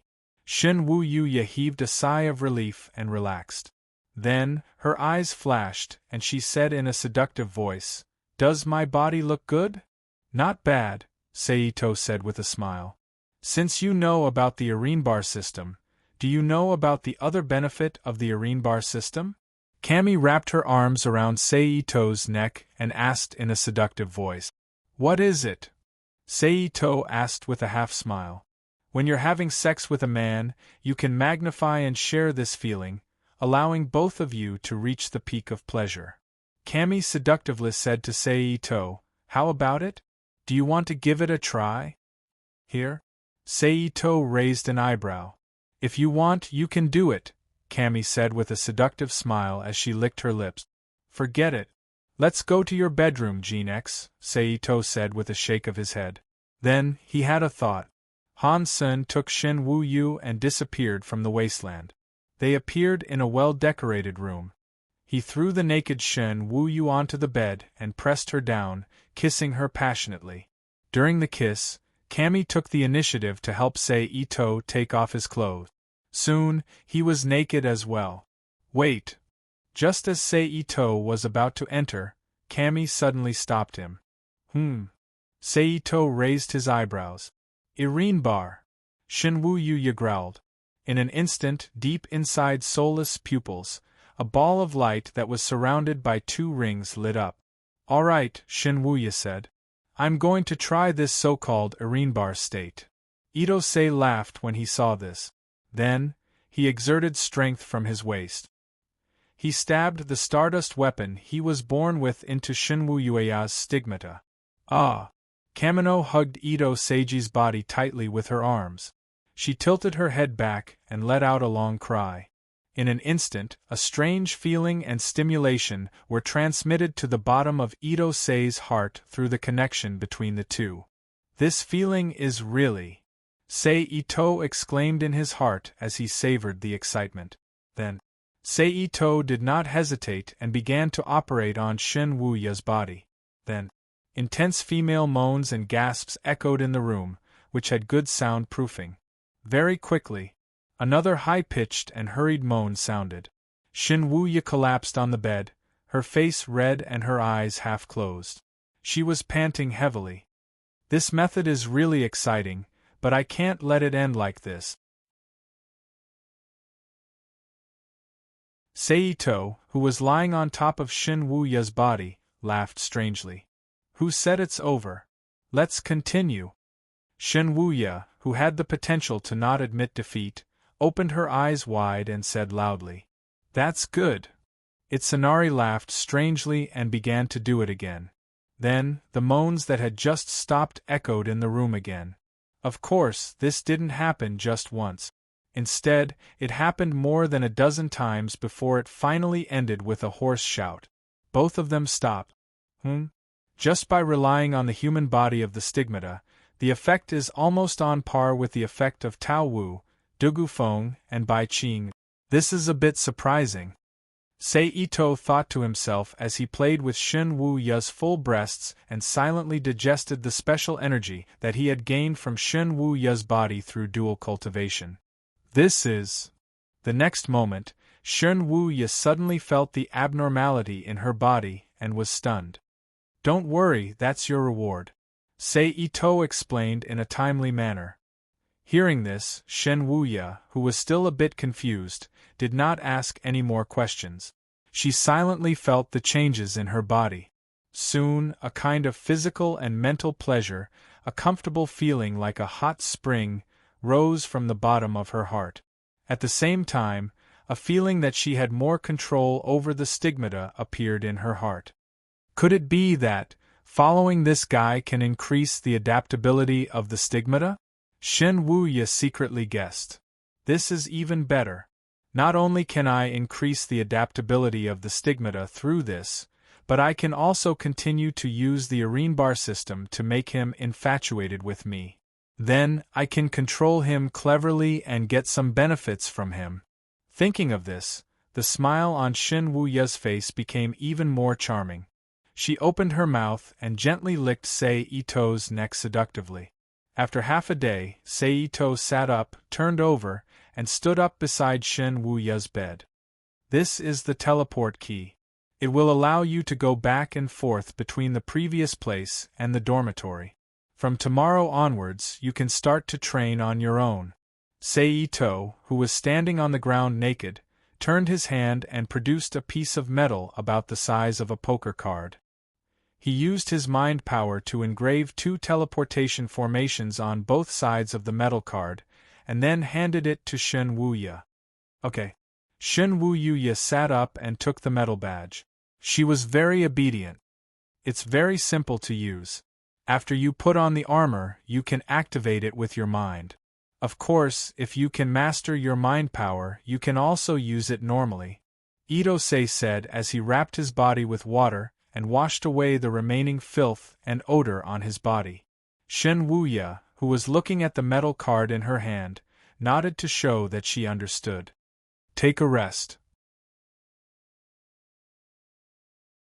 According to the time, there are about 6 hours before your stigmata will be completely integrated, Itose, who had put on his clothes with instant transmission, said again. When will we meet again? Shen Wuya looked up at Seito and asked. It depends, Seito said casually. Shen Wuya didn't ask any more questions. She got up on the bed and extended her arms in invitation. Seito walked to the bedside and hugged Shen Wuya. Shen Wuya put her arms around his neck and kissed him passionately. When Shen Wuya was out of breath, Hansen separated from her and used teleportation to disappear from Shen Wuya's room. The next day, Seito appeared in the big lab again. Miss Shia, give me your work. I'll take you out. Seito said to Shia Atsuko, who was busy. Okay. Shia Atsuko agreed and handed her work to the normal researchers. She picked up the laptop with the special frequency data and walked to Seito. Seito wrapped his arms around Shia Atsuko's waist and teleported her to Tibet, China, in the world of Zero-Degree Warrior. He then carried her to the headquarters of Shia Heavy Industries in Japan. A few hours later, Seito flew through China, the East China Sea, international waters, and the Sea of Japan and arrived in the airspace of Japan. He entered Shia Heavy Industries headquarters building and stopped in Shia Atsuko's room. Phew, we're finally back. This is the first time I've experienced such a method of travel. Finally stepping on the ground, Shia Dunko's face was a little pale. She let go of Itosei's arms and got out of his arms.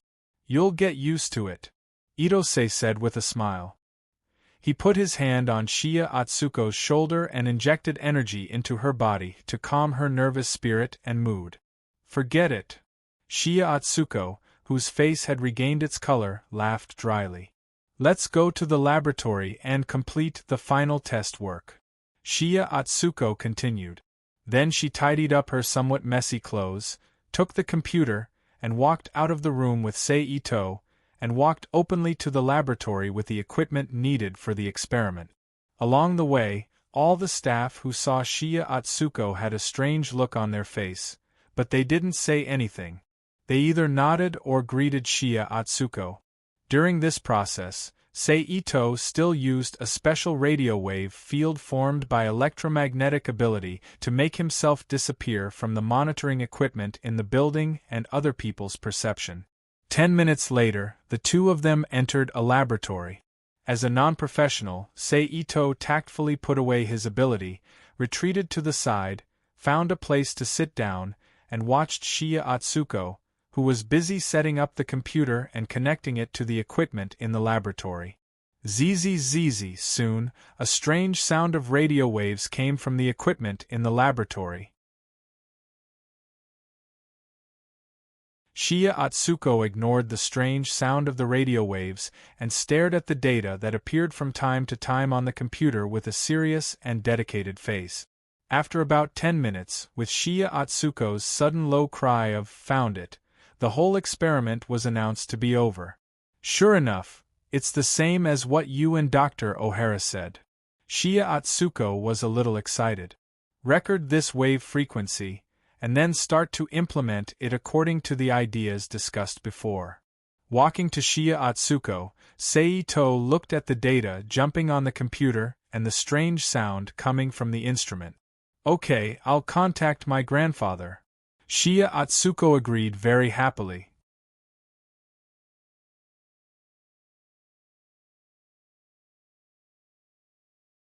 Chapter 1331. P.S. Thank you to Moon Destroyer Army for your precious monthly vote. Thank you to NXCX and Halcyon for their rewards. In the Rubik's Cube world, on an uninhabited island, Karen, Velretta, Shinobi, Rinbori, Kamui, and Amelia Evans stood in a silent confrontation in front of an open space where they could see each other. In a large laboratory far away from the island they were on, Seito, Royd, Cecil, Lakshata, Nina, Erica, Celine, Emma, Lizarudi, Isao Wei, Akagi Noriko, Scarlett O'Hara, Shia Atsuko, Principal Cygenix Margaret, Student President Sivon Fiachard, Student Representative Elizabeth Marbury, and Tissy Finero stood quietly in front of a huge laser screen, watching the people on the screen. The test begins. Seito took the communicator and announced. As soon as he finished speaking, light flashed from the bodies of the 6 people on the screen, and 6 unique combat armors instantly appeared on Karen, Shin Haibo, and Kami's bodies. Among them, Karen and Valletta's armors were somewhat similar to the Red Lotus Sacred Heavenly 8 Extreme Style and Guinevere's appearance. However, they were much smaller in size. After equipping them, they were only 8 to 9 meters tall. They were not as tall as they used to be. Faint solidified radiation wave wings flashed behind their armors. Shinobi and Rinbori's armors were similar to the EVA series that they were familiar with. They were also greatly reduced in size. Visually, they were about 8 meters tall, very similar to individual exoskeleton armors. As for Kamui and Amelia Evans, the voluntary test subjects of Project Pandora's experiment, they were the same as the 4 people on the screen. They chose the armor that they were most familiar with, which was the one that Pandora wore in official battles. It was similar to a protective suit for a soldier from the future. Stardust weapons of different attributes were displayed around Shenwu Yao and in Amelia's hands. The strange armor they were wearing now was a combination of Royd, Lakshata, Nina, Cecil, Erica, Celine, Emma, Lizarudi, Akagi Nariko, Isao Wei, and Scarlett O'Hara and Shia Atsuko, who were abducted from the Zero-Degree Warrior world. They were the biological individual armors developed by combining the cell enhancement technology of the BioBoost armor world, the life rune technology of the revolutionary machine, the S2 mechanism and at-field technology of EVA, the Zero-Degree Warrior world's stigmata technology, and the second-generation Black Sphere technology. The reason why both of them were wearing products developed from the same technology but had different appearances was because of the difference in the design of the armor when they first wore it. The inspiration for this was the design concept of the magical protective suit from the Magical Girl Naya world. Of course, the only difference was that Shen Wu Yu's data was directly modified based on her existing mature stigmata. It could be said that it was a complete bioboost. Amelia, on the other hand, was using the stigmata's data obtained from Shen Wu Yu's body to develop the second generation. She was considered a half-cloak. Shinobi, Rinbo, Karen, and Valletta, on the other hand, were still using the disguise bracelet as an activation tool. Although there were differences, they were all products of the same generation in terms of performance. There was no difference at all. The only difference was who used it and how it was used. After Karen, Shinichi, Kane Moya, and the others finished dressing, they didn't waste any time talking to each other. Instead, they took action and began the test battle. The first to act was Kamui. With a wave of her arm, the 4 tracking daggers floating around her quickly turned into 4 golden streams of light. They shot towards Karen, Valletta, Rinbo, and Shinbo, who came from a different world from her and Amelia. At the same time, Kamui ordered Amelia, "Woman, follow me." Her tone was clearly a little impolite. It was clear that she looked down on Amelia, an unofficial member of the Pandora Project. If not for the fact that Amelia was also a beneficiary of the armor, Pandora might not have even bothered with her. Okay. Amelia did not care about Kamui's tone. With a sound of acknowledgement, he rushed forward with his stick-like weapon in hand. "Oh, that's dangerous, Meow." Shinhiba sneered as he suddenly crouched down and dodged Kanzuki's tracking dagger. Then, like a frog, he dashed forward to meet Amelia head-on. "This is my return gift, Meow," Shiba shouted as he spun in midair and slashed down at Amelia. At the same time, Karen, Valletta, and Rinbo, who were also attacked, also made their choice. Rinbo's figure flashed and quickly slid to the side. While dodging the tracking daggers, she raised her hands in the air. Just like Pandora summoning star weapons or Valkyrie summoning plasma equipment, a large rifle that looked like a sniper rifle instantly appeared in her hands. She aimed at Kamui and fired an electromagnetic beam. Obviously, compared to melee, Rinbo preferred to fight from a distance. On the other side, Karen stretched out her right hand and pointed her palm at the tracking daggers. The next second, a faint light flashed in front of Karen's palm, and the tracking dagger that Shen Wu Yu shot out was immediately blocked by an invisible barrier. Sparks flew as the dagger and the barrier were locked in a stalemate. Then Karen stretched out her left hand and pointed at Kamui, and 2 green energy beams shot out from the laser cannon that just appeared. The last one, Valletta, also dodged to the side, dodging the dagger shot by Kanushi. Then she used the high-speed movement technique of a ninja and rushed towards Kanushi. With the help of her biological enhancement armor, Valletta's burst of speed was incredibly fast. In the blink of an eye, she had reached Shen Wu Yu's side. She swung her leg and kicked Shin Wu-Yu's head. Humph! Kamui snorted coldly, and her body instantly split into three. While dodging the laser beam shot by Rinbo and Karen, and Valletta's kick, the three figures attacked Valletta from three different directions. Seeing this, Valletta lowered her body slightly, and a powerful gravity force quickly spread out from her. It pressed down on Kamui's three doppelgangers, and a circular depression was formed on the ground. Shinwuya, whose face was covered by a brown mask, frowned. She allowed the two doppelgangers to slowly dissipate under the influence of gravity. She, on the other hand, had a thought, and her body flashed with energy lines similar to Pandora Nova. She activated the frozen realm that only Kamui can use. In an instant, a large spiderweb-like structure exuding light blue energy spread out and collided with Valletta's gravity field, and with a strange creaking sound, it cancelled out the effect of the gravity field. "Valletta, get out of the way!"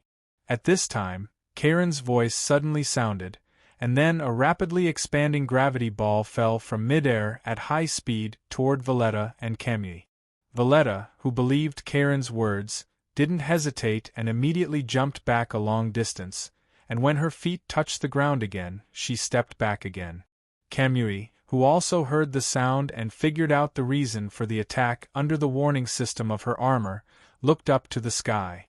At the same time, she slashed upward with the dagger-like tracking dagger in her hand. A thick crescent-shaped golden radiance instantly shot out from her dagger and collided with the gravity ball launched by Karen, who was suspended in midair with her radiation wave wings flickering with light. Boom! An earth-shattering loud noise exploded in an instant, and the shock wave formed by the collision of the two special energies quickly spread out like a passing typhoon, blowing away the dust on the ground and bending the trees. Gravel rolled. "That's crazy meow." Nahib, who was fighting Amelia to his heart's content, borrowed the momentum of the battle and leaped high into the air to escape. Nahib muttered. However, this change didn't affect the few who had various means of detection. So after the peak of the shockwave passed, Karen and Valletta once again cooperated to find Kanzuki, who had recalled all the tracking daggers, and engaged her in a fierce battle in the gradually dissipating smoke. At the same time, Shinobi also found Amelia, who wanted to show her best side to repay Idose for bringing her brother into the Rubik's Cube world and giving him the best place to stay. Shinobi also fought Amelia, who wanted to show her best side to repay Idose for bringing her brother into the Rubik's Cube world and giving him the best place to stay. Among the 6 people, only Rinbori stood still, holding her gun with both hands. With the help of the armor's locking system, she tracked the people who were fighting together, exerting her unique deterrent force. Under such circumstances, all kinds of beam attacks, rune attacks, gravity, sound waves, energy, freezing enchantments, and even teleportation and mental attacks were used, making the island, which had a decent environment, look like it could sink at any time. Very good, although it's not really at the legendary level, it's still S-class. But an S-class is definitely enough. If you add those technological weapons to the mix, dealing with a normal legendary would be no problem at all. Not bad. Seito looked at the images and various data displayed on the screen, as well as the various information he felt through the power of the Rubik's Cube, and said happily, "Okay, let's start the application test of the simulated universe environment." Erika on the side reminded. "Okay." Seito nodded and agreed. Then, with a thought, he directly threw Karen, Valletta, Shinichi, Rinbori, Kamui, and Amelia into the Rubik's Cube world through the power of the Rubik's Cube world. They, who suddenly felt the change in gravity, paused for 2 seconds, then returned to their normal movements and continued to fight. But this time was different from before. Compared to Rinbori, Shinichi, Kamui, and Amelia, who had no experience in fighting in the zero-gravity universe, Karen and Valletta, who had been brought by Seito and experienced many battles in the universe, were obviously much more experienced. After adapting, they immediately spread out the solidified wings behind them, turned into streamers, and opened up a distance, then used powerful beam weapons to greet Kamui and Emilia. It could only be said that Kamui and Emilia were unlucky. Shinichi and Rinbori were thrown by Seito to be trained by Karen. As acquaintances, even in the test, Karen couldn't be too ruthless, so she could only vent all her energy on Kamui and Emilia, who were strangers to her for the time being. As for Valletta, she was testing the battle entirely out of the military mentality of cooperating with Karen to achieve the best battle result. Therefore, after Karen selected Kamui and Emilia as their targets, she launched an attack together. And with this advantage, due to the influence of the strange sense of space in the universe, Kamui and Emilia, who couldn't adapt in a short time, were quickly defeated by Karen and Valletta's attacks and were bound by special energy ropes. Afterward, Karen and Valletta turned their muzzles and fought with Shinichi and Rinbori. Similarly, in just over a minute, Shin Shirbua and Rinboli were tied up by special energy rope. The test is over. Just as Karen and Valletta were about to start the final battle to determine the winner, Seito's voice sounded in their ears. Tisk. Karen curled her lips in displeasure. Valletta smiled slightly and stopped moving. The results of the Cosmic Environment Application Test are normal. There are no abnormal values, a staff member reported. Good. This way, even if the great changes happen, we will have the means to deal with those aliens. Seito nodded with a smile. Then, with a thought, he moved Karen, Valletta, Shinichi, Rinbo, Kanika, and Emilia into the large laboratory and had them disarm and revert to their normal appearances. How do you feel? Ito-sei turned around and looked at the principal of Sejanix Academy, Sister Margaret, Westvaughn, who had a slightly surprised expression at the beginning, and Elizabeth and Tissy, who had a serious expression on their faces, and asked, "It's a powerful force." Elizabeth said solemnly, "If it can be used correctly, the problem of Nova can be solved. Mr. Ito, the purpose of this test isn't just to show us the power of the weapon, right?" Shifeng looked back at Seito and asked. "That's right." Seito nodded and admitted, "My purpose is simple. I hope to improve the entire Sejanix Academy and then select suitable candidates to receive the stigmata information remodeling to complete the reform of Pandora's armed forces." "You want us to join you?" Sister Margaret asked with a frown. "In this situation, do you have a choice?" Seito asked with a smile.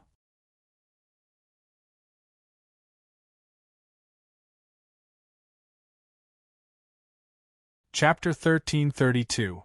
Although she was reluctant, under the premise that they were in the enemy's camp and not even in the original world, Sister Margaret had no other choice. In the end, after thinking about it and discussing it with the teachers and students of the academy for about 3 days, they officially merged into Seito's forces and became a special academy that specialized in training combatants, especially combatants who were proficient in using the new armor. "Sir, are you going to introduce the new armor to the entire army?"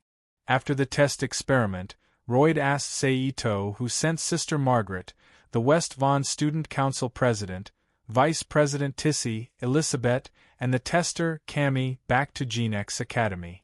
"No need, this level of armor only needs to be circulated in the hands of a few people. As for the entire army, make a simplified version that can be learned and evolved.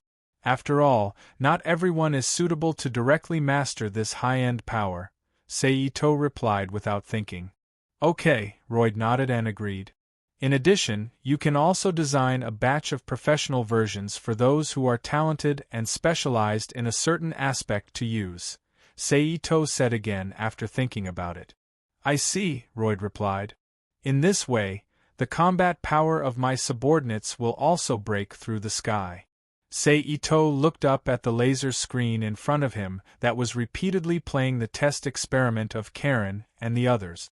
At the same time, he imagined a group of troops wearing the new armor and formed an army of S-class masters under various buffs and laughed strangely. Of course, this was just a fantasy. After all, the battle suit was a kind of external force, and it was not as precise as the masters who had achieved it through their own efforts. Therefore, in a one-on-one battle, it was impossible to fully master the battlesuit's ability unless one went through a lot of training. Otherwise, they really might not be a match for those S-class masters with strange means. Of course, it was another matter for an army to crush them. After all, ants can still bite an elephant to death, right? Knowing that he had a guaranteed power in his hands, Seito, who had a certain degree of confidence for the so-called big change in the future, felt relieved. He thought about returning to the harem of Zhujin City in Luoyang, Continent C. Using his teleportation ability, he teleported the strong woman Cornelia to his side. Pouncing on her like a tiger, he pressed her down on the big soft bed, and ferociously kissed her lips that had purple lip gloss on them. While kissing, Ito-sei used the convenient teleportation ability to teleport Cornelia and all the clothes he was wearing to another place. "What are you doing?" A moment later, Cornelia frowned and shouted. "Hee, I'm happy today. I plan to play the Queen's Conquest plan." Ito-sei laughed. "If you want to play, go find someone else."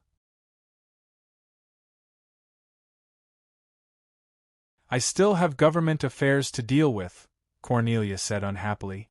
"That's not up to you. Just submit to me."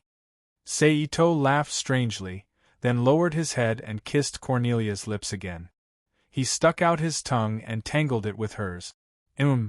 Cornelia let out an instinctive moan. "I'm coming." A moment later, Seito, who felt that it was about time, looked down with a red face. Cornelia said softly with an intoxicated look in her eyes. Immediately, he exerted strength from his waist and pierced the godly spear into Cornelia's avalon, occupying the entire space of the utopia. Cornelia, who was full of satisfaction, let out a low moan. As if encouraged, Seito slowly moved on Cornelia's body, creating a burst of pa-pa-pa sounds. But since he said that he was going to play some Queen's Conquest plan, his actions naturally wouldn't be as simple as manual labor.